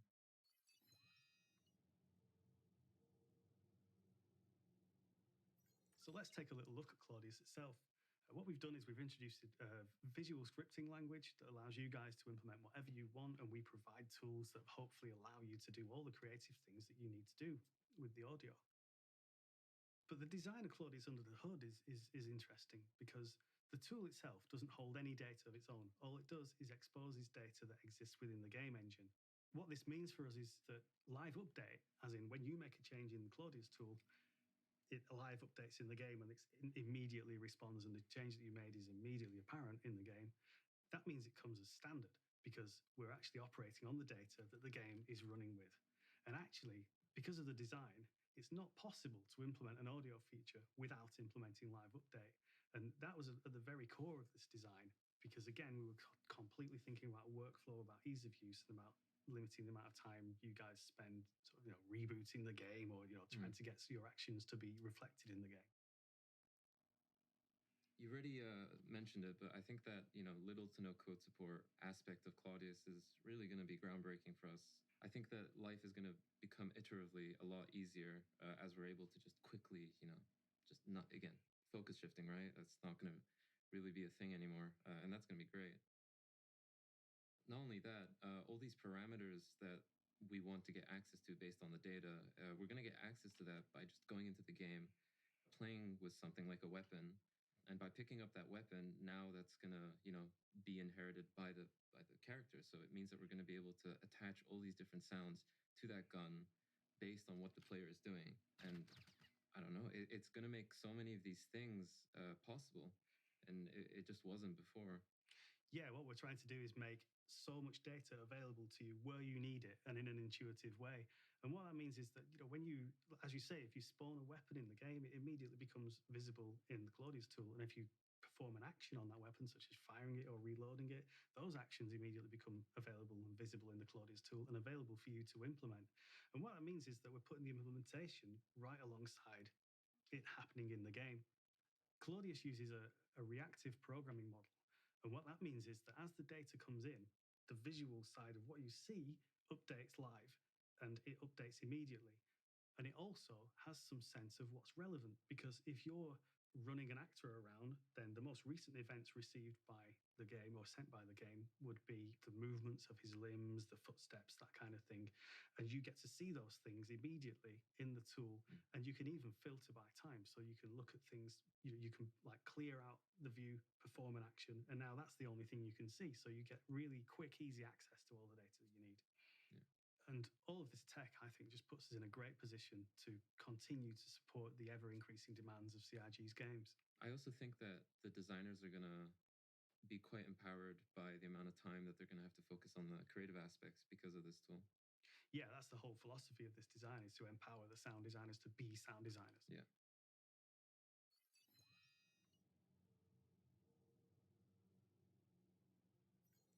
So let's take a look at a practical example, marking up a weapon in Claudius. As we've mentioned, all the events and parameters that arrive in the Claudius interface are things that have happened in the game. The game is just describing what's happened, and it doesn't have any preconceptions about what the audio system should do. It simply provides data. So, for example, the weapon fired, it now has 5 rounds in the magazine. The weapon fired again, it now has 4 rounds in the magazine, and lots of other information as well, such as the weapon fired and there was this much atmospheric pressure around it, or it was out in space and there was no pressure. All these sort of contextual things become available. And the decisions about what that data actually means to you guys all completely come down to you. So all we do is we, as programmers, is we provide as much data as we possibly can in a place where you can use it. What amazes me about this tool is it's going to just be as simple as, hooking up a couple nodes and seeing the results in the editor. Not only that, all this complex logic that we have, we're going to have access to all these parameters super easily. So the idea of, let's say, having a different reload sound based on the amount of ammunition in the mag it's going to be, rather simple to implement. Yeah, absolutely. What we've done here is we've gathered all the data that may or may not be relevant to you, and we don't mind whether it is or not. We deal with all that code side, the efficiencies of that, and you guys get access to any data that you may or may not be interested in. So you could do like crazy things if you wanted. You could make it so that the reload sounds different if there are, like you say, if there are different number of rounds in the mag, but you might want to make the reload sound different if the character's wearing armor or not. I mean, that makes no sense, but all this data becomes available to you, and it's totally up to you guys what you do with it. So we're opening up lots of possibilities. I think that comes back to empowering the sound designers again. I think all this freedom creatively it's going to be great. Yeah, absolutely. And I think that sort of giving you that creative freedom, I think, is going to be amazing to see what comes out of that. Because for example, we can have something like a a parameter that says whether it's nighttime or not. And if you wanted, you could change the whole aesthetic of the game, change all the sounds based on it being nighttime, and that would require no input from the code team because we've given you the data that you need.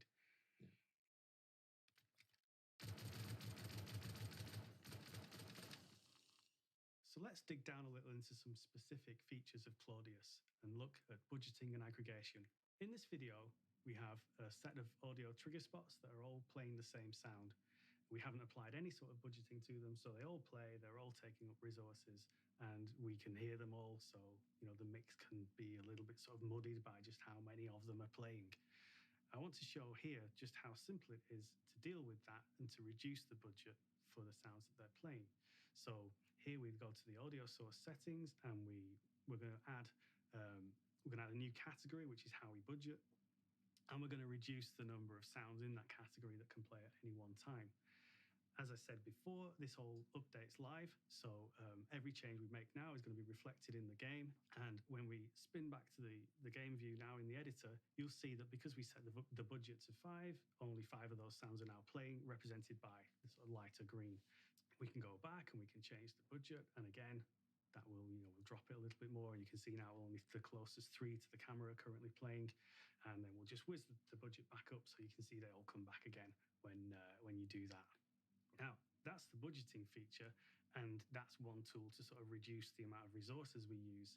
But what we also do is allow you to deal with what happens when all those sounds that are not allowed to play because of the budget are prevented from playing.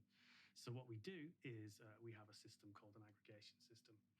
And every single one of those sounds that hasn't been allowed to play can contribute to a further sound that attempts to represent that crowd of sounds that were not played. So here we're going to do a really simple example. We're going to hook up a sort of more musical tone to this aggregate. And what this aggregate will do is it will represent all of those sounds that aren't playing. Now, we offer lots of parameters to this aggregation system, but the aggregate is aware of how many sounds it represents. It's aware of the position. It's aware of the spread of them. So lots of information is made available to the sound designers so that they can represent this mass of sounds with just a single audio source. Okay, so now we can see that there's a further light green blob in amongst all the dark green. And what that is that's the aggregated sound. So that will move to the center of wherever the crowd of non-playing sounds is. And as you can see, it kind of skips around in this video, but we have smoothing options so that it doesn't sort of jump around and become jarring. It just moves around as quickly or slowly as you want it to with the crowd of sounds that it's attempting to represent. And what this means for us is that it makes it a lot easier to sort of clean up the mix if you've got a lot of things that have been added to a level. They've been added by a non-audio person, and with maybe not so much understanding of the consequence of that, it gives us really easy ways of dealing with that. You can see here, if we increase the budget, the aggregated sound moves further away. And then if we completely reduce the budget to nothing, then you end up with just a fixed aggregated sound right in the middle of all the sounds that are playing. All the sounds that are not playing. Now, this is a really simple example. None of these sounds are moving, but if they were moving, then that blob would move appropriately to the position where all those sounds were moving. I think what this tech has showed us is for ambience work specifically, the designers are going to have quite a lot of creative freedom to kind of go wild and rely on this technology to help us clean up not only the mix, but the voice count and the channel counts. It's also a good way for us to create accurate background dialogue, or as we call it, walla, for bespoke locations. And I think it's going to bring a lot more life to locations. Absolutely. But also, aggregate logic doesn't have to be used for those purposes. It can be used for more abstract purposes as well. So we can use the logic system within the audio system to understand how many of a certain thing exist in the game. So if, say, every tree tells the audio system that it exists, we don't necessarily want to play a sound on all those trees, maybe unless it's windy, which is a decision we can make if we want. But we can track count, so we can track how many of a certain object type there are, and we can use that information to inform something like the mix. So you can have a mix that's maybe specific to forests. You want something to sound like a forest. You want to bring in some ambience that makes it sound like a forest. And that can all be driven by this set of data that we're not actually playing sounds directly on, but we're just using it to inform the mix. Another feature that we have in Claudius is logic inheritance. And what that allows us to do is to implement a set of audio logic on a certain audio node and then inherit it on child nodes of that node so that we can override it, repurpose it, or make it just basically do the same thing as the parent node does. Now, that's quite an abstract thing to say, I know, but what it means is that we can use a single set of events and parameters to express audio across multiple nodes in the game. I think this comes back to the example that we used before about, a weapon reloading. And so by overriding that logic, we're going to be able to place audio events on specific parts of the weapon and make them perform based on what the character is doing. Yeah, it just seems like a really powerful tool to have. Yeah, absolutely. And again, it's all about putting all the power in your hands. Yeah. For example, you might have something like a character who jumps and lands, and that jump event can be expressed on any bone of his body. So if he's wearing a watch, you can make it jingle. Yeah. If he's got a cracky knee, you can make it crack when he lands or something. And all these different things can be done, and they're all available to you by default. And quite easy to implement as well, as we're seeing. Another thing we have in Claudius is a set of systemic parameters. And what they are is a set of parameters that are available by default to any audio node in the game. Things such as atmospheric pressure, velocity, acceleration. So for example, you can do something like take the atmospheric pressure and the acceleration of an object, and you can use that to express some wind noise. And that's something that previously would have required code support, but you guys can just dive in and do it on literally anything. You can add a SIG audio component to something that the audio system's never seen before, and you can start expressing the audio on these things in this way.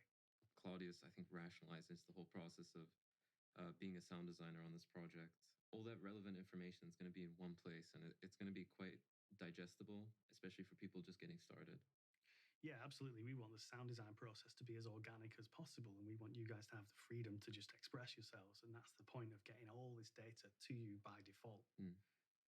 So let's take a look at an example of something you can do using SIG Audio and Claudius without any code support. Here, we're adding a SIG Audio component to an entity type that's never had one on it before. It's a really simple thing to do. We just drop the component in DataForge, and then we can jump over to the editor and we can spawn one of these things. And I'm going to use the example of a plushie here. And what we're going to do is we're going to use some of these systemic parameters and events that come for free without any extra code support, and we're going to use them to express. It's a bit of a silly example. We're going to use them to express the contents of this plushie. So what looks like a cuddly toy right now is going to turn into some sort of water container. So we're going to put a kind of water sloshing loop on this thing. So we need to respond to its spawn event and also its despawn event. So the sound stops if it ever gets despawned. And we can add an audio source that is the water sloshing sound. And then if we hook that up, it's going to start playing that sound. But the way these sounds are set up is that they don't play anything unless certain parameters are set on them. So they're muted until, for example, they have some sort of rotational or directional movement on them, because you don't want an object to just sit there playing a sloshing sound when it's not moving. So we're going to hook up some parameters as well. We're going to hook up the systemic acceleration and velocity parameters. And we're going to just demonstrate a little bit of, we're not going to go into sort of too complex logic here, but we're just going to demonstrate a little bit of what you can do. So we're going to multiply them by each other. And then the result of that, we're going to set it on a couple of parameters on that object. And then, as I said before, everything is live updated.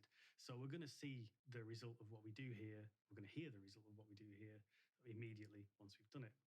So just finish hooking this up, and we'll pass over to the editor view once that's done. Oh, one last thing we need to do before we can make that happen is, because this entity's already spawned, we need to send its spawn event again. And in Claudius, you can send any events that are set up for debugging reasons, which is really useful. So now we can see the green blob, which says the sound's playing, but we can't hear very much because there's no velocity or acceleration. Now, as the character runs around carrying it, we can hear the sloshing sounds, we can hear them play when it's dropped, and all this is coming from this set of parameters in Claudius that are being multiplied together just for a bit of fun. So all that was done without any code support. The code system had never seen that entity before. It could have been literally any entity in the game. And what we've done there is we've been able to express the contents of that entity without any additional help from the code team. So that's a really sort of freeing thing for the sound designers to have available. As we've seen with how easy it is to implement something like this, we have a lot of control over the physics, and it gives us no reason not to add sounds to literally everything in the game that's interactable and that can move.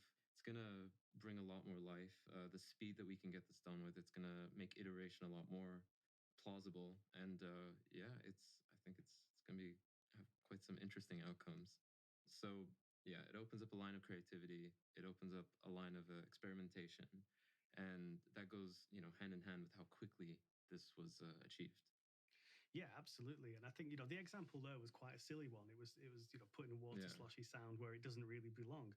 But as I said, it doesn't matter what that entity is. It could be a little cuddly plushy thing, or it could be like a 400-foot tower that's falling and hitting the ground. And those same parameters can be used to express the sounds of that thing, to express the weight and the size of that thing.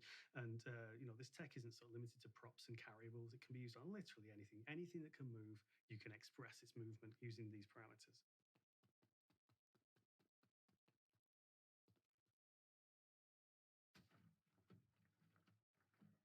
I think you touched on a really important point there, which is cause and effect. I think that's one thing that it's quite a tricky phenomenon to implement into games.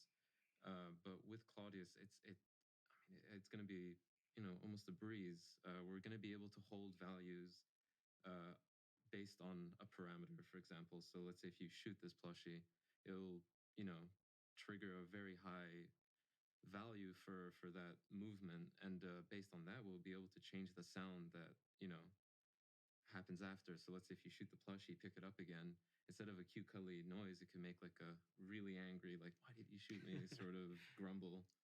And yeah, it's gonna add a whole new level of depth to these interactable objects and other things in the game as well. Yeah, and those examples are just, again, it's all about unleashing creativity. It's Exactly. about sort of offering all the data that you need to be able to do whatever you want. And there may be things that we never even thought of, but by abstracting these systems in such a way that, and by making all this data available to you, it no longer becomes a coder's problem what you guys want. We just give you everything. Yeah. The SIG Audio and Claudius systems are designed with collaborative working in mind too. So the way that communication and the way that actions are performed in Claudius is that the Claudius app sends a request to the game engine to make some sort of change to the audio logic, and only when that request is fulfilled does the change actually reflect itself back in the Claudius UI. And this is tied into that whole concept of there's only one set of data owned by the engine, and we change it live. So by having this design, what we've been able to do is allow multiple connections of multiple Claudius clients. And because they're all connected via WebSockets, they could be on separate PCs. What this means is that if a sound designer needs some assistance or just wants to collaborate with another sound designer on some sort of logic setup in Claudius, they can do that incredibly easily. They can connect their Claudius client to somebody else's game client simultaneously while that person has their copy of Claudius connected. And then as they make changes to the logic, they're reflected on both users' Claudius screens simultaneously. I think that's quite a cool feature to have. A lot of the time when we're working, I'll need to call up either technical sound designer or a colleague and share my work, and they'll just be through sharing the screen. And there's a lot of, no, go there, and finger pointing, and it can be quite time consuming and make it difficult to quickly get a point across. And with this tool, I'll be able to, like you said, connect and just mark up, a gun, for example, or one of these physics prop on the go with them, and that can also spark quite a few ideas. Just that very easy back and forth. Yeah, absolutely. And every connected Claudius client has full control. So anyone can make any changes. Even the undo system works across all clients. So you could make a load of changes to demonstrate something and then disconnect. And then the other person can just hit the undo button to get rid of all that stuff and then start, doing something else that's maybe inspired by what you showed them or something like that. And I think it all just really sort of lends itself to having a lot of collaboration between sound designers, which is always a good thing. I think now with the whole working from home situation, a tool like this is really going to be invaluable. It's going to allow the sound designers to connect a lot more, QA to work with sound designers a lot easier, technical sound design, dialogue. It's really just going to, bring us all closer together and hopefully spark some very interesting ideas. So let's take a little look at some of the code that underpins these systems. Because when we went away and wanted to start designing this thing, we obviously had workflow in mind, and we wanted that to be to create a situation that was as smooth and as easy as possible for sound designers. But as a code team, we serve two masters, and what we don't want to do is to implement those things for the sound designers at a cost that's too great for the engine team. So we need to avoid high CPU usage. We need to avoid blocking the main, the critical paths of the game. And we do that by moving all of our audio processing onto audio threads and onto audio jobs. And all the commands that cause that audio processing to happen are all transmitted through lockless queues. And what that means is that the game can tell us what we need to know, and we get out the way as quickly as possible. And that allows the game to run as freely as it can without audio sort of contributing to frame rate drop or contributing to high CPU usage. Because we've moved all that stuff into the audio system, what it means is that something like a feature that we would have maybe in ship code, like something that's very specific to thrusters, would now become a systemic feature in the audio system. And what that means is, again, it frees up your creativity, because we might have created something as an idea that assists with making thrusters sound good, but instead of it being kind of hidden away in the thruster code and only able to be used by those, it's now available to you wherever you want. And you can kind of use some of these tools in whatever sort of creative ways you can think of. Whereas before they were hidden away, now they're completely available to you. And this also frees up audio coders' time, because we spend a lot less time sort of working to make features that exist in one place exist somewhere else. Literally every feature exists everywhere for every system. So that again sort of helps the audio code team to spend a lot more of their time being creative too, which is a really good position to be in. We also have some features that even bring audio code into the realm of post-production, much like the sound designers.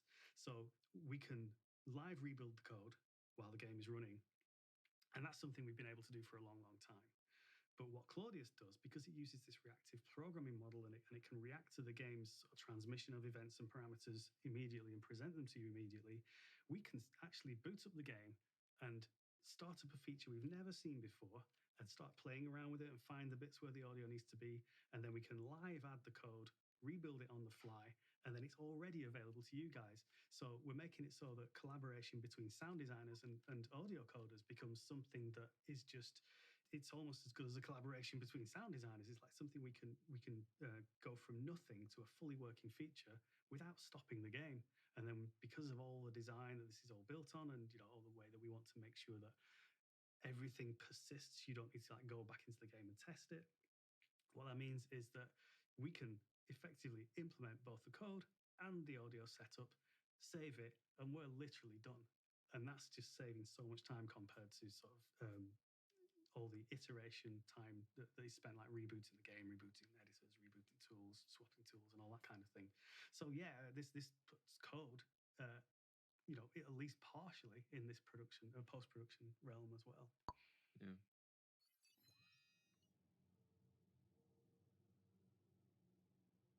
So we've looked at a lot of the features that we've already developed for Claudius, but we have lots of plans for the future too. The design of SIG Audio and Claudius aims to solve future problems before we know what they are, and where it can't solve them completely, it's going to make it easier to solve them. As new game features come along, and we don't know what they're going to be yet necessarily, we want to be able to support them as quickly as possible, but also we want to be able to reuse everything we create. And the SIG Audio and Claudius design is central to that. It's all about reuse, and it's all about having systemic features that are available to sound designers.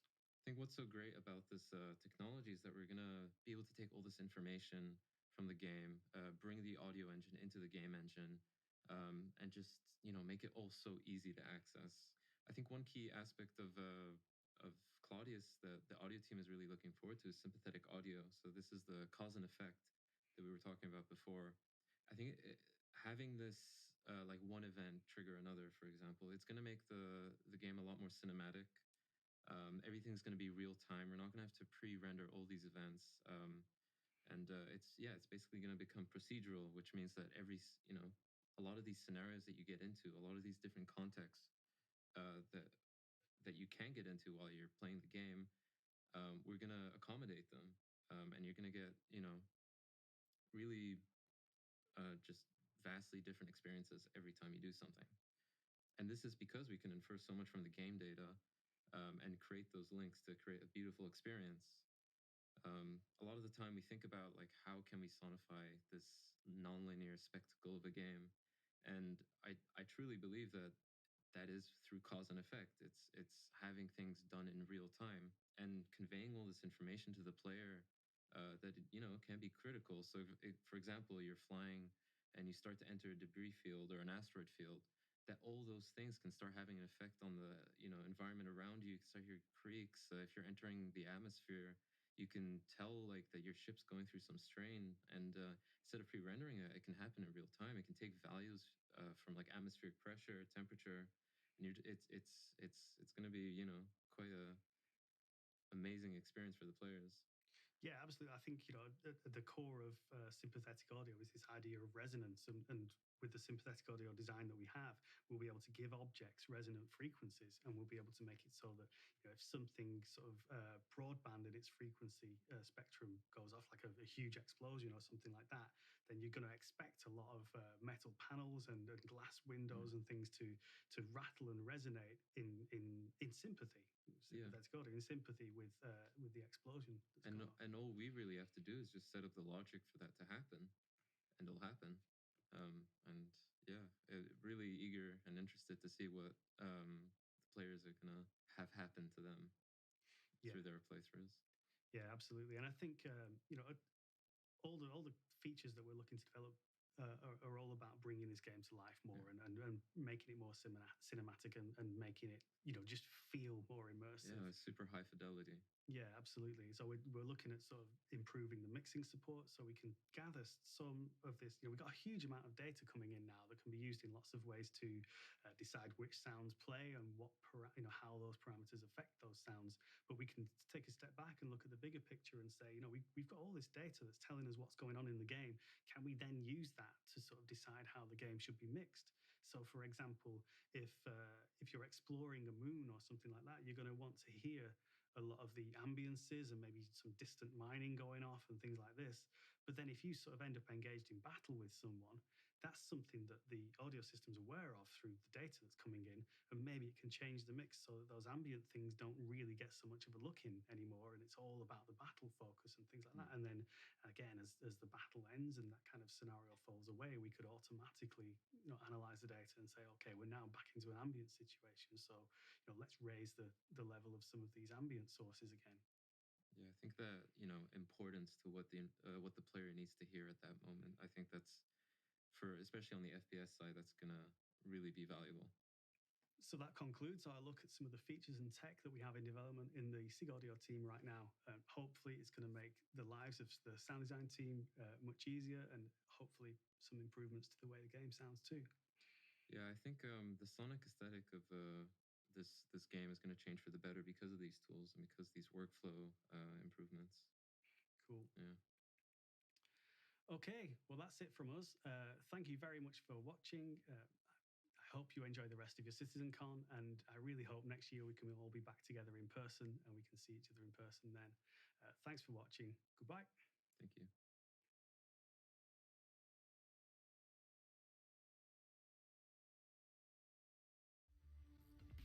Cosmonaut is the premier online magazine for Star Citizen, packed full of ship reviews, outfitting guides, upcoming events, org interviews, current affairs, history, and more. Cosmonaut is your comprehensive guide to all aspects of life among the stars.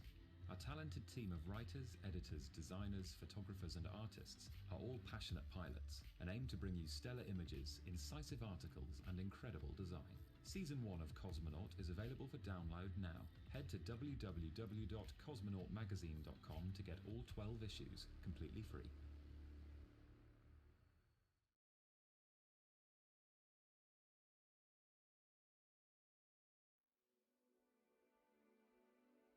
I've heard them say With every goal comes a sacrifice. With every dream comes a letdown. You've got to give up something to get that big thing you're chasing. I couldn't disagree more. You see, everything is achievable. And you don't have to give up anything along the way. You want to know what I think? Sacrifice is what happens when you give up halfway. The Origin 300i. Sacrifice nothing. Achieve anything.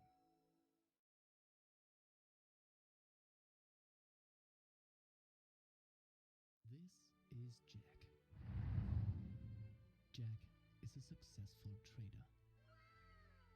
Unfortunately for Jack, he encounters local pirates.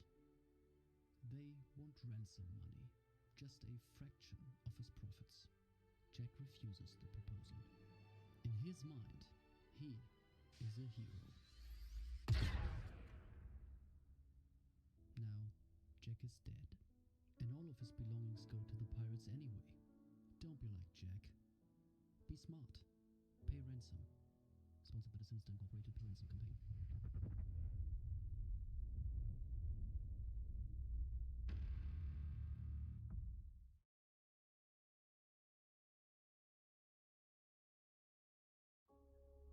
So, Marcus, you work for Addison's campaign, right? Yeah. Did you guys get some sort of a winner's bonus? Well, yeah, we got a bonus. Oh, you did? How much? I did get myself a Phoenix as a going away present. They got you a Constellation Phoenix?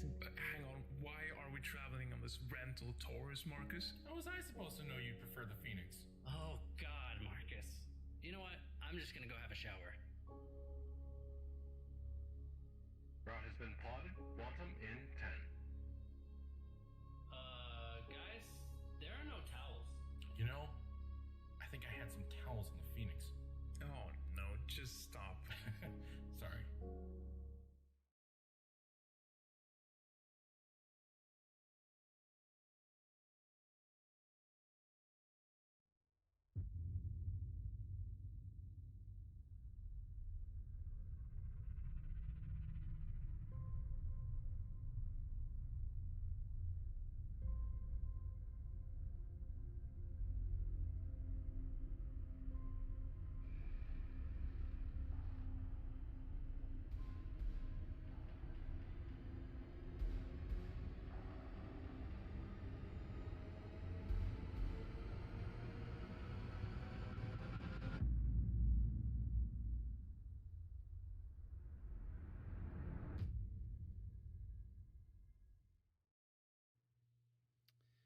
Do not underestimate the talented and dedicated folks at CIG Audio. There is always a giant emphasis on video here, but none of it would ever hit the way that it's supposed to without that A to that V. And as we near the end of our show, we also saw the last of our community videos during the break, and I hope they stick around as a tradition for CitizenCons going forward. For those of you who know my origin story, you might understand why I have a particularly soft spot for them. But that's enough chat. This is it. We're at the end of our day. It's time for one more panel and one more panel alone. It's time for Tony, Rob, Ben, and Luke to take you deep into the machinery beneath our universe in systematic gameplay.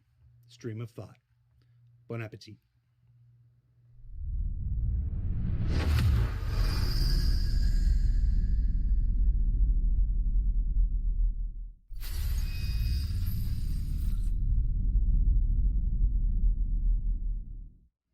Hi, I'm Tony Zervik, Director of Persistent Universe for Star Citizen.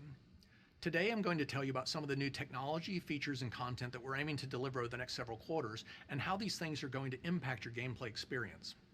To assist in that endeavor, I brought along a few others to give you some additional perspective, including SGS Assistant Director Rob Reininger, Senior Systems Designer Ben Dorsey, and over in the UK, Lead Designer Luke Presley.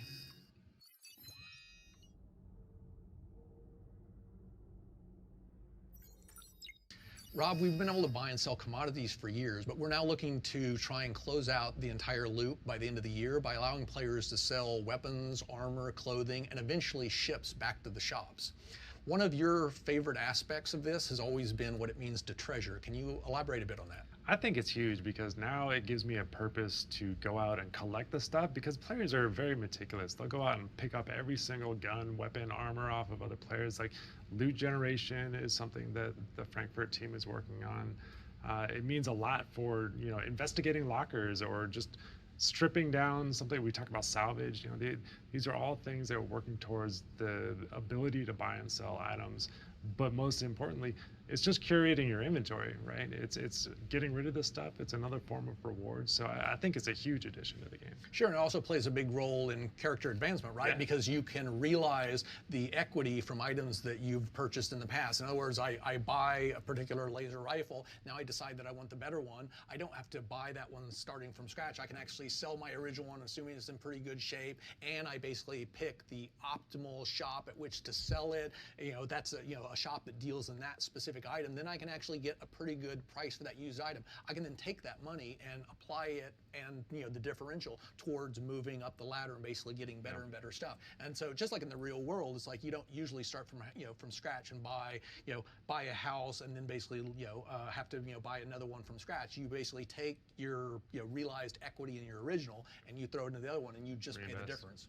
Yeah, and that's something that we don't have in the shops right now. Everything is in the shop on a per item basis, and items sometimes come with default loadouts on them, like a sniper rifle or a set of armor, or ships are a great example of something that comes with a default loadout of certain laser cannons and power plants and etc. So as we go forward with selling, one of the things that we want to do is get an itemized price for every single attachment that's on an item, which includes laser scopes, magazines, any underbarrel attachments, right? Things like that. So now that these have their own individual price, it's much easier for us to tune the economy. So now it's this thing is more expensive or less expensive. As stats change, we can keep up with the statistical improvement of the item on a per item basis. Sure, you have the macro item. It consists of the child items. We changed the price of the child item, and the macro item, the larger item that includes various quantities of this, its price is automatically adjusted, which is not something that happens now and causes us countless problems. Yeah, and it means that now we have less moving parts to worry about on a global basis, and from a what does the world have for sale in it. You talked about taking something to a shop that deals in those items. It's kind of the concept of, well, this shop deals in it and they refurbish it. They have an invested value in procuring those things back from people in the universe. So we want to encourage players to go around to the different places that have the best price for it, much like commodity trading, right? We want players to go here because they can buy it for the best price, go here because they can sell it for the most money. Same principle for selling items, right? So this shop deals in it. You should be able to go there and get more money for it. Sure, and we need this more sophisticated method of determining the pricing of the more complicated items, that are composed of lots of child items, partially because of what it means to selling. In other words, when I go to sell my my pistol, I may have a custom scope on it, something for which we don't have a specific entry in our global retail products list, and that says this item should, if it were new, cost this much. This winds up becoming something to where, sure, we've got the base price of the pistol and we've got the base price of the scope, but we don't have any sense of what the combination is. As of right now, we don't have a means of solving that, and so this is why we are going to be pursuing changing even how the shops specify their default inventory. Like right now, we actually have shops specify every individual item that they can sell, as opposed to where we're going is it'll be classes of items. This this particular shop deals in small handheld weapons, from this particular manufacturer. Now, because they actually deal in small handheld weapons, they will in fact purchase small handheld weapons from a different manufacturer. Right. You just won't get quite as good a price because they're not as adept at repairing them, and they don't have a clientele that's that's geared towards purchasing those items, etc.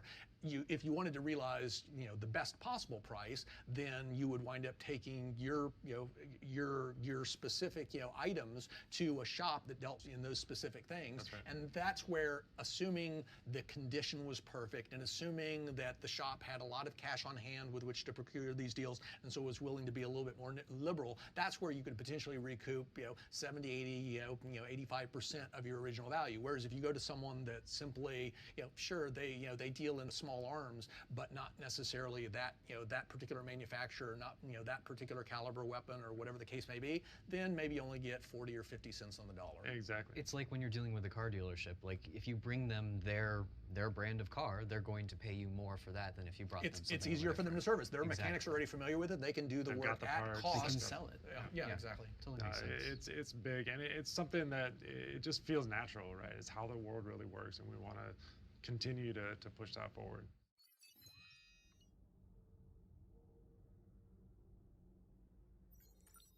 3.15 is a huge update to the game because of the localized inventory that's going to totally change the game.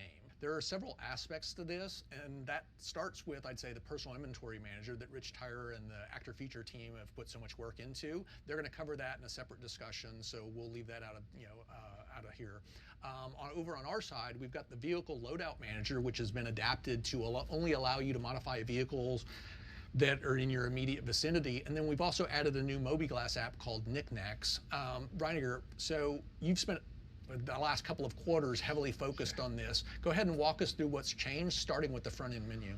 Yeah, so the front end, we've historically allowed players to kind of go wherever they want, right? But as we move forward with the game and the new player experience, we want players to be invested in their home location. So it's more of selecting a home base, because the inventory that you have at the start of your account that's entitled, through all your web purchases, through whatever, subscriber flares, etc., all of this stuff is going to go to that location as it's physicalized in the world. So now you have a home base of operations. That's your place. As we explore out throughout the universe, you may move some of that stuff to a new place as you get persistent halves here, a new hab over there, persistent hangar, right?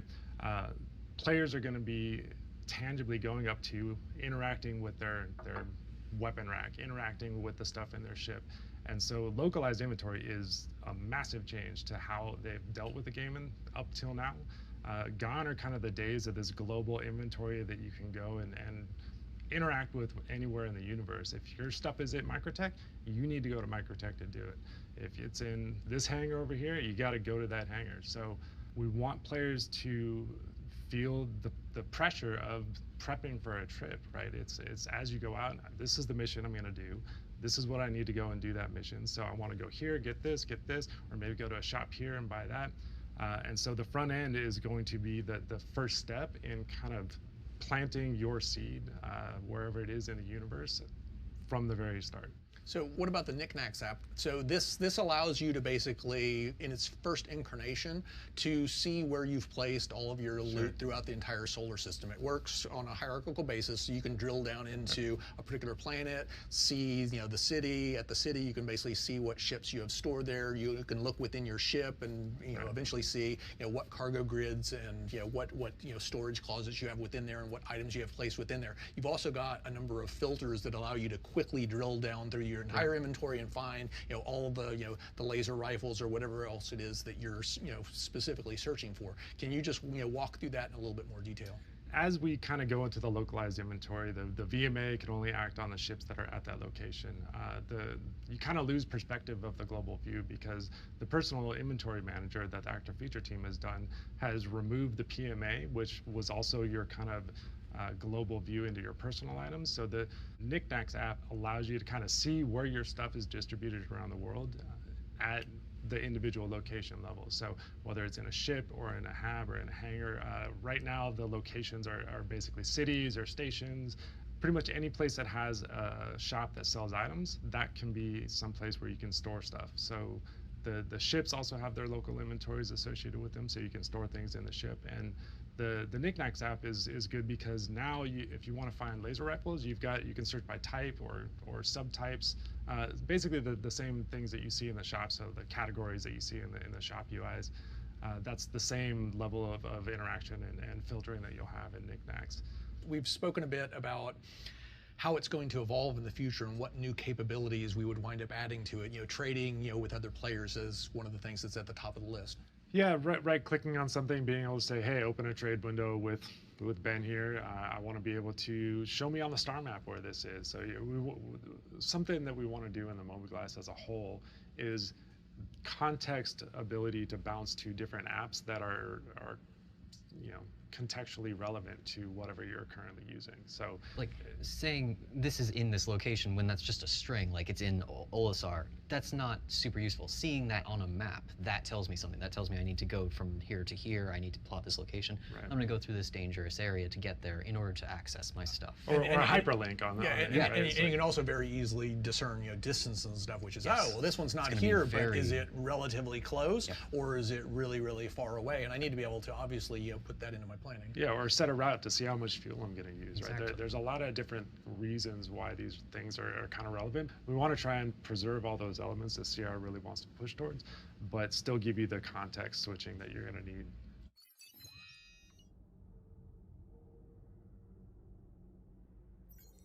Another area that's currently under heavy development is physicalized cargo.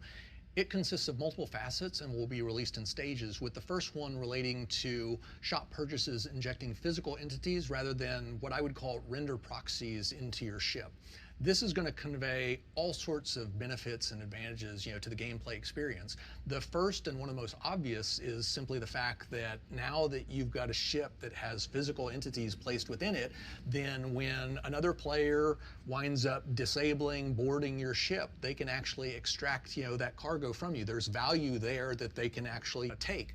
Whereas right now, the only way to get that value is you have to, blow up the ship, and then we basically, create these cargo facsimiles that basically get blasted out into space, and you have to go collect those, et cetera. And so this starts to hint at things like, the fact that we're going to want to bring NPCs into defending these ships. So all of a sudden, you get this fantastic gameplay transition, what I would say, where you have ships doing this momentum-based combat, and now I can disable a ship, board it, and I actually have to overcome the NPC crew and then physically grab the cargo, haul it back to my ship. At the same time, you're concerned that while you're basically on the ship and lugging this stuff around, that security or allies of the ship that you've disabled might show up and start blasting you. And so all of a sudden, the considerations, just explode, for doing something so right now relatively basic. And it's one of the aspects that I really love about this game, which is how we can add this low-level gameplay mechanic, and in one shot, it's going to totally transform so many different elements of the game. And we get stuff like the whole sea, which is another hurdle beyond the physicalization of cargo. I think one of the things that just physicalizing the cargo really does is it allows for the gameplay that CR wants, where you're not blowing up ships, right? You're destroying an engine, which is not a critical failure, right? Critical failures are the things that lead to these larger scale destructions, but on average, you're knocking a ship out of commission. You're able to board, you're able to acquire the stuff, you're not killing everybody on the ship just because it got taken down to 0 health, right? So these are all things that just physicalizing the cargo allows us to do. You mentioned the whole sea. So the whole sea has some unique challenges related to attaching physicalized cargo to it when you're actually, docked at a station, or when you're, parked in a hangar and its wings are compressed. Can you talk about that a little bit? Yeah. So the whole sea, because it does have these two different states, now we have ATC considerations. If I have cargo on the outside of my ship, my wings are exposed, now I can only go to a docking collar. I can't go to the hangar. So the ATC needs to know to route you to these different locations. Showing all this cargo on the outside of a ship beyond, think of adding additional ships to an area and the kind of, slowdown that you might see on a server, right? You're adding more physical objects that can be blown up, can be interacted with. So there's a technical challenge that we need to overcome as well. How they get on there, these are shipping container sized objects that have a real world weight to them. They need a tractor beam that is large enough, probably on an Argo ship, right? So you'll get these little transport ships going from a station's docking, cargo bay, flying it out to the whole sea, and think of it as a person walking in and out, but it's on a spaceship scale. Another thing that's really bothered me for quite a while is what I'd call the lack of transactional friction. And what I mean when I say that is that it takes the exact same amount of time to load or unload 1 unit of cargo onto your ship as it does 1,000 or 10,000. There's no friction, in this process. Right. And that's completely different from the real world, where mom and pop retailers and major port facilities, designed to rapidly load or unload, cargo onto, some big, freight ship, are able to move, much larger quantities in a much shorter period of time. And you've got skilled dock workers that, you can actually hire that are trained to basically deal with special types of materials and all that sort of stuff.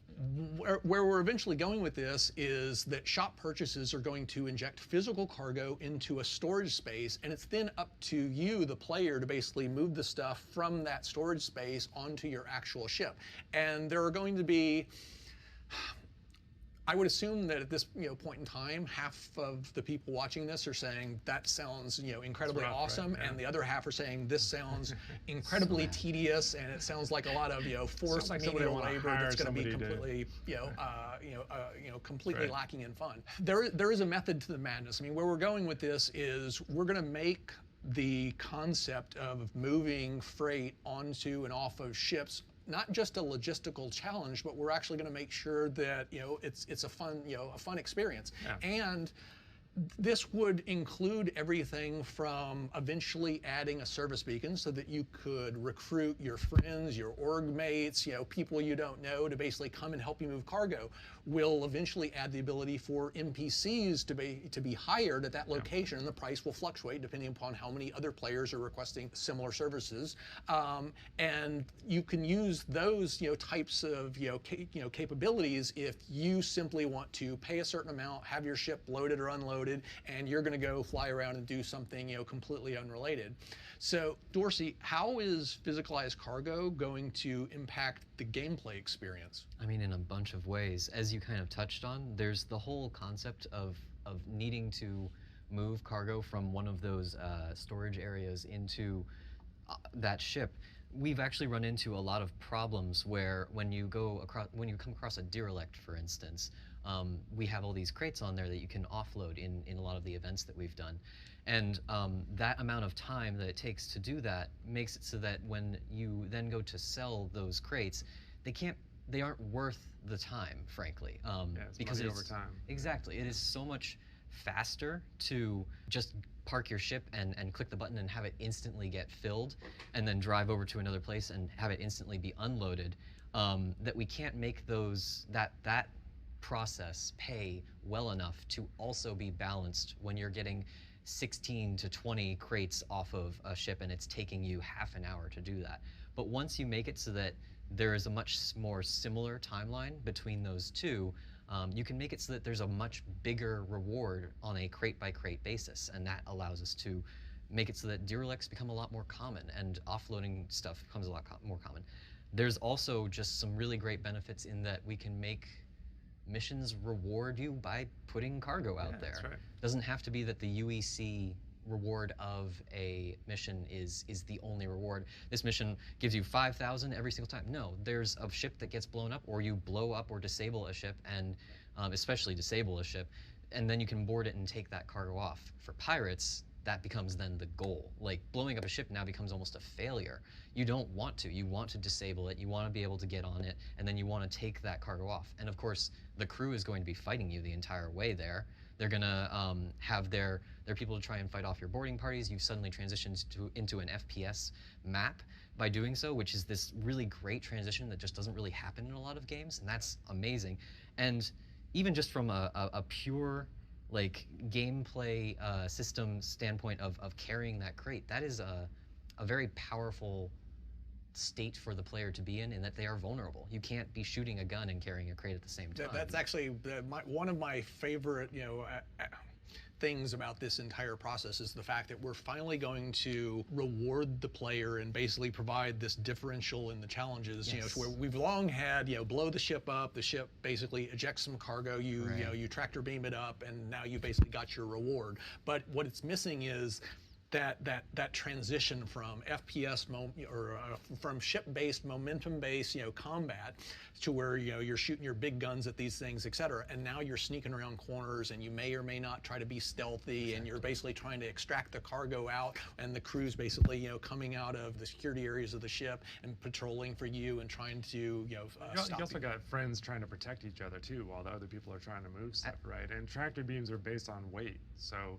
it may take multiple people to actually move a heavier box. And CR wants the gameplay experience to be less ships blowing up, more this ship got disabled, the engines go out, and unless there's a critical failure, the ship doesn't explode. So the opportunity to board a ship will be more common as we move forward. There's one other thing I wanted to talk about in this area, and that's you've heard me talk about this often, which is eventually I want the whole transport occupation to kind of revolve around what I call like a hub and spoke model, to where you've basically got big port facilities that are specifically designed to provide the quantity of inventory and the and all of the infrastructure to quickly get that stuff on and off certain ships, as opposed to small mom and pop retailers that are really just intended to deal in a very small number of items. And one of the more significant problems we have in the game, because we don't yet have that level of realism, is related to we've got a small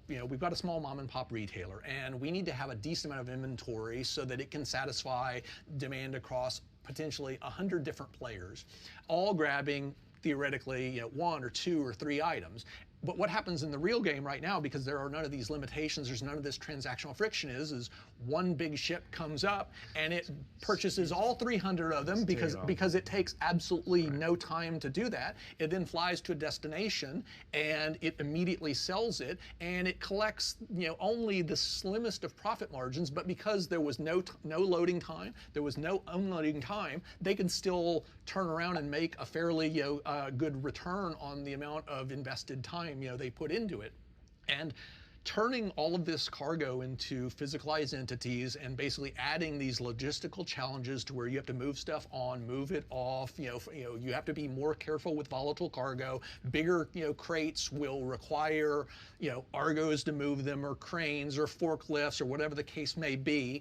All of this is ultimately going to push players into being more selective about where, for whatever they're trying to do, what types of shops and stuff they're going to visit. And what you're going to get is just like in the real world, where you'll have super tankers bringing oil from across the ocean and basically parking it at some sort of port facility for offloading. And that will then be transported by, whether it's pipelines, by rail, by those types of things to distribution outlets. And from there, it'll be picked up by trucks and transported to the local gas station. And from the gas station, that's where you, the end consumer, can expect to buy 6 or 12 gallons of gas. But in the real world, you can't drive your truck up to a port refinery on the coast and basically request 5 or 10 gallons of fuel. It's like they only deal in minimum quantities of 10 or 100,000 or 500,000 barrels of fuel. And this will be the same thing that we're going to eventually support on our side, to where if you've got one of these big whole sea ships and stuff, there will be specific locations where we're really basically pushing you to do your business. It doesn't mean that you can't go and park at a small place. It's like, I can have a super tanker and I can go park on the side, though, right? Because you do have the docking collar restriction on the whole sea type ship, right? But I think this is what the going to the per box model will actually do for us, because we can just make those small mom and pop shops only have the smaller volumes of commodities, right? You talked about how if you can only unload and offload one box at a time, I'm not going to do a Caterpillar there. Like, there's nothing stopping you, but there's something. That's just it. If my ship holds 10,000 units of inventory and I don't have any of the automated stuff, and you don't have enough dock workers, I can't hire at this place. There literally aren't 100 NPCs or 500 NPCs that I can hire for any amount of money. They're literally just not there. Then you're going to have to do it yourself, or you're going to have to request some friends to help you. And it's simply too tedious. It's not that It's not that we literally prevent you from basically going there and extracting the material. It's that it's simply not going to be worth your time. You're going to have to invest so much time and effort into doing that all of a sudden you would need an astronomically high profit margin. And long before the profit margins on that particular commodity or material get that high, someone else with a smaller, more efficient ship that can more effectively be loaded with a smaller quantity of stuff and navigate to to another small location to basically sell it, they'll wind up taking that material from that location. Which means for one of those bigger ships, like one of the Hull series or something, you're going to want to, by just that nature, go to a place that has a cargo elevator that can give you 20 giant crates at the same time. Yeah, that's what I meant. That's where you'll make that profit. With the infrastructure, it's like some places you'll have an elevator that basically gives you easy access to 10 crates at a time, and a bigger facility will have 50, and a bigger one still will have 200, and this one will allow you to basically hire up to 4 NPCs, and one NPC can move 10 crates per hour. But you're going to be in competition with with that smaller of NPCs with everybody else, so the price can get fairly high. And this other place will have up to 500 or 1,000 workers that you can hire. So it may still take it may take hours, but you have but that's only because you're loading 10,000 or 100,000 SEU of cargo into your hold. Another very interesting aspect of this is going to be that you're going to have relatively clearly delineated transport routes, supply routes within the system. And this provides us an awesome opportunity to more precisely tailor what types of challenges you should run into when you're basically moving a big freighter ship from point A to point B as opposed to this other location. In other words, if you think about pirates are trying to, abscond. They're basically trying to disable your ship and, and plunder it. Take, whatever valuable materials you have on board. But the types of ships that would be required to extract, all of the fuel off of a big, massive freighter are clearly dramatically different than the ships that would be needed to effectively and efficiently, plunder a far smaller ship that deals in a totally different, type of item or a totally different, and more limited quantity of items. And so we'll be able to more accurately tailor the gameplay experience so that you get the kinds of challenges you would expect. Well, and I think by nature it'll allow it to naturally separate, right? Because it's not worth it over here, and we can make those inventory volumes smaller to match the type of people that we want frequenting those stores. I'm just not going to waste my time. As a large-scale shipper, I'm going to go to the bigger places that can handle it, that can get me in and out faster, that I can hire more people, where there's going to be other people there that I can potentially hire, like the service beacon. It doesn't matter if I'm out in the middle of nowhere because nobody's there to come that have the specialists. It's only at these select ports where they actually have trained dock workers skilled in in moving volatile cargo. And if you go to a place where you don't have it and you have Joe average NPC try to do it, then you may wind up suffering the consequences of, oh, you lost your cargo, it was blown up, your ship was destroyed, you have to go to insurance, reclaim, et cetera, all because you basically tried to use a facility that was not appropriate for for the types of actions you were trying to do. It's not tailored to it, right? So it's I think it'll be a good change for the game. The key point from my perspective though is, as much as possible, we don't want to necessarily make it black and white, right? Which is, it's not that you literally, as the owner of a whole sea, you're not able to buy fuel here. It's more that you can buy it there, but it's going to, if you're buying more than 10 or 20 units of it, it's going to be, you're going to basically have to deal with the repercussions of trying to get all of that stuff onto here. And it's going to take a tremendous amount of time, and you're going to wind up having to pay an exorbitant premium because you're basically going to be depleting them of their entire inventory supply, et cetera. And so it's really just the logistical challenges that you would face trying to exploit non-optimal locations for the unloading or for the loading or unloading of your cargo would simply not be worth it. Well, and I think another good point is that as you push the inventory to its limits, your bid-ask spread is going to actually be going down as price per unit of the cargo is going to diminish as you get closer and closer to the inventory limits. So it's going to encourage you to go to places with those larger scale inventories so that you can keep your profit margin as high as possible.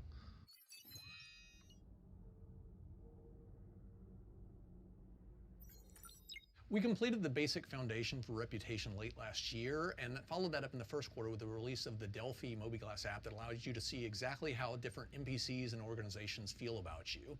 This is a critical system within the game because it's the key mechanism by which you'll unlock more challenging and lucrative opportunities and gain access to organizations and areas that will bestow various benefits. We're still missing a few key pieces of the puzzle though, and can't yet fully exploit this system. So over on the mission side, only the bounty hunting services give you a nice gradation of challenges at the moment, offer you more interesting missions as you gain reputation with them. Can you go into a little bit of detail about why this is? Essentially, whenever we want to make a new mission, or even just a very small variant on a mission, it requires an entirely new record, a new chunk of data that we have to put into the system, and that takes time.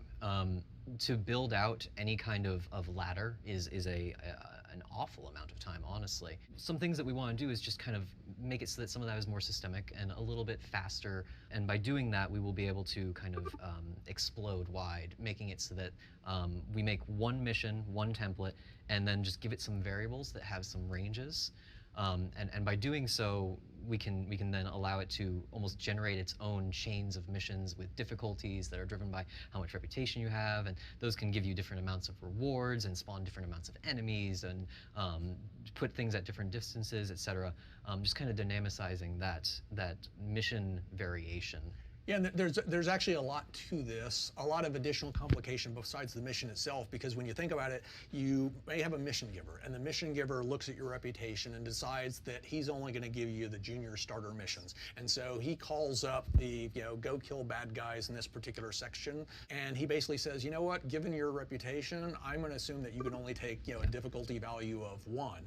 And passing a difficulty value of 1 into that mission will only create 1 or 2 guys, and your reward will be of a considerably lower rate than it would, than what it might otherwise be. As you do that mission, you build up reputation with him. All of a sudden, he's passing, higher difficulty levels into that mission template. And one of the complicating factors that we face is we need to be able to take this template, and before we've actually instantiated it, before you've actually accepted it, we need to be able to extract information out of it and process that. And what I mean by that is we need to know, before we've created the mission, how much money you should reasonably be paid in order to do this. And we need to know, if we need to have a sense of where this mission might actually take you and what the current status of that area is. Or is he sending you into an area rife with pirates, or is he sending you into an area that's, got tons of security and it's the safest thing in the world? Or an active supernova, or like any number of things that are terrifying to go. And this is part of the reason why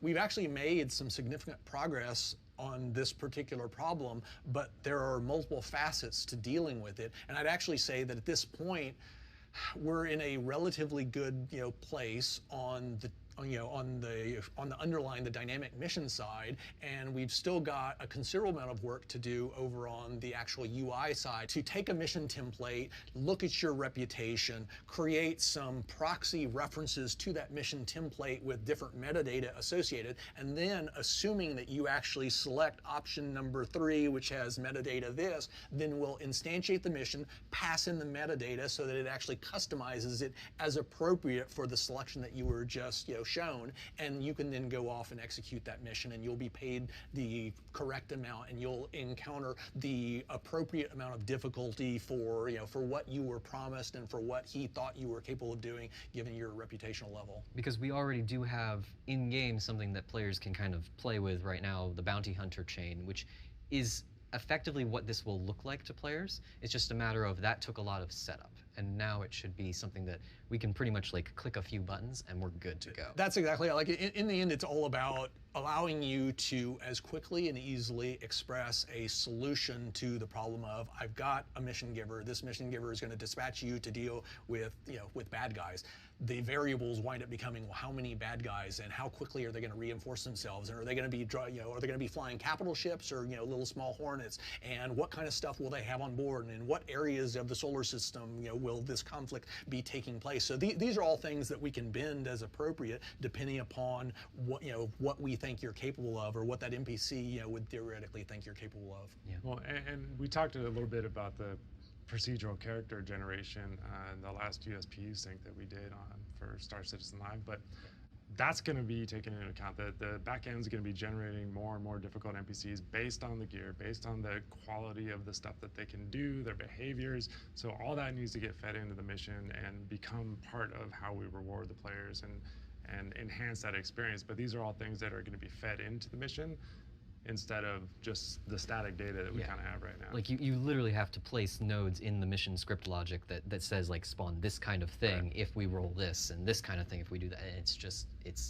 work, time. And this is all data that we, as long as we can get it up front, we can pass that into the mission ahead of time and actually show that in the mission right up. It's like here's a mission that's going to take you here, who's offered by this guy. Here's general expect rewards. a medium level of resistance or this many hazards or fundamentally that's why reputation is so important. Is it's your I would say us see how good you are. It's the single most important means of progression within the game. Clearly you can basically upgrade your character by buying different ships. You can customize your ships. You can buy different armor and weapons for your character. But in terms of granting you membership within an organization or access to areas with more or less hostility depending upon which organization you're a member of, and what your reputation is within there, and how this character responds to you, and whether they give you the super challenging and lucrative missions or the super easy things that basically just have you doing piddly little stuff that anyone can accomplish because they don't yet know you and don't yet trust you.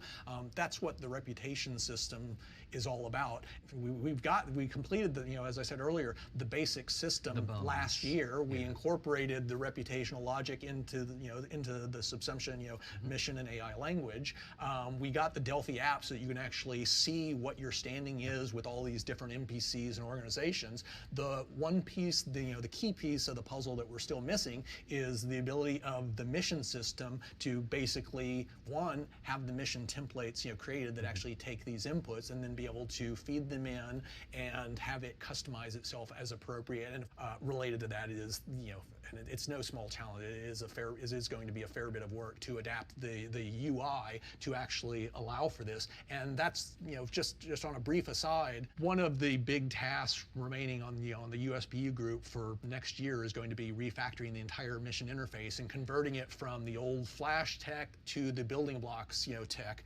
And that's one of the reasons why we made some forward progress on this, and then we kind of waited, because anything that we would have done over on the Flash side would have been throwaway work. And so we made the decision to basically wait to complete the last 25% of this particular puzzle until we had the correct UI foundation in place, which ultimately, A, it'll make it much easier to implement these changes that I'm talking about, and B, we're not going to have to design it, throw it away, and then design it again. And it doesn't mean that the players won't be able to experience those changes in the game without the UI, right? That'll still be there, but we'll be able to present that and give you a better indication of how the mission is going to play out, or what you're going to get as a result of the mission with the new UI. And also to show you, missions that you don't have the reputation for. Right, exactly. It's weird that how important that is, but it actually is vital that you be able to see, hey, I'm not actually with these people. They don't know that I'm that good of a cargo hauler, so they're not going to give me this super difficult cargo hauling mission. You got to know what you're striving towards too, exactly. as well, right? It's like I want to get better at this. I want to do missions with these guys because that's going to push me to go and get that one right there. That offers this much extra reward, or this membership here. Yeah, I don't want to go into this. I just mean this is a topic for another day. But I was just going to briefly mention orgs, perks, benefits. So we're talking about reputation, and you can see your standing with different organizations, with players, and we will at some point next year start to move forward with. When I say orgs, perks, benefits, you guys know what I'm talking about, which is basically all of the benefits that may be conveyed upon you just as a result of being within this organization or having a certain level of stature within this organization. This may be anything from expedited, ship deliveries. After your ship gets blown up, you don't have to basically, pay a fee to basically, get it as quickly as possible. That's automatically covered. You may get, discounted prices at certain shops.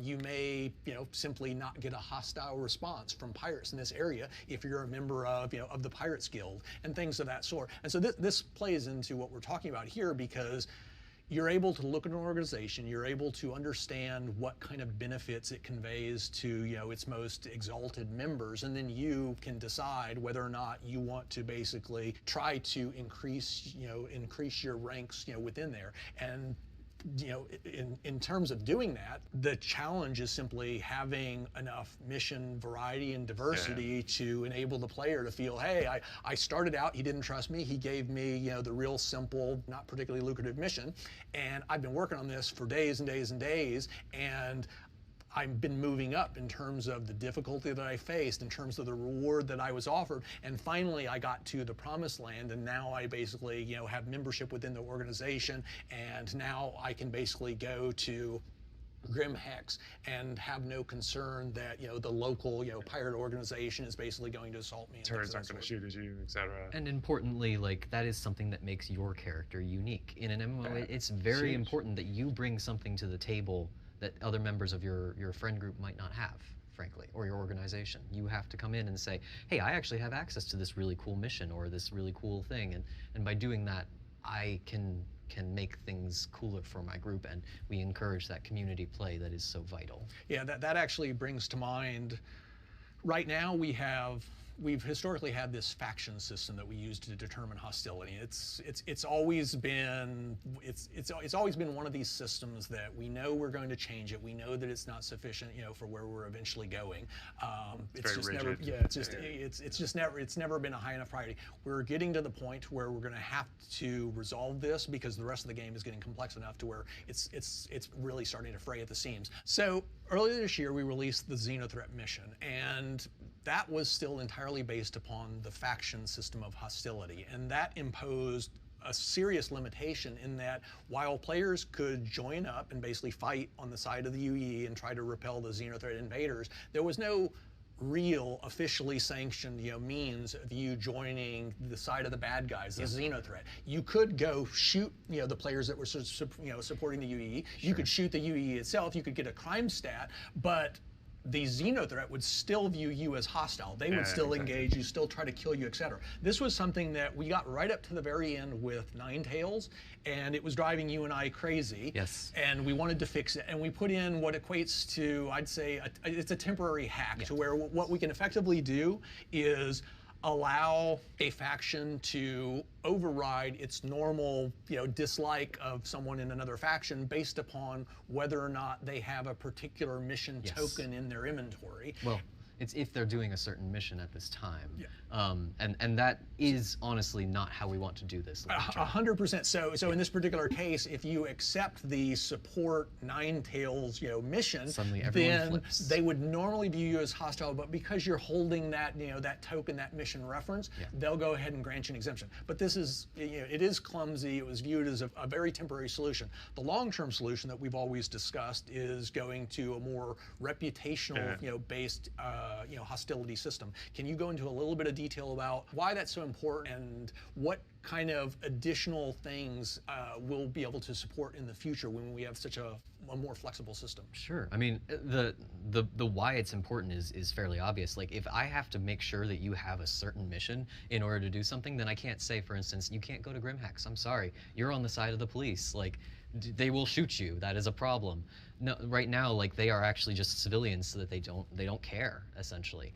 If it's reputation, it's something that persists. It doesn't matter if you have a mission or not. You have done something that has made these people like or dislike you, and no matter where you go and what you do, unless that changes, they are going to attack you or not attack you, and you can kind of count on that. Well, your actions have an impact on how the world perceives you, right? And it's especially important, like, as we go into Pyro, as there's multiple factions that are kind of at war with each other out there, we want the players to be able to get in good with one or the other. Exactly. So it's a change that we know we need to make, and I think it's really going to take shape and form as we go into Pyro, because UE in Stanton is a pretty binary thing. There's little pockets of pirates, but it's not It's not like Pyro where it's going to have like these very distinct groups that are kind of warring with each other, and the reputation system is perfect for that. It will allow us to open up also just like an entire branch of content. Like, we don't really have missions where you work with criminals for the criminals. There's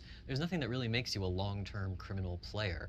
Your crime stat can be wiped. You can kind of, get rid of that source. It's not something that I am a criminal player and I log in and I'm going to do these kinds of things. I'm going to be on this side of things. These people hate me. These people love me.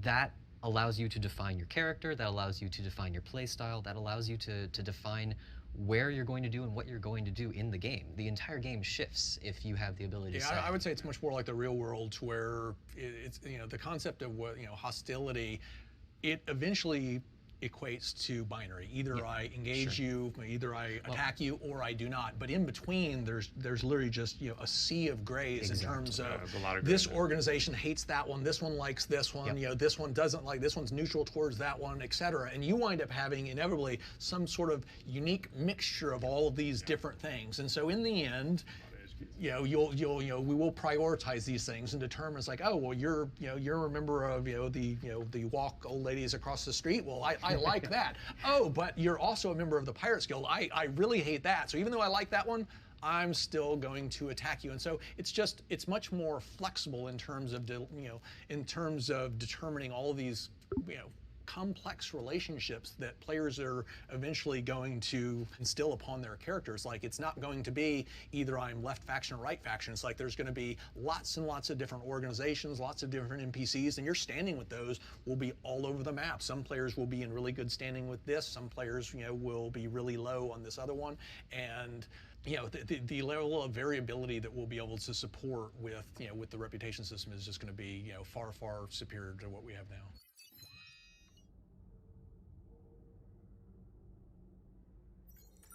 Dorsey, you implemented the Ninetales mission, which allowed players to fight on either side of the conflict. How does the gameplay experience differ depending upon which side you choose to support? And can you explain how this actually, in the end, wound up being a server optimization of sorts? Well, I mean, you kind of hit the nail on the head. What happens differently is if you are on the lawful side, you are working for Crusader Security, they are sending out scanning ships to try and locate the Ninetales fleet. And you have to go and protect those. And then once you have found that fleet, you go and destroy that fleet. You are killing ships until you basically deplete their resources and make them retreat from the area. On the Ninetales side of that, you are, of course, going and hunting those scanning ships. You are given their locations and you're told, hey, go destroy these. And then once the fleet portion of it gets found, you go and try to defend that fleet. And if you can hold them off for long enough, then Ninetales will actually win, and Crusader will be unable to drive them away before they achieve their objective, essentially, which is a hidden objective that we aren't revealing at this time. But we are now. But, well, the genesis of this, though, Ninetales was not originally actually supposed to be a PvP event at all. It was much like Xenothreat, supposed to be just pure PvE. That had performance problems, frankly. Spawning enough ships in a pure giant fleet battle to challenge 30 to 50 players made the server just tank. It was incredibly painful, and it just didn't play very well. It also, to be honest, was the same thing as what Xenothreat already had done, and I wanted to do something a little different. And that kind of combined into this push to get the aforementioned kind of duct tape solution for hostility in, so that you can align on both sides. And by doing that, I make it so that I don't need to spawn ships to challenge 30 to 50 people. If things are running smoothly, I have 25 versus 25, and I don't need to spawn really just about anything. Right. You bring the NPCs in just to flesh out, to even the odds, to get the challenge, to the level you need. But when you actually have players that will legitimately fulfill a particular role, you take advantage of that. Yeah. It was a creative way to load balance the mission and the population in the area. I would say, though, that in general, this is 100% exactly what we do want to do, which is we want to give the players the total freedom to basically do whatever they want, and right. then, as I always say, it's like, you know, they live with the consequences, they live with the repercussions of their actions. If you go and support Ninetales, if you support Xenothreat, it's like that will have, you know, an impact on how people view you. You know, the aforementioned reputation system, and you're standing with, you know, with key NPCs within the game, and how the UE views you, and, you know, whether or not certain organizations want to allow you within their ranks. And some of these things you do will have long-standing impact, to where if you ally yourself with a group, you know, like the Ninetales, you may be prohibited from joining some organization that you've been aspiring to for a very long time. Unless you do something to work that back. Like, you gotta and earn it's a that balance, trust. right? Yeah. And we want those scales to go one way or the other. It's not that we want you to be able to be perfect with everybody all the time. Like that, it comes at a cost. It depends upon the severity, right? Which is, if you do jaywalking, well, then sure, someone is not going to find it that difficult to basically assume that from now on you'll stay on the right side of the law, so we'll go ahead and let you into our transport guild. If, on the other hand, you're, you know, committing acts of piracy and murder and everything else, it's like, oh, well, now I'm not sure that I actually want you in our organization, which adheres to all the laws of the nearby area and everything of that sort. That element of being able to pick your side and do what you want to do in the game is something that, you know, because of that, we want to allow in pretty much every piece of our content going forward. It needs to be as much as possible. Ingrained in the game with everything else. Yeah, the only reason we haven't, you know, traditionally supported is it's the tech. It's well, and to a large degree, that you can call out a few specific pieces of the tech, right? Which is the reputation system certainly plays a role. The lack of a reputation-based hostility system. We're still using the old faction system. For Xenothreat, that was literally the #1 reason why early in the development process we nixed it. On Ninetales, we were literally within weeks of release, and it was going to bother me to put out a second one that had the exact same limitations as the first, and so despite the fact that it was going to be, you know, an unattractive hack to fix it, I wanted to fix it. It completely changed the experience, and so it is, you know, what I always refer to as it's duct tape. We'll get some value out of it as soon and as quickly as we can, you know, convert the hostility system over to the, you know, the proper reputational version. We'll do that, but in general, for the short run, we can continue to use this hack for some other missions that we have in the hopper. And once we have that reputation version in, like, we will update Ninetales to handle that, and it will play better as a result. Yeah, that's actually another point that I wanted to like touch on a little bit, which is, so we did Xenothreat and we released it, and then we basically brought it back and, you know, did some relatively mild alterations. We changed how 2 middle phases basically transitioned automatically between them as opposed to being distinct, so that we could have the whole salvage process, and then you had, you know, the climactic battle, and then it kind of like rolled around, but there was still salvaging, you know, during the later part. On Ninetales, we basically released it, and you've already identified a number of shortcomings with it that you want to address, not just for 3.15, but even beyond that. And this is something, so I want to get to that in a second, but this is something that we're going to continue to do with a lot of these dynamic events. They're intended not as one-shot missions. You play them for, you know, a month, a quarter, you know, 6 months, and then we lose interest and we move to other stuff. The basic idea for these things is these events represent some sort of, you know, archetype almost? Yeah, well, I'd say they represent, it's almost like a customized chunk of gameplay. It's pirates have locked down an area, or Xenothreat has decided to invade the solar system, or pirates have basically run amok, you know, over in this area, or, you know, drug runners have completely, you know, seized control of these, you know, manufacturing facilities, you know, et cetera, et cetera. And the idea is that we'll have all of this information over within Quantum, and then we'll look within our extensive library of these events, and we'll decide which one most closely, you know, matches that. We'll customize it as appropriate and then trigger it. And so the idea is that we're layering all of this custom handcrafted designer content onto this systemic background. And so we really get the best of both worlds. We get, you know, a nice, logical, systemic universe that ebbs and flows, it evolves, it basically changes logically in response to player actions. But at the same time, we get all of the, you know, incredible stories and the explicit dialogue and the intricately designed challenges that a designer has put a lot of, you know, time and thought and effort into doing.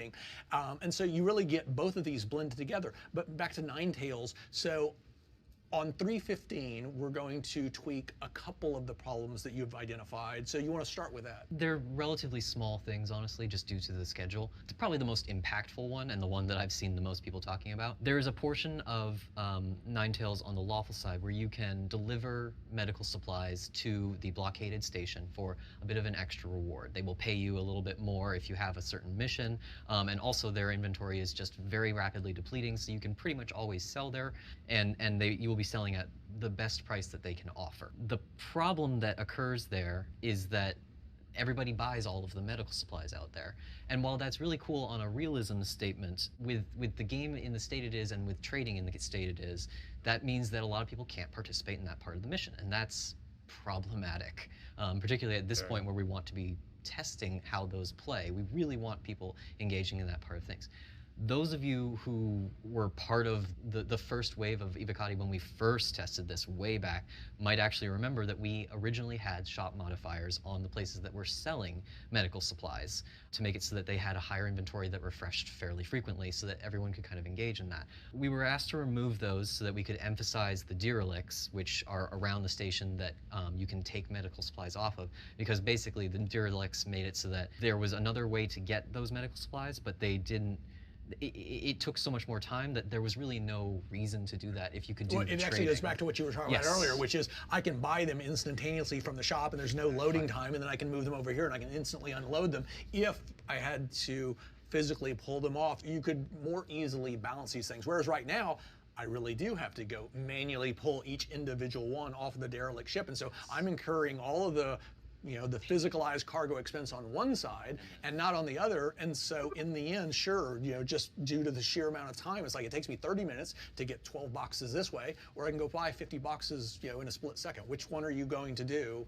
Some people might still do the derelict because they're fun, frankly. It's a fun little FPS raid, but a lot of people are going to look at the dollar signs and just go, okay, this is obviously the better option. That being said, we're probably going to put back in, it's actually a pretty easy, I left them in there because I had a feeling we might want them back. We're just going to flip a switch and probably put those shop modifiers back in. We've seen how people play the derelicts. There's plenty of them in Xenothreat.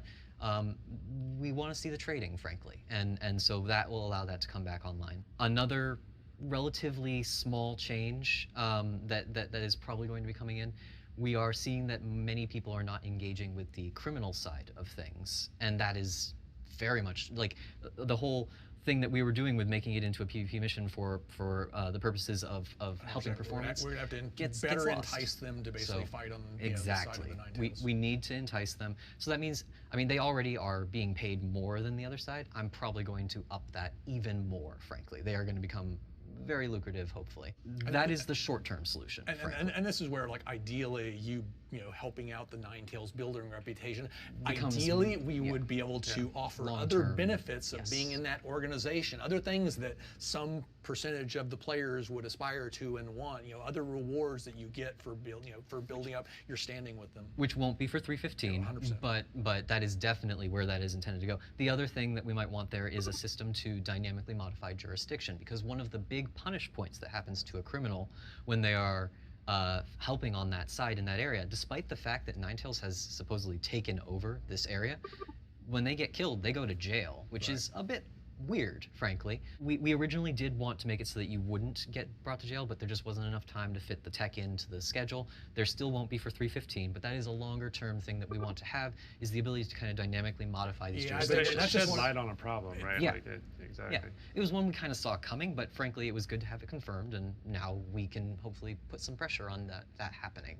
Yeah, we have a lot of those. Like we added we had the shop modifiers, we had the probability volume modifiers, we added the ability to do the quantum lockdowns through the dynamic events and stuff. We haven't yet added the ability to add the dynamic population modifiers. And so this one was, as you said, we knew this was going to be an issue. You can't necessarily get everything you'd like into every release. And so the point is, we got Ninetales out. You had some other longer-term things that you wanted to address as well. Can you talk about those? Well, some of them, frankly, are just things that are going to be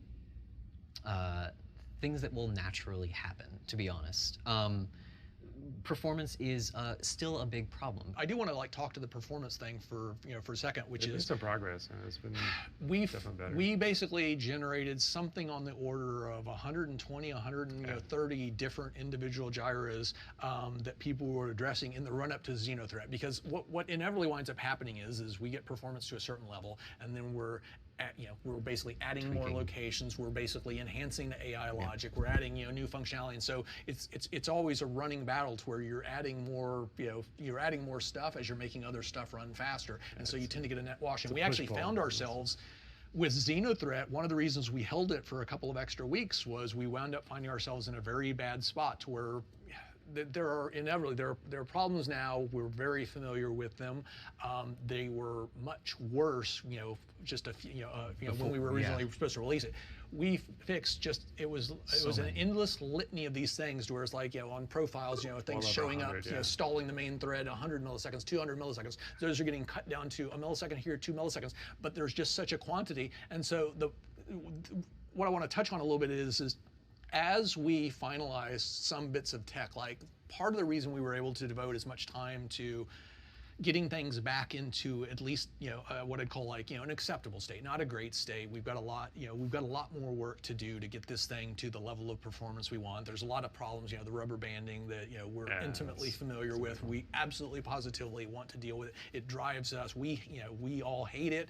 We want to fix it. But as some of these people roll off of things like their server meshing, tasks and stuff, we're now getting to the point to where we can keep people focused on this particular problem for, certainly a longer period of time than they've been able to do in the past. It's just a matter of that being the focus. That's exactly it. It's just a matter of it being the focus. A lot of the engineers that are working on server meshing are the people that will be fixing these optimization problems, right? So your game's going to run as fast as your biggest bottleneck, and that's about it, right? And you're going to hit the next one and the next one, and you're going to keep fixing them until your game runs a little better. It was almost an endless litany of spawn stalls, entity, deletion stalls, and it was impressive to see how quickly those guys were eradicating, some of these really, really big egregious, performance, impactors. Like 300-400 millisecond spikes going down. Going down to 1 or 2 milliseconds. Right? Yeah, absolutely. Enormous. We spend a lot of time crafting to make sure that these waves are coming at the appropriate amount of difficulty for the number of players that are there and all this stuff. And if the spawn queue starts to slow down, that kind of snarls. It just doesn't work. You can't design a great experience. You can design an okay experience, but not a great one. As you know, on Ninetales, I know we played with this quite a bit. We definitely did on Xenothreat, where it's like, well, we want to bring in 10 guys at once to present a certain amount of challenge, but then you got to spawn them all simultaneously, and so we wind up bringing them in one at a time. So we're basically distributing the spawn load over time.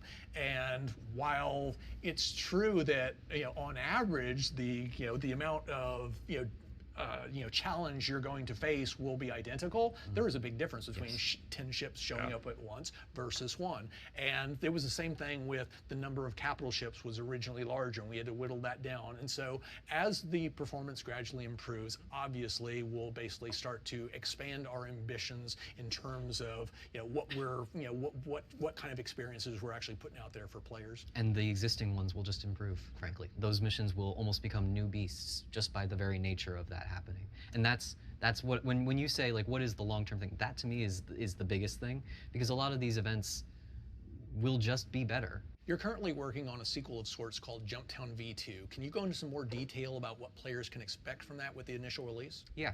It's actually, I'm trying to keep it very, very simple. Jumptown was originally this community event, and I want to keep that vibe as much as possible. I'm trying to have a very light hand. So what I'm doing is I'm basically taking a location.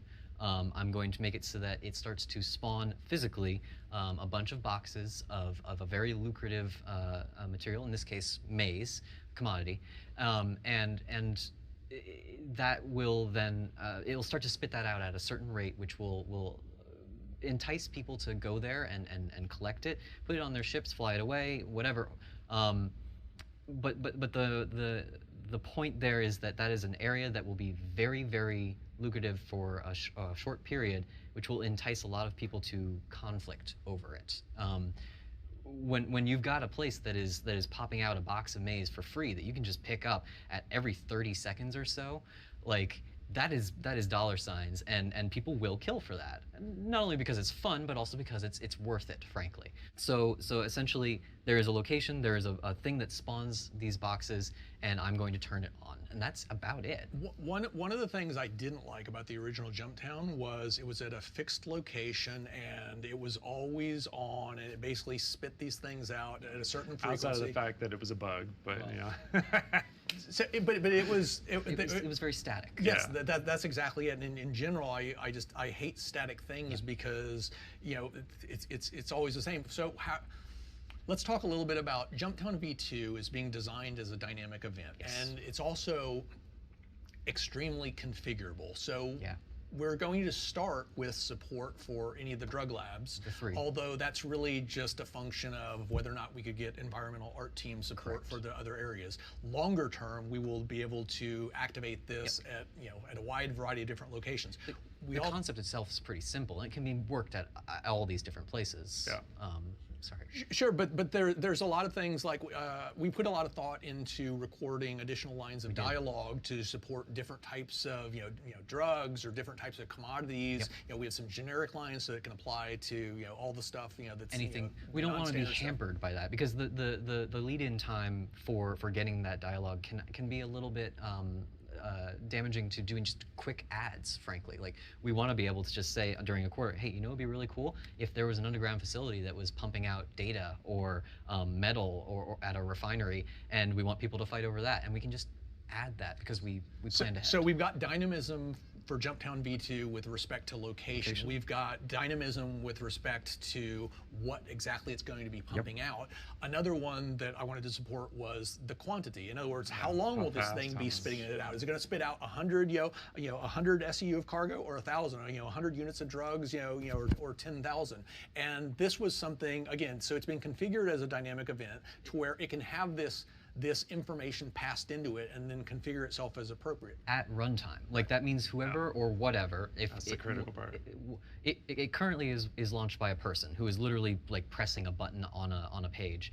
And when they do, they can enter in a bunch of variables, and those will determine where it's happening, what it's spitting out, how long it's going to last, how fast. Yeah, I'll actually talk about that a little bit later, to where right now, all of the events that we've launched so far are triggered, via Quasar, and a person goes in, specifies the event, specifies the inputs, and you'll talk about it being 100% driven. Jumptown V2, another one of the specific design objectives was to use it as the first test case for these systemic triggers, to where we can actually have quantum inject this information dynamically. And so, like, right now we're running Ninetales, and one of the complaints that I've seen is, hey, it doesn't fire, often enough. It's like, I missed it, and then it's gone. And so one of the directions in which we want to go is having some of these events like Jumptown, which can be triggered by player actions or quanta, or player and quanta, basically doing whatever we determine. Maybe it is a certain amount of drugs are being bought, sold,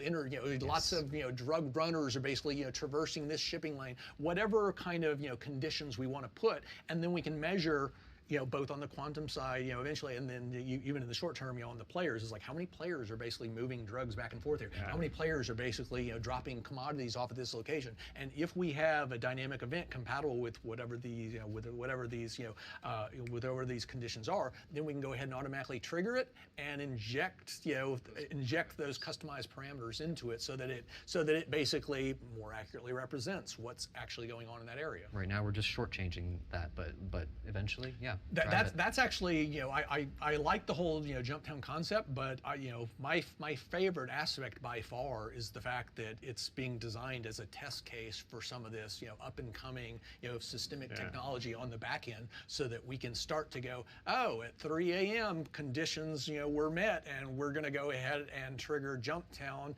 on Lyria, and we're basically going to put this particular drug into it, and it's going to be 679 units of drugs, and however quickly players are there to basically pull those things out, that will be how long it lasts. And so all of a sudden you have it's a transient event, which is sometimes we may inject, if we can scale this however we want, such that when these conditions are met, do we take the total number of delivered drugs or whatever and multiply times 10? So we can basically turn it into something that's going to range for an hour, or a day, or 10 days, or whatever else. But we can add that variable factor to where it's not always a constant. It's not always on for the entire for the entire lifetime of the release. It's not always 7 days. There's actually going to be it's going to depend upon what is really happening within the world, and that's going to cause it to be customized. It's just something that's happening in the game. I mean, it's it's natural events triggering in the world. You mentioned people saying like Ninetales wasn't happening enough, and they would log on and they would wait for it to happen. That is not the goal. The goal is I log on and I see something is happening. There should always be an event of some kind that you could go and do. Maybe you log on and you want to do this particular thing, but also, oh man, that's happening right now? Cool.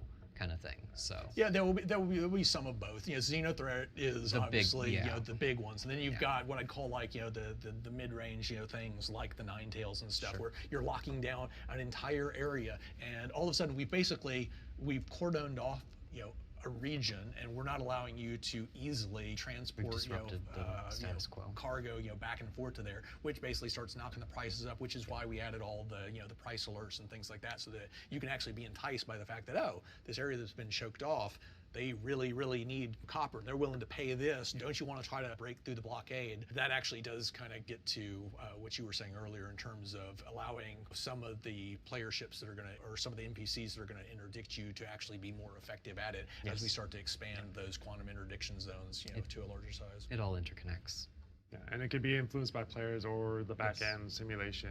It's something that we'll be able to balance. We'll be able to pull analytics from the back end. It's measurable, and it'll be something we can tune over time. Another one on another point worth talking about on Jumptown for future directions forward is, and you and I have had this conversation a couple of times, is I would like to eventually be able to have NPCs basically fill in the other side. Like now, one of the inherent flaws in it is it's purely PvP, right? Which is I go there, I basically control that area, I get the loot for as long as it's pumping it out, and unless other players come and try to basically kick you out of that area, it's a cakewalk. And what we would want to be able to simulate, obviously, is if players are not going there, would Quanta, over on the simulation side, would they be attracted to, this value generator? Of course they would. Great. At what rate? And what rate's going to depend upon what it's spitting out, what the street, value of that stuff is, how far it is from civilization, and they therefore have to travel, et cetera. And so the point would be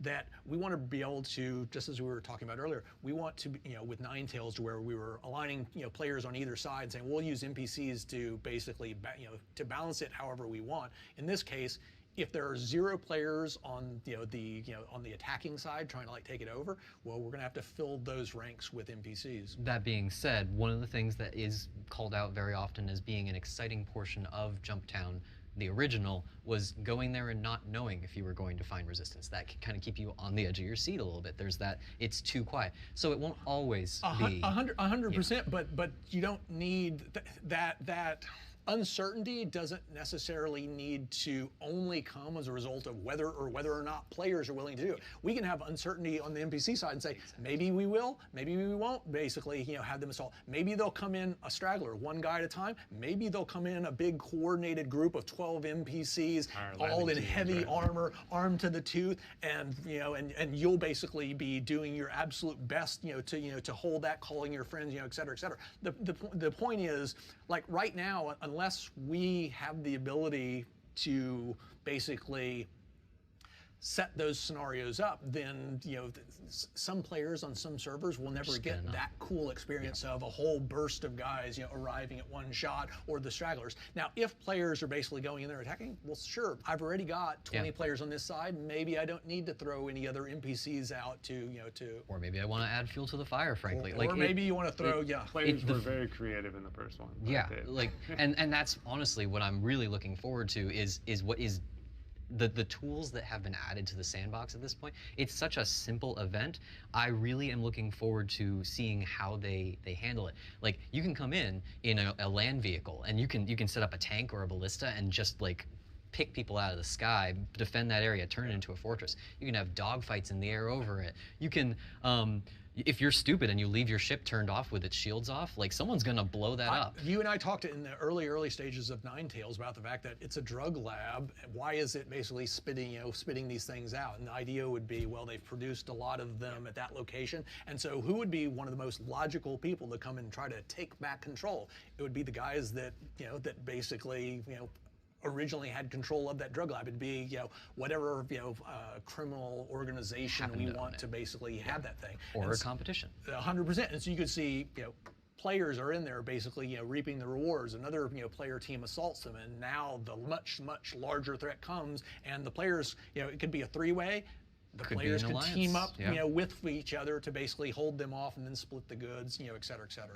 So the real point to my mind is it just comes back to is configurability, which is I want to be able to vary the location, vary the the type of material, vary the quantity of that material and the frequency with which it's produced. I want to be able to vary the challenges you'll face trying to basically hold it, and all of a sudden that starts to become representative of what we're trying to do with all these different dynamic events, which is we want to make templates that we can. I always call it object-oriented content creation.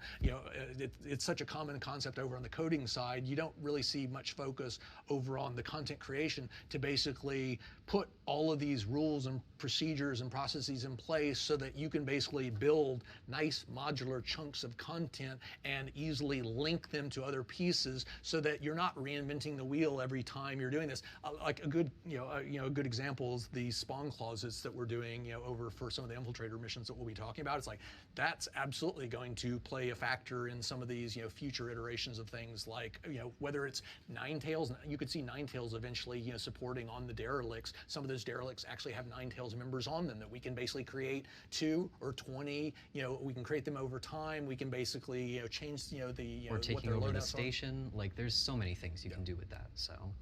Yeah, Pyro is going to be a good test bed for a lot of Pyro's that stuff, be an just with amazing the test bed strife that is supposed to be going on out there. So, not to give looking too much forward away. to it.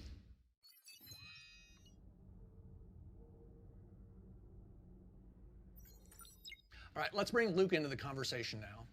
We started working on the Xenothreat event around March of 2020, and it took about a year to get it out the door.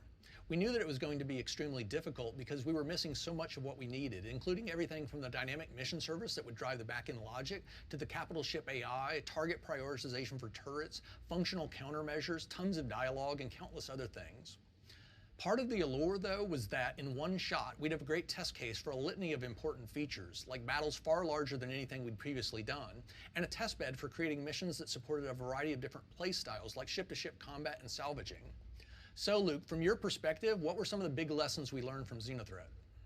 Well, Xenothreat was our first attempt at a large-scale fleet battle, so we learned a lot.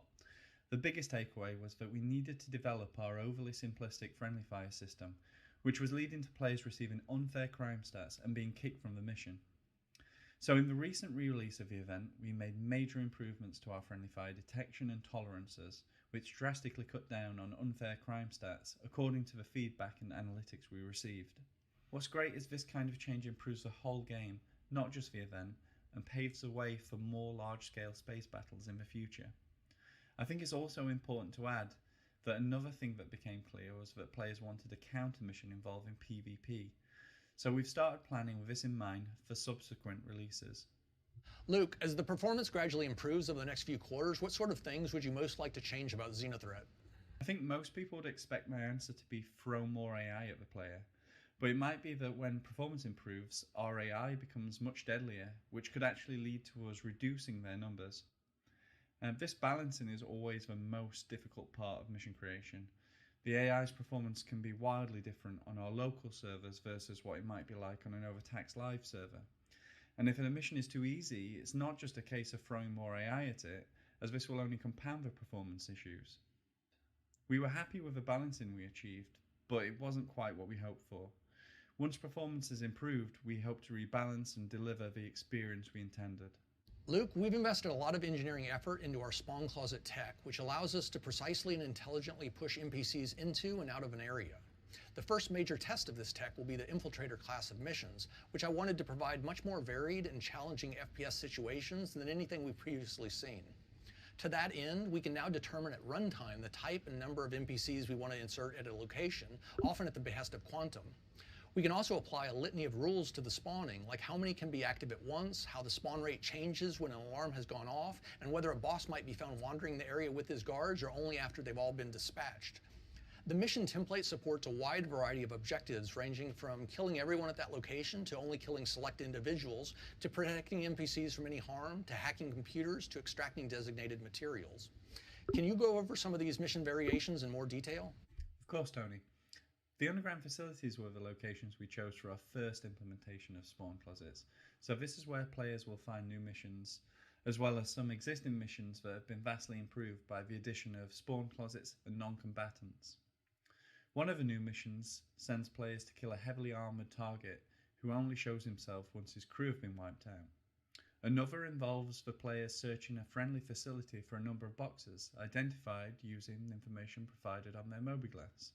At any point during the mission, small enemy assaults can be triggered, and the thing I love about this one is that players can choose to avoid the fight and gamble on the facility's defenders being able to repel them.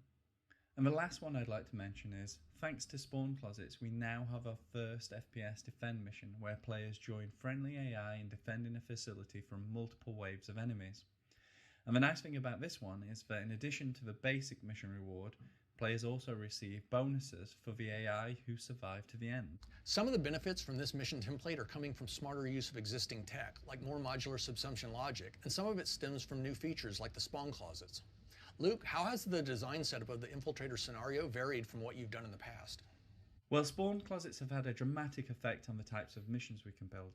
Without them, we were unable to spawn AI mid-mission, as we couldn't risk them spawning out of thin air without warning, as that's really unfair on players. Thanks to spawn closets, we can now spawn reinforcement waves and spring ambushes anytime we want, with players able to recognise where AI is likely to reinforce from.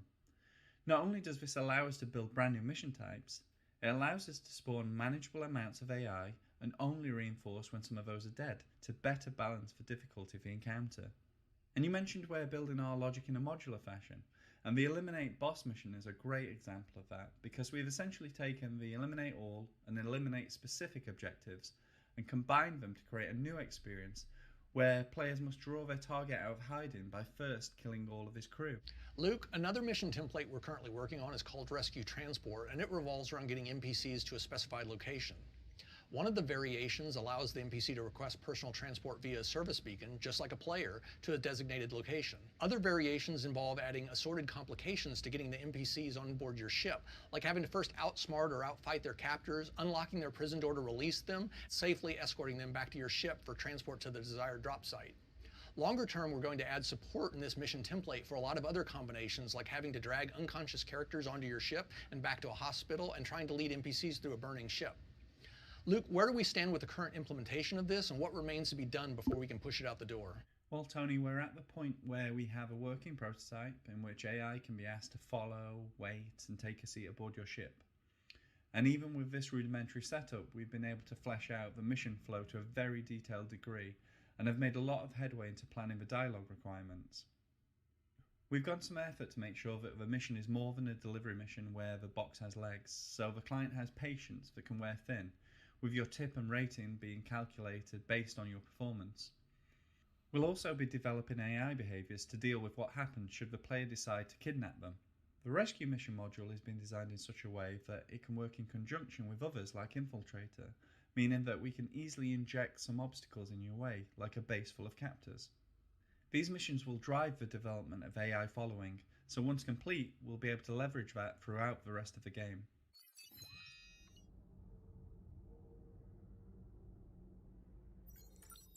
I want to pivot now and give an update on some of the systemic functionality that I detailed last spring. I said that we were soon going to have Quantum controlling a few select bits of the universe, and that we were going to be very measured in the rollout. We remain on track to activate these changes with 3.16 at the end of the year, and this initial release will allow Quantum to dictate 3 encounter frequencies, the prices of 3 commodities, and everything related to Combat Assist service beacons. As the simulation is refined and more of the linkage to the game is completed, we will expand the scope of these early tests and enable Quantum to play an ever larger role in shaping the universe. So let's go over how the gameplay experience is set to change.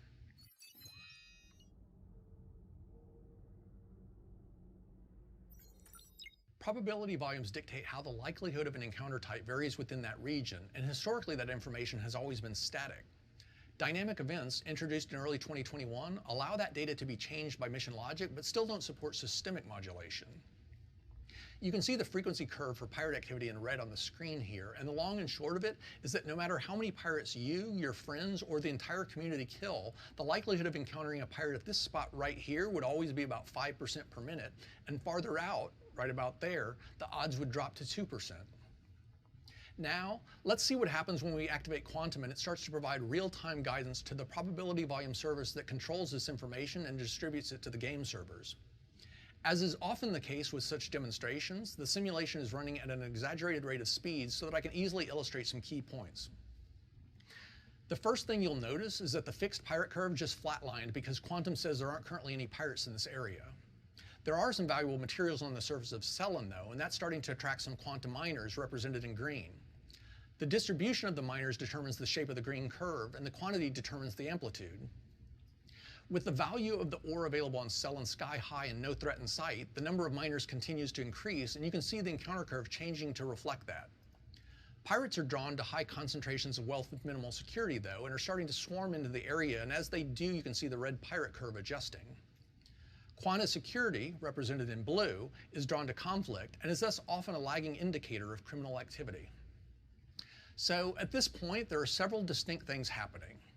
The number of miners in the area is still increasing, but the rate of increase has slowed dramatically as they start to weigh the increased risk of piracy. The number of pirates is still increasing because there's still sufficient value in the area to attract them and not yet sufficient security to dissuade them. The number of security forces continues to rise because the pirate problem is raging out of control, and thus security pay in this area has gone through the roof. This trend continues for a while until finally the risk of piracy gets too high and the quantity of miners starts to drop.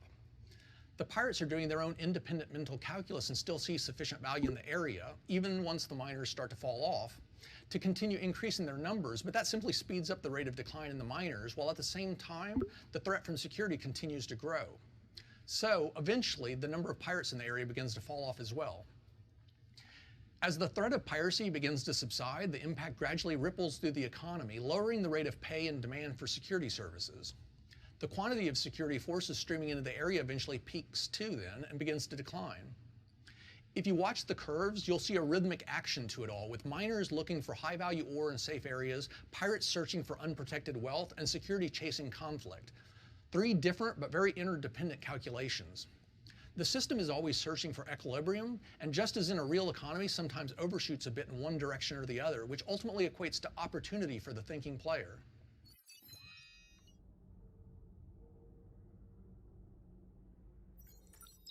NBC Combat Assist service beacons have historically been generated via probability volume data, and were thus every bit as static as the encounter frequencies that I just covered. The odds of a request for combat assistance at a given location didn't vary based upon what was happening in that area at that time, and no amount of concerted community effort to stamp out what was putting those NPCs in danger had any chance of succeeding. To illustrate what's changed, let's jump back to Quantum. The miners are back in force, but there aren't yet any pirates, and thus there aren't any requests for combat assistance. Just as previously occurred though, the pirates are going to slowly sniff out this opportunity and begin gravitating to this location. As their numbers increase, so will the odds of conflict with the miner, and thus the likelihood of a combat assist service beacon being issued. You can see a few contracts now represented by the green icons. Quantum is dictating how many beacons should be present in this area and the exact details, such as how much alpha UEC is being offered, but the data is actually maintained by the service beacon service that interfaces to the game servers and exposes these contracts to players. So, every contract that you're seeing pop up, which is a direct result of the amount of conflict happening within Quantum, can be seen and accepted by someone within the actual game. Security has started to show up, but isn't yet a major force, and the risk of piracy has gotten so great that some of the miners have decided to exit. The frequency of combat assist beacons is a function of both the quantity of miners and pirates, and clamped by the minimum of either. So, as the miners depart, the number of outstanding beacons drops. Security has now reached the point where it's really starting to deter the pirates, and the reduced number of miners is just adding fuel to the fire. So now the number of pirates starts to fall off pretty dramatically, which also impacts the total number of active beacons and instantiation frequency. Player actions are fed back into Quantum, such that if a lot of beacons are accepted and the NPC is successfully defended in the game, the security risk as perceived by the pirates in Quantum will increase, thus affecting their sense of whether the risk justifies the reward. This means that not only will the system ebb and flow of its own accord, but your actions within the game will directly impact the simulation and thus the overall state of the universe. There's one other important thing that I want to mention here, and that's the value of the additional context that Quantum is providing. We now know exactly who issued the request for combat assistance and even the likelihood that multiple ships might be involved. All of this information can be packaged up and associated with the beacon so that when and if a player accepts the contract, the instantiated mission can be customized to better reflect what Quantum says you should be seeing.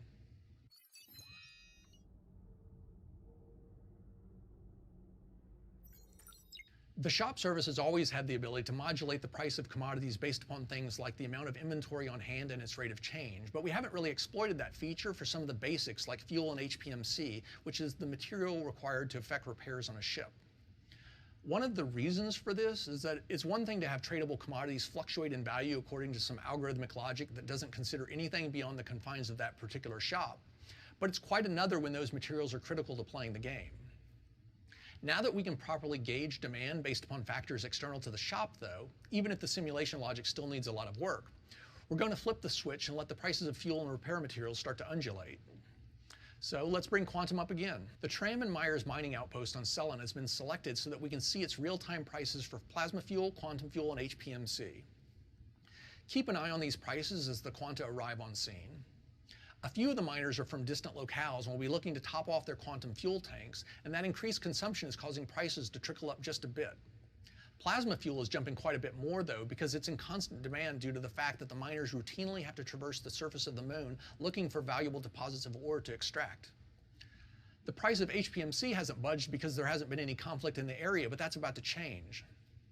The pirates have started to arrive and attack the miners, and that means that there are going to be some damaged ships that require repairs, and the price will continue to rise as the amount of conflict grows. Pirates require fuel too, and most of their need revolves around the plasma they'll use to engage ships in close proximity, so it's starting to get fairly expensive. Security forces have now started arriving in force, which means even more conflict in the area, which is why the price of HPMC has finally started to take off. Security forces burn a lot of plasma fuel hunting for pirates, and this is proving to be more demand than the local stores of inventory can satisfy. This means temporary shortages and skyrocketing prices until either the demand abates or the economy rebalances to ensure a more regular supply of fuel to this area.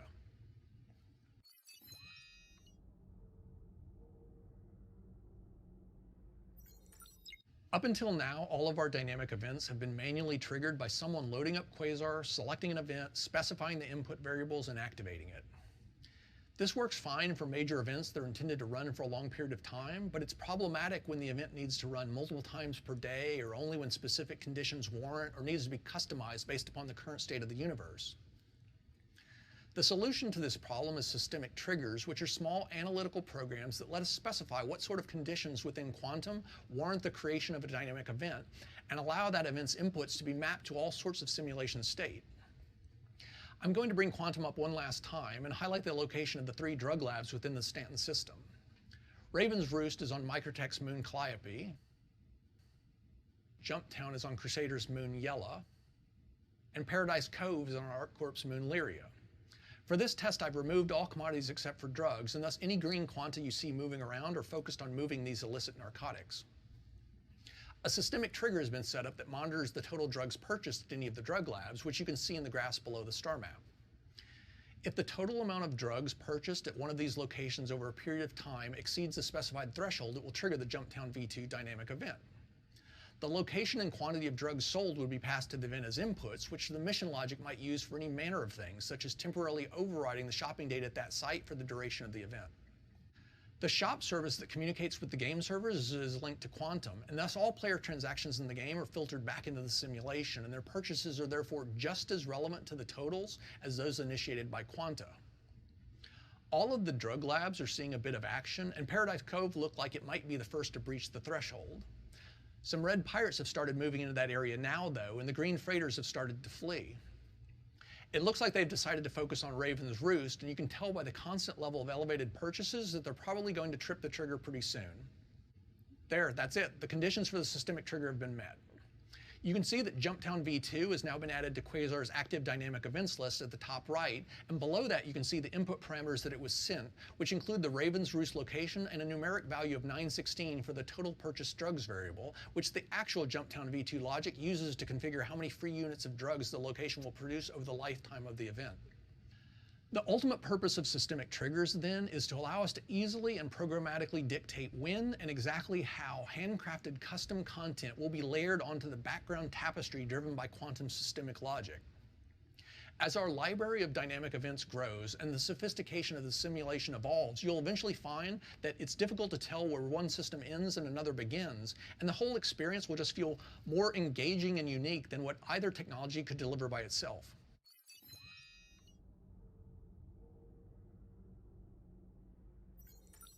That's it for our show today. I hope that you now have a better sense of some of the things we're aiming to accomplish over the next year, and that you're as excited as we are about the potential of these new features and technologies to really transform the gameplay experience.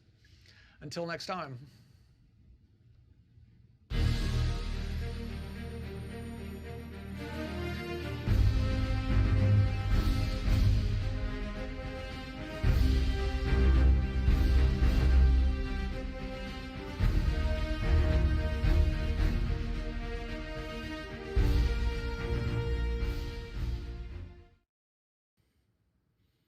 So that's it. We're done. That's the whole show. Another CitizenCon in the bag. This one's a little different than others, but still our chance to come together safely and celebrate our shared interest and commitment to making Star Citizen everything we all want it to be. So what did we learn this year? You thought I was gonna do it, but I gotta bust those bingo cards, right? If I had to guess what we learned that I'm just the lucky one that gets to sit here in front of the work of dozens of others putting today together, themselves in front of the work of hundreds more who dedicate their efforts day in and day out to making the biggest and bestest damn space game ever. It's my honor and that of the team here to represent their work every week, every month, and every year. For CitizenCon 2951, I'm Jared Huckabee. Until next year, have fun, be safe, tell those you love that you love them. I love you, John. And now here's Chris Roberts to take us home. Well, I hope all of you enjoyed everything you saw today.